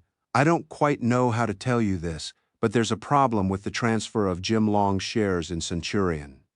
Stone felt sick. What kind of a problem, Harvey? It appears that the stock may not have been entirely Jim's to sell. Stone put the phone on speaker and set it on the table. Rick Barron and Arrington Calder are here. Tell us. It appears that a friend of Jim's holds a lien on his shares. A Mrs. Charles Grosvenor lent him some money a while back, and he signed a note using the shares as collateral. She neglected to ask for the stock certificate. Who the hell is Mrs. Charles Grosvenor? Rick asked. I'll explain that later, Stone said. Harvey, do you know if Mrs. Grosvenor may have bought some shares from the estate of Jennifer Harris? I'm not sure, Stein replied. Have you spoken with Mrs. Grosvenor? Briefly, I'm afraid I'll have to refund Mrs. Calder's money and ask for the share certificate back, Stein said. Mrs. Grosvenor wants it before tomorrow's shareholders meeting, Harvey, Stone said. Have you read the actual note Jim signed? Yes, and I consider it airtight. Jim is very apologetic. He thought he would have Mrs. Grosvenor's support in selling the shares. I don't know why he didn't tell me about the note. I'm sure you understand, Harvey, that I'm going to need to see the note before I can surrender the stock certificate. Of course. I don't think this is your fault, Harvey, Stone said. I have already taken the liberty of wiring the funds back to Woodman and Weld, Stein said. May I send someone to pick up the share certificate now? I'll send along a copy of the note. Yes, Stone said. He punched the phone off. Who is Mrs. Charles Grosvenor? Arrington asked again. From all reliable accounts, Stone said. A crazy person. How crazy? A homicidal maniac, Stone said. He began to explain the woman's history. When he had finished, Rick said, I've lived a long life and met all sorts of people, but that is the wildest story I have ever heard. Rick, Arrington said, Is Glenna at home? No, she's in Santa Barbara. She'll be back tomorrow morning. Then you're having dinner here with us, she said. Thank you, Arrington. That's very kind. Stone's cell phone rang. The caller ID said Woodman and Weld. Hello? Stone, it's Bill Eggers. Hey, Bill. Our bank just called. We've received a wire transfer of the funds we sent Harvey Stein a few days ago. What's going on? Turns out Jim Long didn't have the right to sell his shares. They were entailed. Oh, how is that going to affect your gaining control of Centurion? I don't know. Nobody knows anything at the moment. The shareholders meeting is tomorrow. Any suggestions? Yeah, use these funds to buy more shares. None are for sale. Then, unless you've got more than 50% without long shares, to put it in legal terms, you're fucked. Well, said Bill, good luck to you. Thanks so much. Stone hung up. Woodman Weld got the funds paid for long shares back, so if the note is in order, we'll have to surrender the share certificate. Swell, Rick said. Dino returned in time for dinner, and they all sat down. How did your day go, Dino? Stone asked. Nothing I can talk about, Dino replied. He didn't look any happier than anyone else. Manolo came to the table to say that a messenger had arrived from Harvey Stein. Stone got up, retrieved Jim Long's stock certificate from his briefcase, and went into the house to find Carolyn Blaine, clutching an envelope, waiting for him. Since when are you Harvey Stein's messenger? Stone asked her. She handed him the envelope. I can't talk about that, she said, avoiding his gaze. The note is inside. Did you receive the funds Harvey wired back?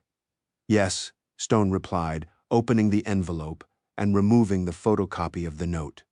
He read it and found it in perfect order.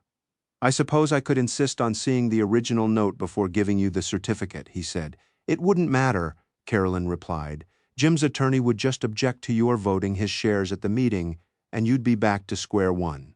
Stone knew that was true.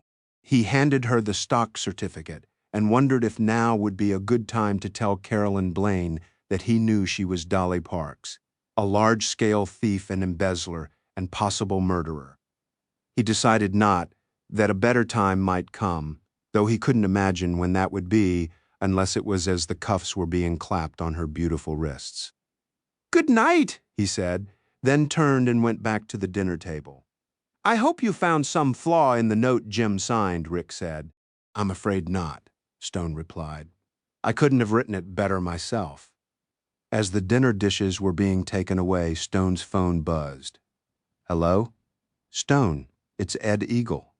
Would you like to come over to the Bel-Air and have a drink with me? Stone looked at his watch. Only a little past 9. Sure, Ed. Be there in 5 minutes. He hung up. Arrington, Rick, will you excuse me? A friend has asked me to come over to the Bel-Air for a drink, and I'd like to talk to him. Of course, Arrington said. I've got to be getting home anyway, Rick replied. I'll walk you out. Dino, you want to join us for a drink? Sure, why not? Stone and Dino walked out to the car, accompanied by Rick. Stone opened the car door for him, relieved that a driver waited. Good night, Rick. I'll see you tomorrow at 2, stage 4, Rick said, then was driven away. Stone and Dino drove the mile to the Bel-Air, abandoned the car to the valet, and walked up to the bar. Ed Eagle sat at a table with Mike Freeman. Well, this is a surprise, Stone said. I didn't know you two knew each other. We met only once a while back on business, Ed replied. But I found him at the bar tonight, so we had dinner together. Stone and Dino ordered brandy. Well, Ed, it seems certain now that your ex-wife has inserted herself into the Centurion deal. He explained what had happened with the Jennifer Harris and Jim Long shares. How the hell did that happen? Ed asked. I can only guess. You told me that she and the woman who now calls herself Carolyn Blaine had known each other in Santa Fe. I think Carolyn must have introduced her to Terry Prince. Maybe his Latin friends are getting cold feet, and he needed a new source of money? I guess that makes a kind of weird sense, Ed replied. Tell me, Stone said, in Barbara's tangled felonious history, is there something she could still be nailed for? Well, let's see, Ed said. She got off for trying to kill me. She got pardoned in Mexico, and she didn't get charged with trying to kill me the second time because somebody got to the hitman before the cops could. Besides his murder, there are 2 others that I'm sure she arranged, but again, nobody is alive to testify against her, so she is, for all practical purposes, beyond the reach of the law. I wish my clients were as lucky. I don't think I've ever felt so helpless, Stone said. I had it all together, and now it's gone. Centurion is going to become a shell of a studio and will probably get snapped up by some conglomerate that knows nothing about making movies. At least Arrington will come out unscathed in the deal, Ed said. Yes, but the studio that produced all the films that made Vance Calder rich, then Arrington will be gone. Companies come and go, Mike said. It's the American way. Used to be a successful business could endure for a century or more. Now they last about as long as restaurants. I'm glad Vance Calder isn't alive to see this, Stone said. He did as much as anyone alive to ensure the success of Centurion. Did you know that he made more than 70 films there, not one of them for another studio?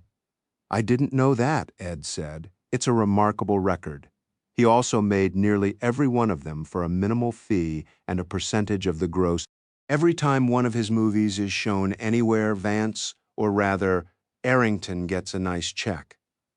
I guess that in a few years, young Peter will be a very rich fellow, Mike said. Yes, and I'm now his trustee, so it will be up to me to help him hold it together, what's left of it. Good luck dealing with all that, Ed said. It's more than enough to destroy any young man with too much, too soon. I'm going to try to write the trust documents with Woodman and Weld's help, in such a way that he'll be eased into it gradually. I hope for your sake, Stone, Ed said, that nothing happens to Arrington for a long time. You could end up running what's left of Centurion for Peter. Perish, the thought, Stone said. I wish I had something to offer that would help you tomorrow, Ed said.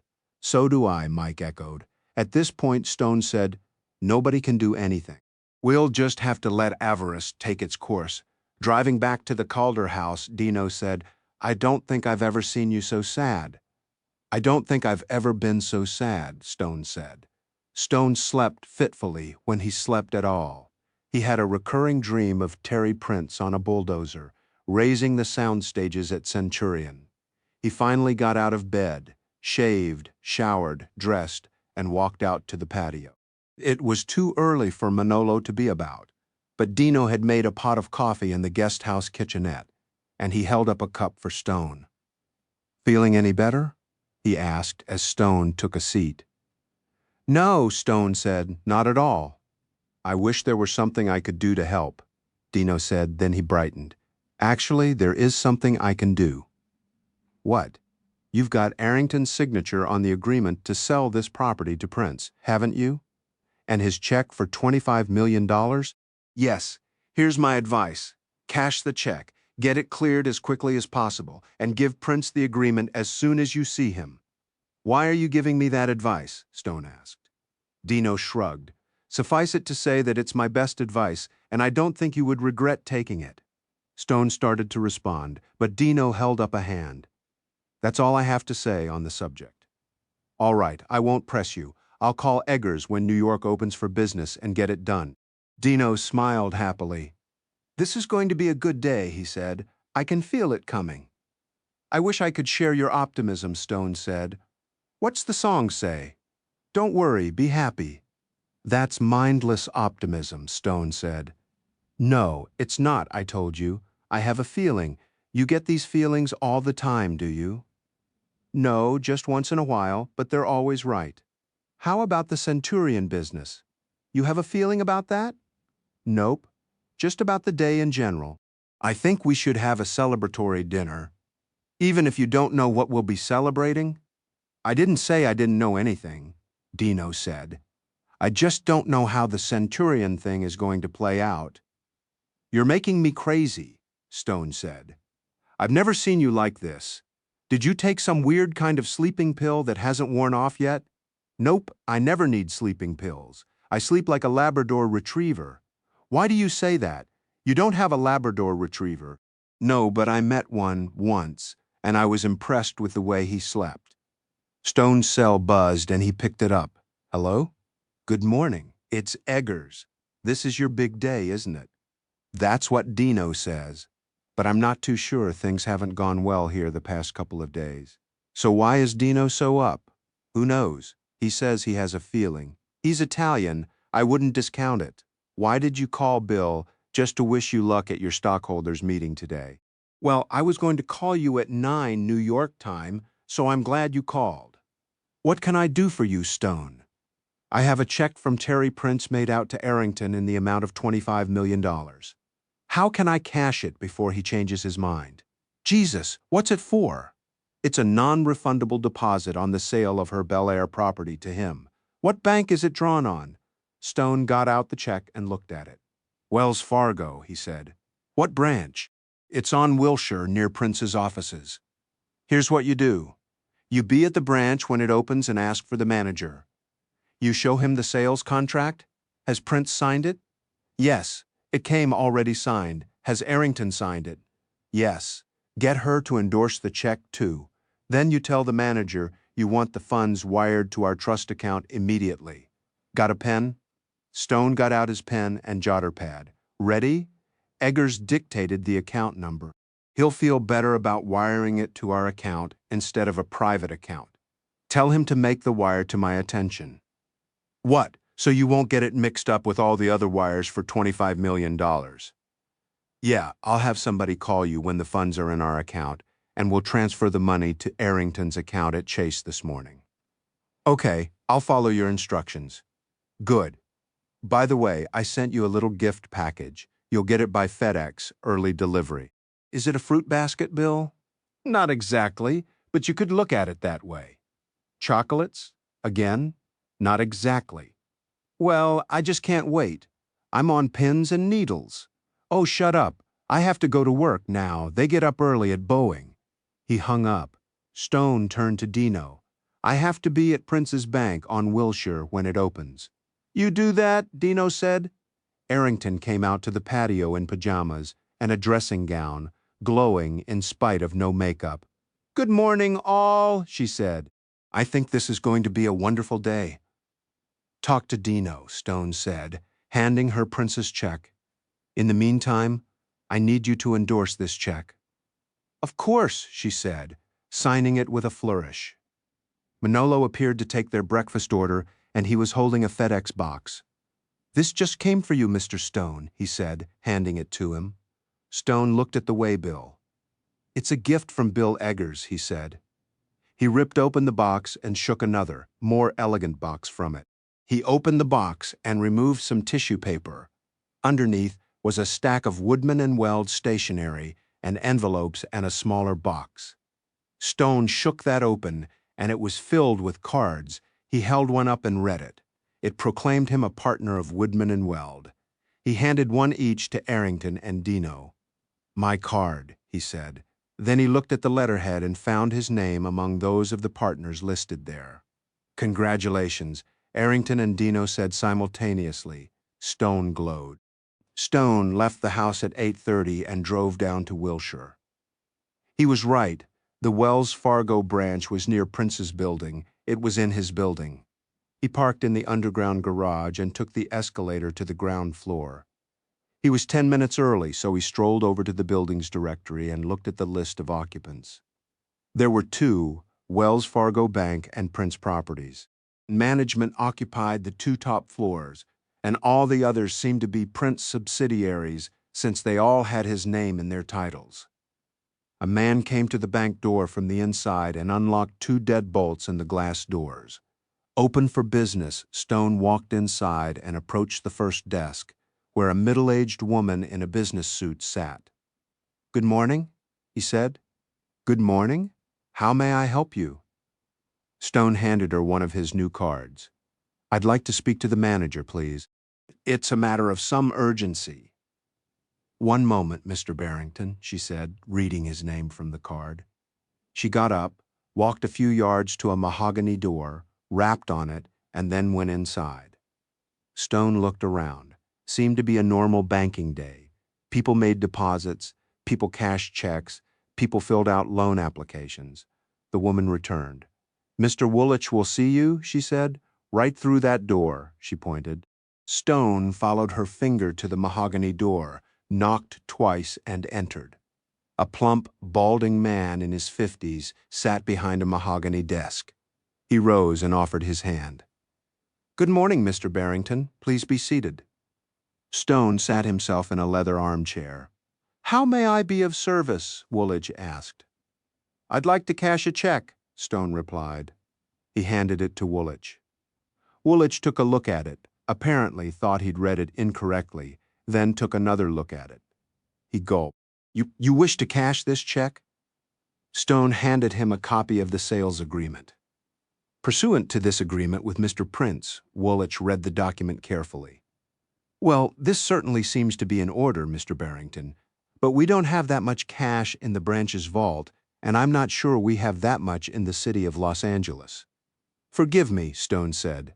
I didn't make myself clear. I wish to wire the funds to the trust account of the law firm of Woodman and Weld in New York. He handed Woolwich another of his cards upon which he had written the account number. I'm relieved to hear it, Woolwich said. I had visions of having to hire an armored car, Stone chuckled appreciatively. Would you excuse me for a moment? Woolwich said. Of course, as long as you leave the check with me. I wouldn't want it out of my sight. Of course, Woolwich said, handing back the check. I just want to be sure that the account holder has sufficient funds to pay the check. He chuckled at his own joke, then left the room. Stone saw a light go on Woolwich's phone, and after a moment the light began to blink. Woolwich returned. Mr. Prince would like to speak with you, he said. He indicated that Stone should come around the desk. Just press the flashing button, he said. Stone pressed the button. Good morning, Terry, he said. Good morning, Stone. May I take this request for a wire transfer as an indication that your client has accepted my offer? You may. Do you have the signed contract with you? I do. I'll send someone down for it immediately. Then I'll speak with Mr. Woolwich again. He hung up. Stone resumed his seat, and Woolwich resumed his. Lovely day, the banker said. Every day out here seems to be a lovely day. Ah, well, sunny California, Woolwich replied. There was a knock at the door, and Carolyn Blaine walked in. Good morning, Stone, she said. Good morning, Stone replied, handing her one copy of the sales agreement, duly witnessed by a member of the New York Police Department. She looked at it, checked the signatures, and smiled broadly.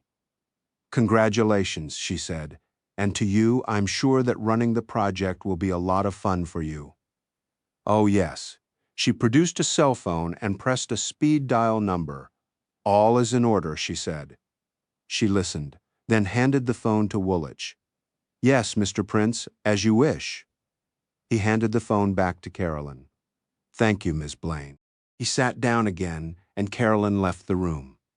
Please send the wire to the attention of William Eggers, managing partner. Of course.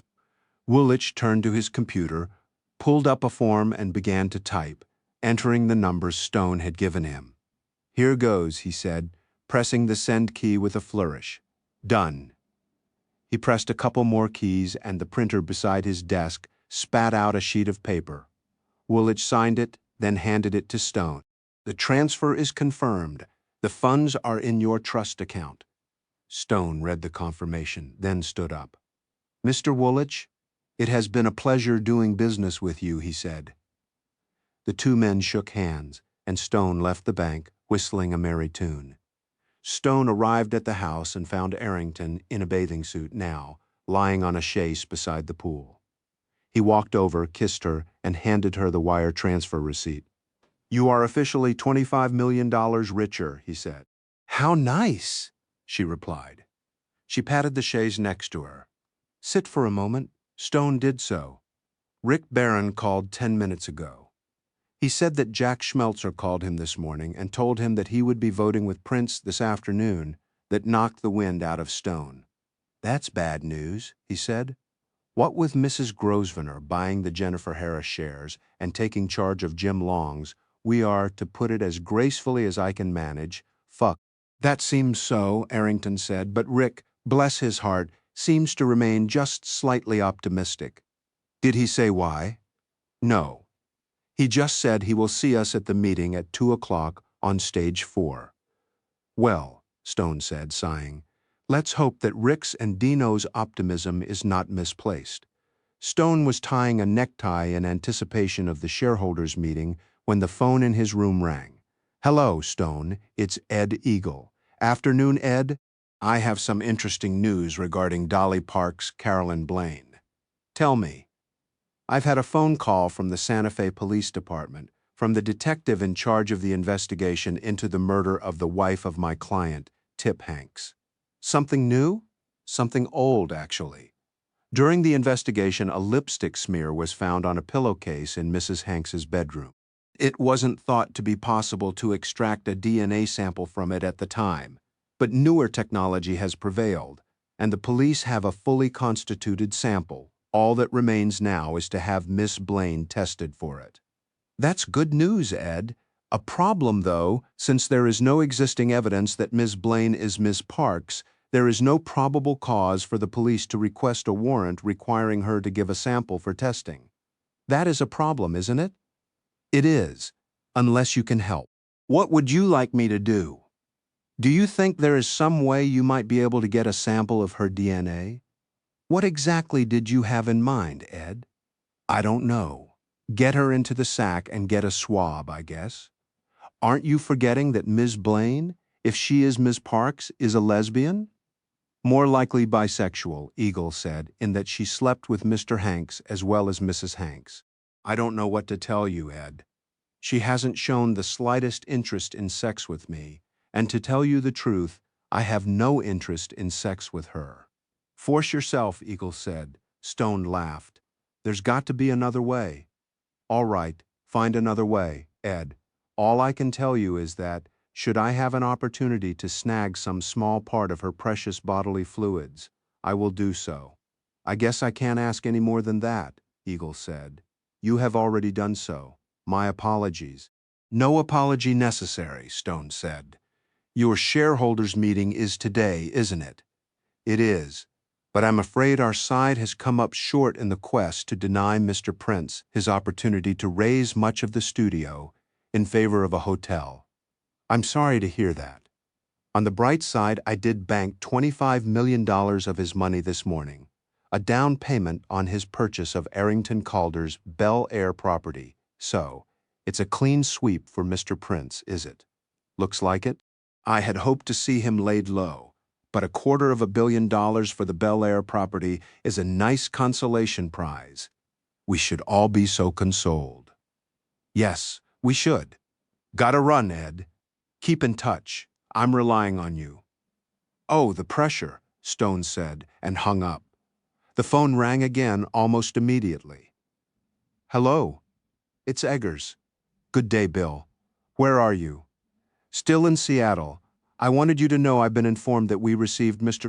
Prince's $25 million into our trust account this morning. It has already been transferred to Arrington's Chase accounts. Perhaps she should give her banker some instructions on how to invest it. You don't want to lose a day's interest on that kind of balance. Good point, Bill. And don't forget to pay the taxes. Will do. When is your meeting? At 2 LA time. Good luck. I'm afraid we're all out of that, but thanks. You don't have the votes? Only 48% or thereabouts. That's sad. Yes, it is. Gotta run, Bill. Thanks for the call.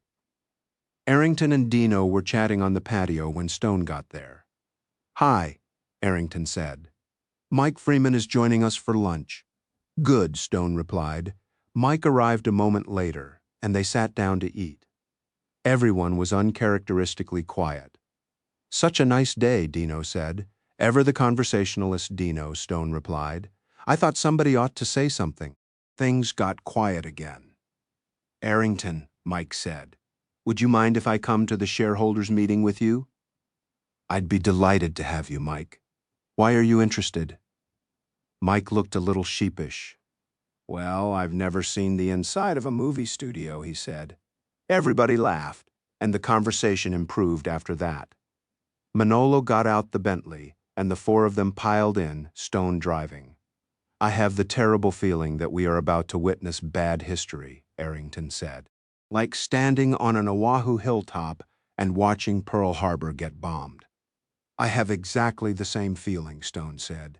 Dino, are you still all up about this? My bones tell me it's going to be a good day, Dino said. Well, if it turns out not to be, we're going to stand you against a wall and shoot you. Everybody laughed, a nervous laugh. They drove down into Beverly Hills and on toward the Centurion lot. They passed an empty bus going the other way with a banner stretching from one end to the other, saying, "Save Centurion Studios from the Philistines." "It seems we have support from somebody," Stone said. "I wonder who?" "Movie lovers," Dino replied. As they approached the main gate to the studio, they saw police cars with lights flashing, and a couple of hundred people were gathered, many carrying homemade signs exhorting shareholders to vote with the studio. There were 2 TV vans parked near the gate with satellite dishes pointed skyward, and reporters and cameras attached to them by long cables. "I hadn't expected this," Arrington said from the front passenger seat. "Neither had I," Stone said. "How the hell did they even know about this meeting?" Dino asked. "I suppose it must have been in the papers," Mike said. "But I swear this looks like something put together by a publicist or a political campaign manager." A young woman with big hair rapped on Arrington's window with a microphone shouting her name. Arrington pressed the button and the window slid down. The previous silence was replaced by disorderly chanting. "Yes," she said to the reporter. "Mrs. Calder," the reporter said, "how would your husband feel about this meeting today if he were here? He would be totally opposed to voting for the sale, as am I, and I will be voting all the shares he accumulated over his lifetime against the sale." She raised the window. Stone finally got the car to the guard at the gate. "Mrs. Calder's car," he said, and was rewarded with a security pass placed on the dashboard. He drove on. "That was a very good statement to the press. Arrington," he said, "have you been rehearsing?" "Rick asked me to have something ready to say," she replied. "I'm glad you liked it. The studio should hire you as its spokesperson," he said. "Which way is stage 4? "Straight ahead, then right, then left," Arrington said. "I used to pick up Vance after work when he was shooting there." Stone followed directions until he saw a large sign proclaiming the stage number. Perhaps a better identifier of the stage was the large group of golf carts parked along the road between the stages, indicating that most of the people attending the meeting worked on the lot. There were only 2 cars parked on the road, the Rolls belonging to Mrs. Charles Grosvenor and the Bentley Mulsanne of Terence Prince. Stone parked near them. "Let's not go in right away," Arrington said. "I'm sure they've reserved seats for us, so let's make an entrance." "Fine by me," Stone said. "Dino, Mike, you want to make an entrance?" "Sure," Mike replied. "Damn straight," Dino said. He seemed to be enjoying himself. More golf carts arrived and were parked carelessly along the road. "I wonder how they find their own carts when they come back," Arrington asked. "They're all identical." "Then it doesn't matter which one they take, does it?" Stone pointed out. "I guess not." Others arrived on foot and made their way through the large door, which was propped open. There was an unlighted red bulb above the door with a sign saying, "Do not enter when red light is lit." "It's oddly quiet," Mike said. "Sound stages are soundproof," Arrington explained. "After that door is closed, a freight train could pass and you wouldn't hear it from inside." She sighed. "Vance's funeral was held on this stage," she said. The studio didn't have an auditorium big enough. Stone remembered the elaborate service in a cathedral set on the stage, complete with stained glass windows and a boys' choir. He also remembered that, because of a packing malfunction, he had been wearing a suit owned by the corpse. "How many shareholders are there?" he asked. "I'm not sure," Arrington replied. 40 or 50, I think." "Then why are they holding the meeting in a building big enough for a Busby Berkeley dance number?" "I don't know," she said. "Rick must have his reasons. No one had arrived for a minute or 2. "Are you ready for your entrance?" he asked, checking his watch. It was 10 minutes past 2. "Why not?" Arrington replied. Dino jumped out and held the door for her. They formed a very short column of 2s and entered the soundstage. Stone had expected to see the audience at once, but instead a broad carpeted path led toward the interior, and on either side were larger-than-life blow-ups of stills from Centurion Studios over the past decades. It was impossible to walk quickly by them. They continually stopped and commented on this photo or that. There were several with Centurion's biggest pre-Vance star, Cleet Barrow, who had died at Dunkirk in World War II, and a dozen or more were of Vance Calder in various costumes, business suit, Western gear, on horseback, driving a vintage racing car, and one in the rigging of a pirate ship with a sword in his teeth. They made their way slowly down the path, turned a couple of corners, and emerged into a dimly lit, cavernous space. Suddenly a spotlight came on and found Arrington, and from the darkness beyond a roar of shouting and applause welcomed her. She stopped and waved as if she had just walked onto a stage. It struck Stone that the noise was being made by more than 40 or 50 people, but when the lights came up a bit, that was as many as he saw. Stone, Mike, and Dino followed in Arrington's wake as she proceeded down the center aisle where Rick Barron awaited to seat her party in the 4th row. Stone spotted Jim Long in a wheelchair, seated next to Mrs. Charles Grosvenor in the 1st row left. Seated across the aisle from them was Terry Prince, his back to Stone.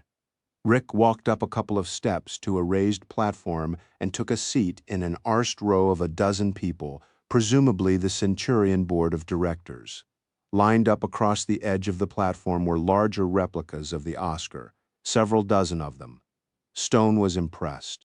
Stone expected Rick Barron to call the meeting to order, but that did not happen. Instead, the lights went down, and in the darkness a screen must have been lowered because suddenly a large, widescreen image of the Centurion main gates, filmed from above, appeared, and the music of a full symphony orchestra welled up. The camera was in either a blimp or a stabilized helicopter, and it rose and began to move slowly over the studio grounds, past the administration building, and over the sound stages. Various standing stages, like the New York Street and the small town square with its courthouse passed beneath. Then the camera moved over the lake, where an 18th century sailing vessel was anchored. In the distance could be seen the main street of a western town, with its Boot Hill at one end. From the opposite end of the street, a man on horseback was at full gallop in the direction of the camera, which descended to ground level to meet him. As he approached the camera, he reined in the horse, which skidded to a halt in a small cloud of dust as its rider jumped gracefully to the ground.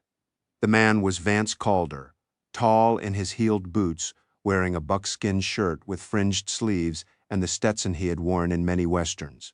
Vance looked wonderfully handsome, Stone thought. Vance slapped his horse on its ass, and it galloped off screen, while he walked to the side of the street, outside the saloon, swept off his hat, and tossed it a few feet to where it landed on one end of the hitching post. He leaned against the rail and contemplated the camera for a moment, allowing the audience to take in his lean figure, his graying hair, and his deeply tanned, finely cut face. He smiled, revealing a beautiful set of teeth. "Hello," Vance said, in his beautifully modulated baritone. "I believe we've met before." The audience of film people went nuts, and it was as if the dead man on the screen had anticipated this, because he paused until the noise subsided before continuing. "Welcome to my home for the past half-century," he said, waving an arm around him. He pushed off the rail and began to move with the camera up the street, past the sheriff's office, the general store, and the undertaker's parlor, continuing to speak as he strolled. "I've made 75 films at Centurion, from westerns to comedies, to romances, to war films, to police procedurals, and just about every other kind of picture." And as Vance strolled and talked, something magical happened. Without his so much as pausing for a breath, the actor's image dissolved as he continued to speak through a series of shots of him in different costumes, on different sets around the lot. It was completely seamless, something that could only have been accomplished by a ghost or a superb film editor. Finally, he reached the town square and, dressed in a brass-buttoned blue blazer and gray flannel trousers and an open-necked white silk shirt with a colorful scarf tied at the neck, he took a seat on a park bench in front of the courthouse, crossed his legs, and continued. "Centurion has survived intact over all these decades because of the management of people who wanted more than to rake in big grosses, who wanted to make fine motion pictures, films that will still move audiences 100 years hence, and beyond. The more than 700 films made on this lot since the late 30s have won more than 150 Oscars for everything from costumes, makeup, and production design to scoring, producing, directing, and acting. 6 of those came to me, not just because I did a good job, but because from their inception, each of those pictures had invested in it the brains and creativity and skill of a group of extraordinary people working together to craft some of the best entertainment this industry has ever seen. The board of directors, of which I am glad to be a member, has always followed a policy of offering ownership of the studio to a wide variety of the people who work here, in the belief that this practice will maintain the structure of our business in such a way that will allow the excellence of the work done here to continue for decades into the future. Technical advances will come along, and Centurion will embrace them. But it is the talent and creativity and hard work of the people who make our films that will always be at the heart of the work we produce. And that will enable us to keep this studio in the forefront of the motion picture business. You are all part of that, and I'm very proud to be one of you. Vance paused, then stood and said, "I'll see you in the movies." Then, as the music swelled again, he turned and strolled off down the street until, with a little wave, he disappeared around a corner. The audience were on their feet again, applauding and shouting, many of them in tears. Slowly the lights came up, first on the row of Oscars, then on the people seated at the table on stage. Rick Barron adjusted the microphone in front of him and spoke. "Now we will vote on a motion to sell 40% of our property to Prince Enterprises." Stone turned and looked at Arrington. She was still staring at where the screen had been, and tears were running down her cheeks. He gave her his linen handkerchief. "That was wonderful," she said, trying not to sob, "and showing it was brilliant," Stone replied. Rick began calling names of shareholders. "Gladys Hemmings, Wardrobe," he said, 50 shares. "I vote with Centurion," a woman shouted from the rear, and applause broke out again. "Harry Bland, Maintenance, 65 shares. "You've got my vote, Rick," a man shouted. "Martin Manulis, Production, 20,000 shares." A man in the front row stood. "I vote with Centurion," he shouted. The roll call continued, and 15 or 20 names had been called before someone voted his 10,000 shares with Prince. A low rumble of disapproval began. Stone had his notebook out and was keeping score. The studio was ahead about 60-40, he reckoned. Then someone voted 25,000 shares with Prince, and the developer edged ahead. "We know where this is going, don't we?" Arrington asked. "Not yet, we don't," Stone replied, busy with his pen. He looked around for a moment at the faces near him. They were tense, worried, and some had tears on their cheeks. Not a one seemed uncaring. He continued to tot up the totals. "Where are we?" Arrington asked. "Behind," Stone said. And then something happened that stunned him. "The estate of Jennifer Harris," Rick called out. "I'm sorry, those shares have changed hands." He looked carefully at the page before him. "Strategic Services, 20,000 shares." Mike Freeman stood up. "Strategic Services votes with the studio," he shouted, then sat down. He turned toward Stone, whose mouth was open. "It seemed like a good investment," he said. Arrington threw her arms around him. "And that makes it worth every penny," Mike said. Rick made a note and continued. "James Long, Production, 20,000 shares." Jim Long struggled to his feet from his wheelchair, assisted by Eleanor Grosvenor. "Every share voted with Centurion," he said, raising his voice as much as he could. Then he collapsed into the wheelchair. But Mrs. Charles Grosvenor was still on her feet. She turned and shouted at Terry Prince, just across the aisle, "Take that, you son of a bitch," then sat down. The other shareholders laughed and applauded.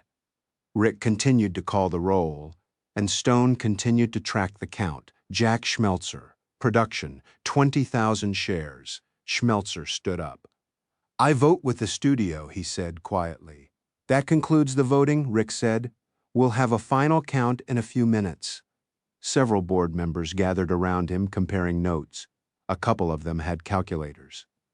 "Tell me, Stone," Arrington said. "I must have it wrong," Stone replied.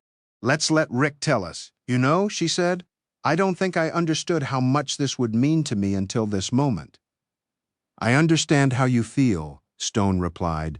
Finally, Rick Barron got to his feet and plucked the microphone off its stand. Quiet, please, he said. We have a final count. The crowd became hushed.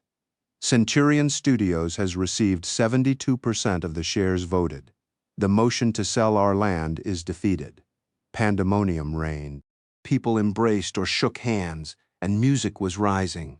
Somewhere in the ether, a brass band was playing. Happy days are here again. Dino grabbed Stone's elbow. I told you it was going to be a good day, he shouted. My bones are never wrong, and it's not over yet.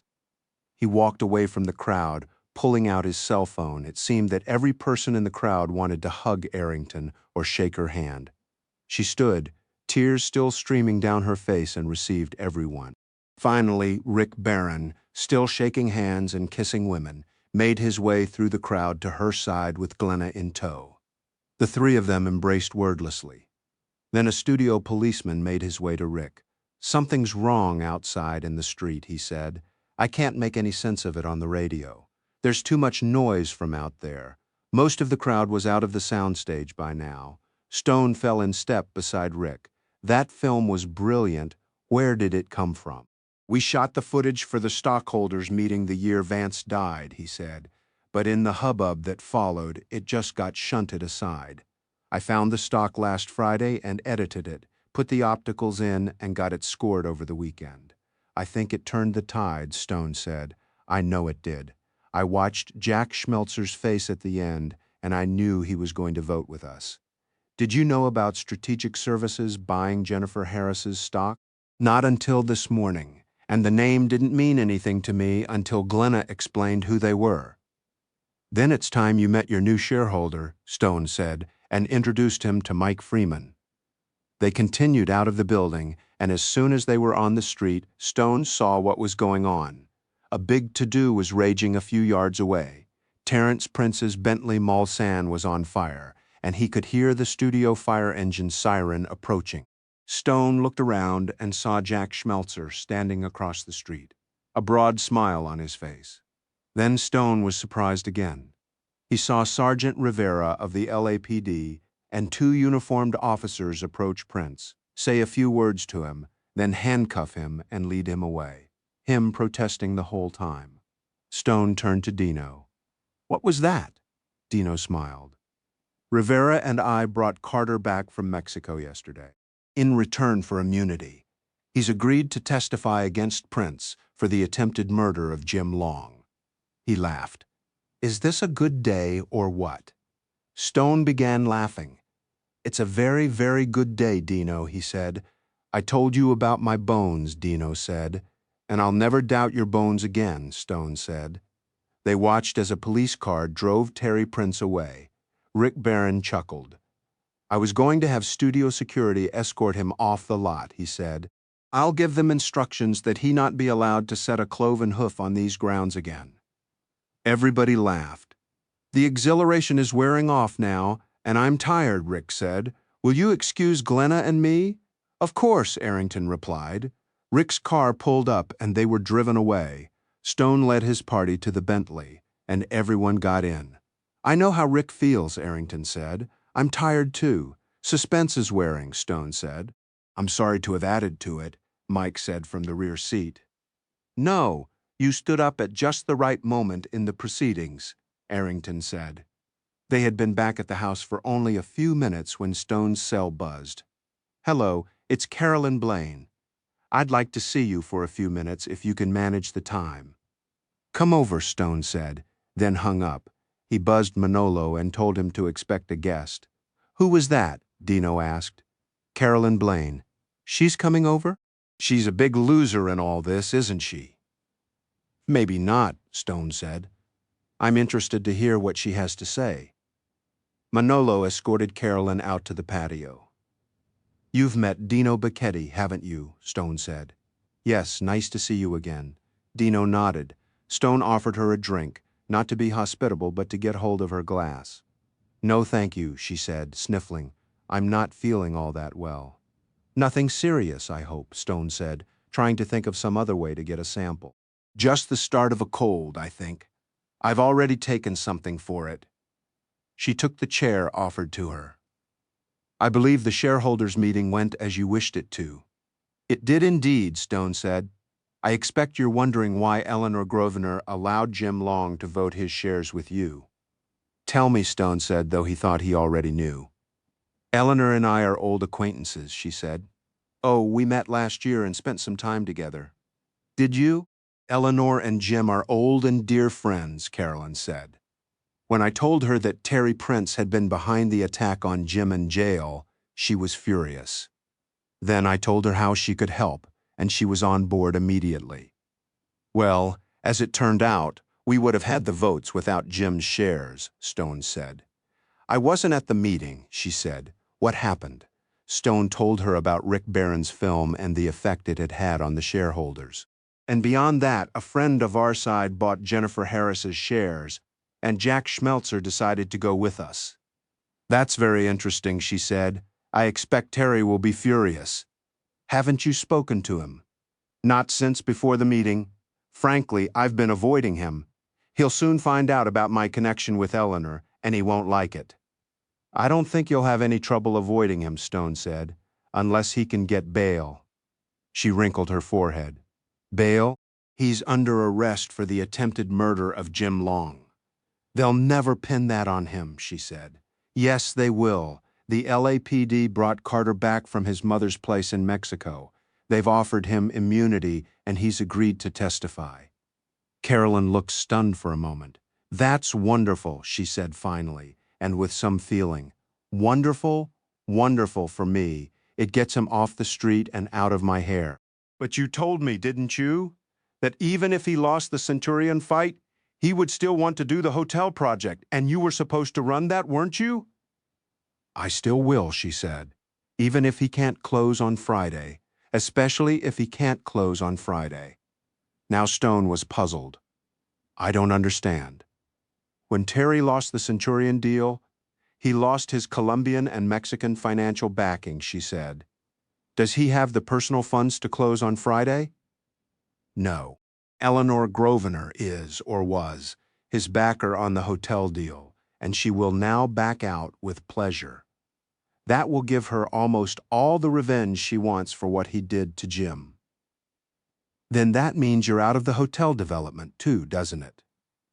No, Eleanor wants to proceed with the hotel. I'll run the project for her, and I'll have a lot more freedom than I would have had with Terry. Once she closes on the property, I'll help her find partners for the money required to design and develop the hotel. You're overlooking something, Stone said. I don't think so, Carolyn replied, looking confident. Tell me, why did Prince make the initial payment from his personal account? That was his money, she said. Eleanor was to provide the rest of the purchase price in return for a share of the project. But now Terry is out of it, and it's all Eleanor's and mine. Ah, I see, Stone said. A cell phone rang, and she rummaged in her purse until she found it. Excuse me, Stone. I don't recognize this number, but I'd better take it. Hello, yes, I heard, she said. All right, I can take care of that. Call me when you can, she hung up. That was Terry, she said, calling from Parker Center on a borrowed cell phone. And what did he have to say? Stone asked.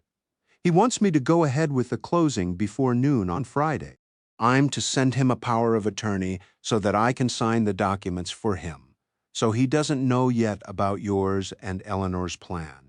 No, and the DA plans to ask at his arraignment that he be held without bail, so he's unlikely to get the full picture for a while. So you plan to close, but for Eleanor, not Prince? Exactly. It's poetic, isn't it? Bad people always get what's coming to them. Even if Terry beats this rap, he'll be ruined by the time the trial is over, and he'll still have the Colombians and the Mexicans to deal with. They're going to want their money from the Centurion deal back, and they're going to insist. Yes, Stone said. Bad people always get what's coming to them, usually anyway. Can we close at 10 o'clock on Friday morning? She asked. Where? I don't think we'd better do it in Terry's office. How about here? All we'll need is a table to sign on, and I'll bring a cashier's check for $225 million. I'll call you tomorrow, Stone said, rising. She got up too, and suddenly emitted a loud sneeze. She groped in her bag for a tissue and blew her nose noisily. Sorry about that. It seems to be getting worse. Stone held out a wastebasket for her tissue. I hope you feel better, he said. Manolo led her toward the front door. Dino had sat quietly throughout the conversation. I guess you're going to want an evidence bag, he said, digging into a pocket. Yes, please, Stone said, reaching for the wastebasket. Stone put a note to Ed Eagle in the FedEx box, along with the used tissue, and handed it to Manolo. Please call for pickup and mark it for early delivery. Yes, Mr. Stone, Manolo said. Dino spoke up. Are you going to sell the property to Mrs. Grosvenor? He asked. Knowing what you know about her? Knowing what I know about her, Stone said, it would be safer to sell it to her than not. People who cross Barbara Eagle Keeler Grosvenor don't seem to do well. Look at Terry Prince. I'll give you odds. Prince gets bail, Dino said. It'll be expensive, but he'll be out. Didn't you just hear Carolyn say that he's broke? No, I heard her say he doesn't have $225 million to close the sale. That's a far cry from not having a few million for bail. Good point. Now, Dino said, you should give some thought to what he's going to do if he's back on the street. I've been doing just that, Stone said. My guess is you're going to screw him out of his $25 million. No, I'm just going to let him screw himself out of it. All I have to do is wait until noon on Friday. And if he can't close, and I don't see how he can, I'll keep his money. Or rather, Arrington will. I take some satisfaction in knowing that a non-refundable deposit was his idea, not mine. Well, I don't think that will make him any less pissed off, do you? No, I don't. And Stone, you do remember the things he tried to do to you when he wasn't pissed off, don't you? I'm trying not to, Stone replied uncomfortably. Mind if I make a suggestion? Dino asked. Not at all. Why don't we just get into your airplane tomorrow morning and get the hell out of here and back to New York? I mean, you don't have to be here to let Prince screw himself out of his deposit, and the relevant authorities will come get Ms. Blaine as soon as they match the DNA samples. You have a point, Dino, as always, but that wouldn't be any fun. I want to watch, don't you? From a distance, Dino said. Listen, if you're really worried or if you really have to get back to the precinct, then I'll drive you to LAX and you can get the red eye. Me, fly the airlines? Don't hold your breath. I've spoiled you, haven't I? You sure have, Dino replied. Well, Arrington can take you as far as Virginia and Mike all the way to New York. You can have your choice of jet travel. And if I do that, who's going to watch your back? There is that, Stone replied. Arrington finished her nap in time for cocktails, and Mike Freeman joined them at her invitation. Manolo took orders and served the drinks, along with canapes. Mike spoke up. Rick Barron called me a few minutes ago and asked me to join the board of Centurion, he said. I hope you accepted, Arrington said. I did. Who could resist? Are you on the board? No, I didn't want that, but I've asked Rick to appoint Stone instead. He can represent my interests on the board, and eventually, Peter's. Stone nearly dropped his gimlet. When did this happen? He asked. A few minutes ago, she replied. Same here, Mike said. Something else. Rick has decided that rather than leave his Centurion stock to his grandchildren, he'd rather sell and leave them cash. Is Strategic Services going to buy it? Stone asked. We already have, Mike said, pending board approval. As our counsel, will you vote for that? I certainly will, Stone said. Then the vote will be a formality. Then you two gentlemen, Arrington said, will have effective control of Centurion Studios. Stone took a deep breath. Whew. Don't worry, Stone, Mike said. It's just a business like any other. Not like any other, Stone said. You have a point, I guess, now that the issue of the land sale is settled. I suppose the next big decision for the board will be who succeeds Rick Barron as chairman and CEO. Rick wants to retire? Do you blame him? Mike asked. The man is in his mid-90s, and this fight took a lot out of him, I think. He and Glenna want to move up to Santa Barbara full-time. I don't blame him. Did he make a recommendation on who should succeed him? Stone asked. He told me that Jim Long wants the job, Mike said. Stone shook his head. That's way too close to Mrs. Grosvenor for me. Me too, Mike agreed. Rick's recommendation is a fellow named Leo Goldman, Jr. He's a producer at the studio and a board member, and his late father, Leo Sr., was a very successful CEO. I know Leo Jr., Arrington said. He's smart as a whip and a hell of a producer. I guess we just elected him, Stone said. By the way, Arrington, you have another decision to make. Oh no, Arrington said. I'm all out of decisions. I've just appointed you to represent me in studio matters. You decide.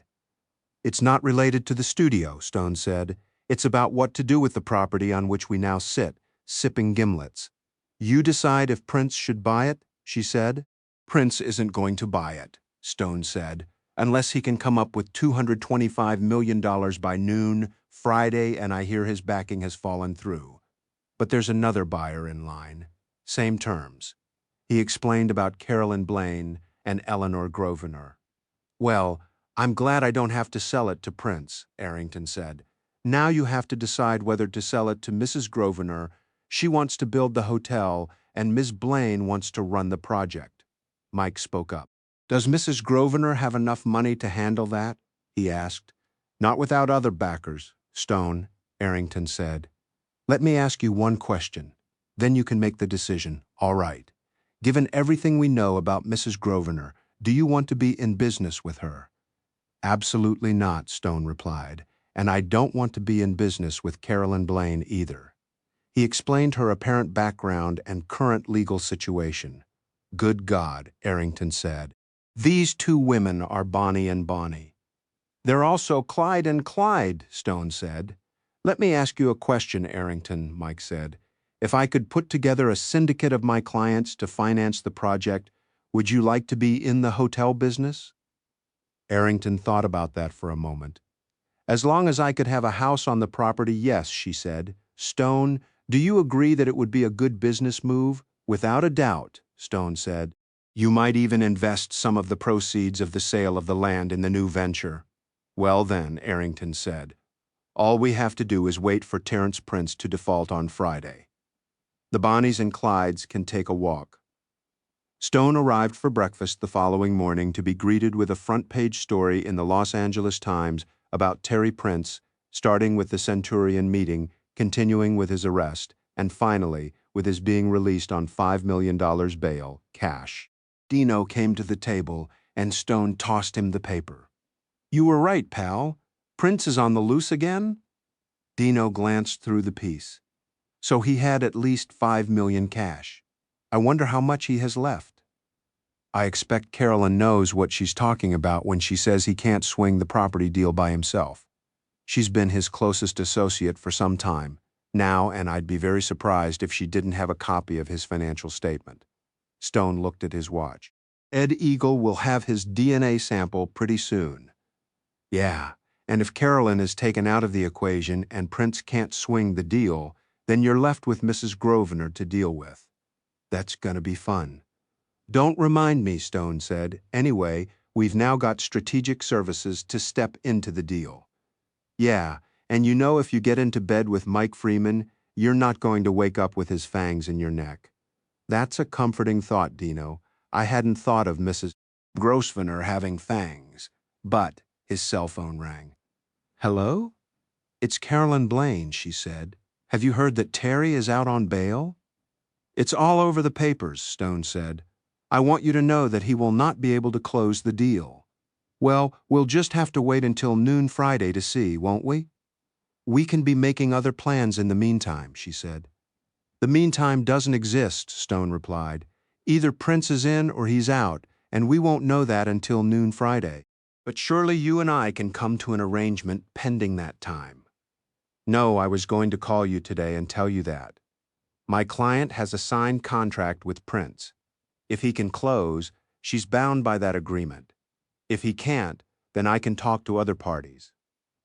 What do you mean other parties? She said, sounding worried. I mean other parties, he replied. You and Mrs. Grosvenor among them. But that $25 million you have in the bank is her money. The check was from Prince's personal account with his signature on it, and that's all I need to know.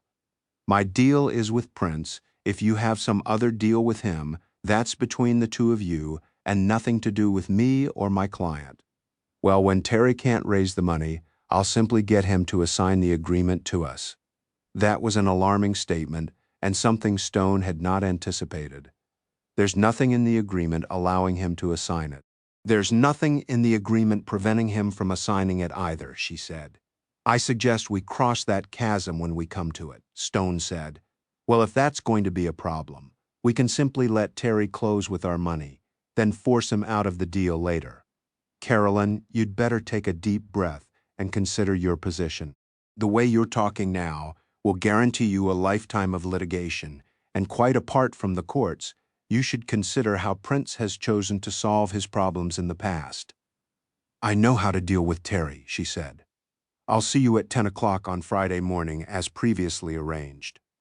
Nothing was previously arranged, Stone said, but she had already hung up. He put his phone away and sighed. Shit, he said. Dino was grinning at him from across the table. Things not going as smoothly as planned. Stop enjoying this, Stone said. God, I wish I hadn't taken that $25 million. I let my head be turned by all those zeros. Don't you think that's what Prince intended? I suppose you're right, Stone said. Of course he could still lose it all. Do you have any reason to believe that Prince couldn't find another $225 million if he had to? I'm operating on what Carolyn knows about him, Stone said. And Carolyn is an embezzler and murderer. Dino pointed out. Oh, stop it! I just love watching you break a sweat, Dino said. On Thursday, things were deceptively quiet at the Calder house. Stone checked in with Joan, who was happy with her new health plan from Woodman Weld and with the idea of his new partnership as a source of steady income. It's going to be nice getting a check every month, she said. Frankly, I'm tired of the feast and famine thing. It hasn't been as bad as that, has it? You don't have to worry about paying the bills, she said. I do. I suppose we're going to have to start billing our clients through Woodman and Weld, he said. I wondered about that, she said. It's a small price to pay. I guess you're right. With any luck, I'll be home Saturday or Sunday, depending on how things go here. They said goodbye and hung up. It was nearly lunchtime on Thursday when Ed Eagle called. Hey, Stone. Good morning, Ed. Thanks for the DNA sample. SFPD is working on it. I think they had to send it away for testing, but they don't want to admit it. When will we know? A day or two, they say. The DA here is about to jump out of his skin. He really wants an arrest in this case. I hope she's not showing any signs of doing a runner. None at all. There's going to be a meeting here tomorrow morning that she doesn't want to miss. Stone brought Ed up to date on the Bel-Air land deal. Well, if the hotel gets built, put me down for a regular suite, Eagle said. I seem to be trying more and more cases out there. Stone had barely hung up when Carolyn Blaine called, sounding frazzled. What's wrong? Stone asked. I'm worried, she said. I've been at the office with Terry the past couple of days, and while he's playing his cards close, I get the idea that the Colombian and the Mexican are back in the picture. What I think is happening is that they're horning in on the Calder property deal to get their investment in Centurion back from Terry. They're scrambling around assembling cash from various sources so that Terry can have a cashier's check ready for tomorrow. I thought he wanted to keep that deal for himself. He may not have a choice, she said. If that happens, it will blow Eleanor's participation out of the water, but I'll still get to do the development work. Swell, Stone said. If you aren't in a New Mexico jail, he thought. I'll keep you posted. Otherwise, I'll see you tomorrow morning. She hung up.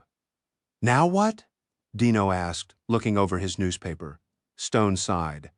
I just may have put Arrington in business with 2 drug cartels. That's who Terry Prince is raising his money from. Dino shook his head and ducked back behind his paper. Stone's phone went off. Hello, it's Mike Freeman. How are you, Mike? I'm okay, and I've been talking to people about Arrington's property. One of my clients is the majority stockholder in a worldwide hotel group, and I think he'd be a perfect partner in the deal. That's great, Mike, but we have a problem. It looks like Prince may be able to close tomorrow, and the source of his funds is 2 drug cartels, one Colombian, one Mexican. He read the names from his notebook. Word is, they're assembling cash from what was called various sources as we speak. Do you know what account they're using in LA? I assume it's Prince's personal account at Wells Fargo in his office building, because that's where the first payment came from. Let me make a couple of calls, Mike said, and hung up. Late in the afternoon, he called back. I've spoken to a couple of people I know at DEA and Treasury, and they're going to be paying a lot of attention to where Prince's money is coming from, Mike said. Tell them they'd better pay attention fast, Stone replied. We're running out of time here. Our closing is set for tomorrow morning. Where? Here at the house. Can you delay it? Maybe for an hour, but Prince won't like it. He has to close by noon. Try for the hour. It could make a difference. I'll do that, Stone said. He hung up and called Carolyn at Prince's office. Yes, tell Prince we have to close at 11 instead of 10, and that we'll be doing it here. He won't like that. I don't care if he likes it. Just tell him 11 a.m. here at the house. I'll tell him, she hung up. Stone hardly touched his lunch. I've never seen you this nervous before, Dino said. Relax, will you? You're making me nervous. Stone finished the wine in his glass and took a few deep breaths. Arrington appeared on the patio. I'm going home, she said. You don't need me for this closing. No, Stone replied, and I think it's just as well you're going.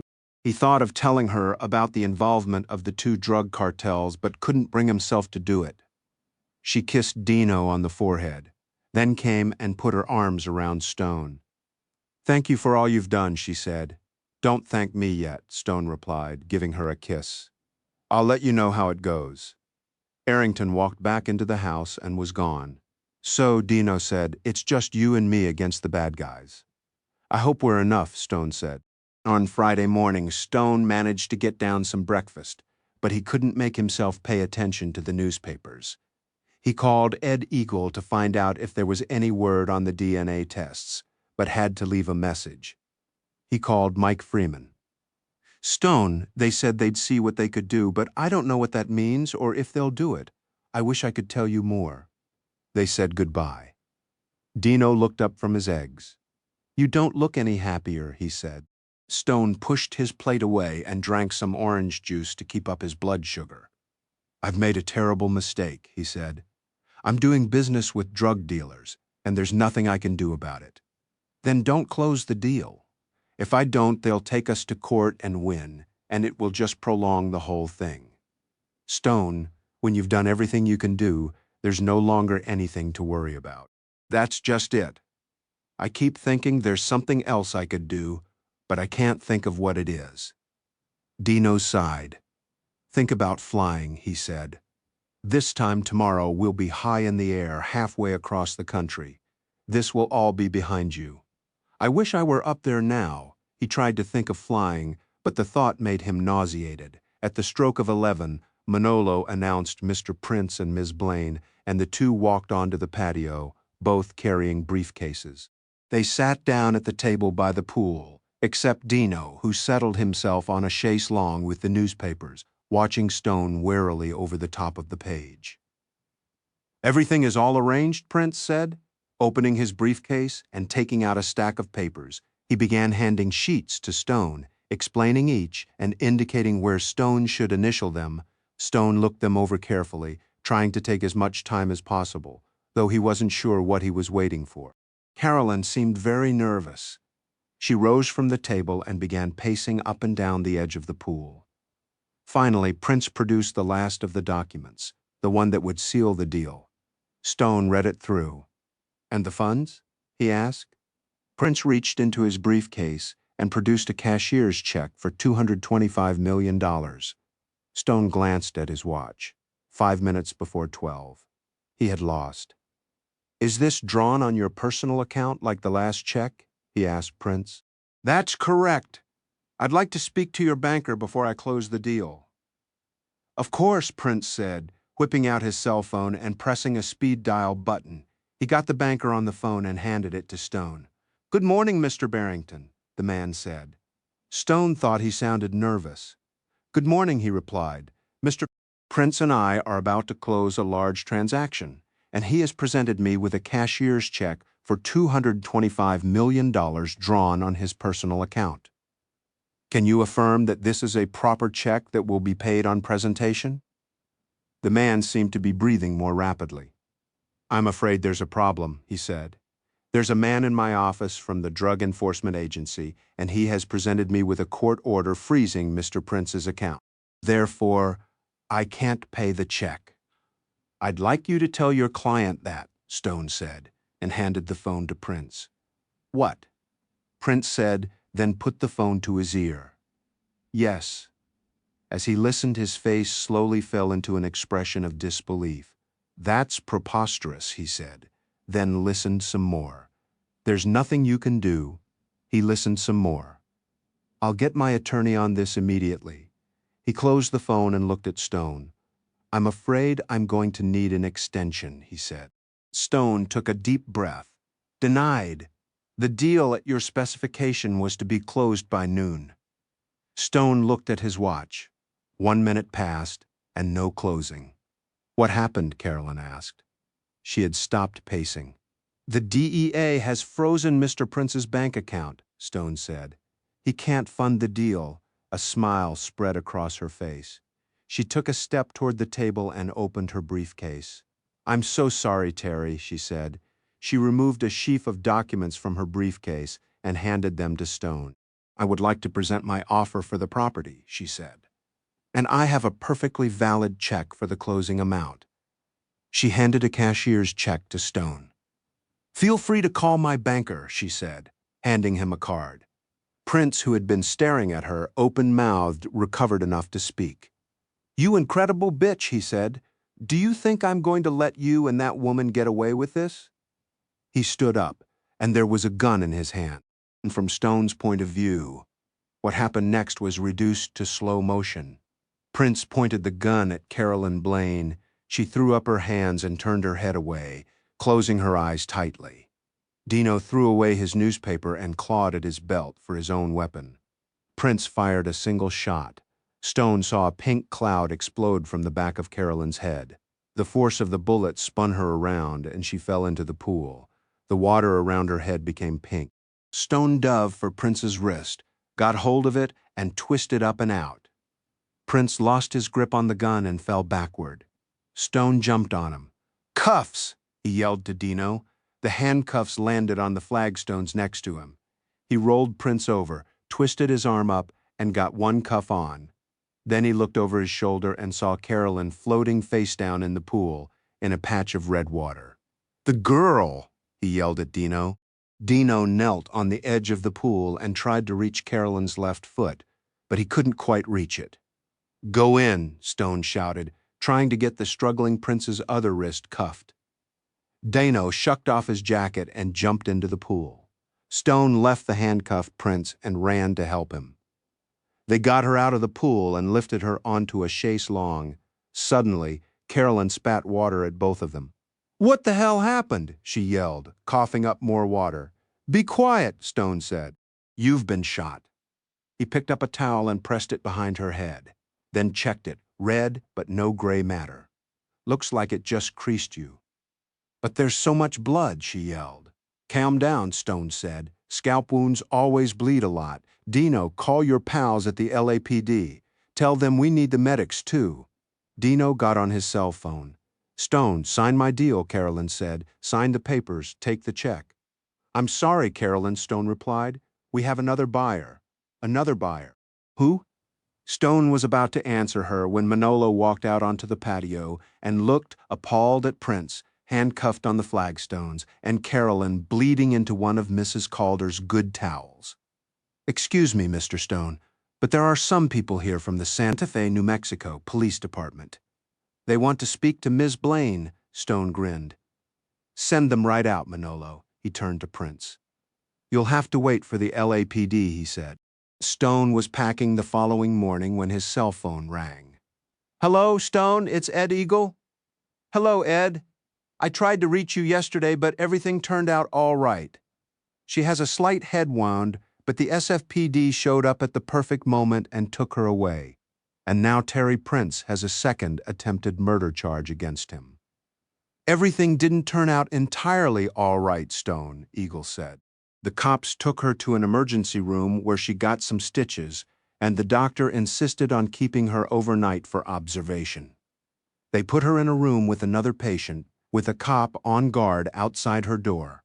She stole her roommate's clothes, and while the cop was in the John, she ran out of the hospital and found a cab dropping somebody off at the ER. Amazing, Stone said.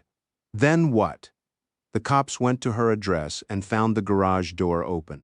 They think she had a second car there, but they had no idea what kind, so all they could do was issue an APB for her, with no description of the vehicle.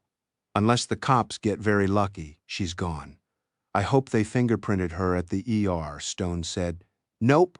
Apparently they don't have that facility, and she still has the cash in the foreign bank account that nobody can find. I wonder how much she stole from Terry Prince, Stone said. And an hour later, Stone took off from Santa Monica Airport and got vectors toward Palmdale, to the east. The weather forecast was for 90-knot westerly winds. We'll make Wichita in the first leg, Stone said. Then from there, if we're lucky with the winds, all the way to Teterboro. Take your time, Dino said, opening a book of New York Times crossword puzzles. I've got all day. Stone leveled off at 41,000 feet and turned into the sun.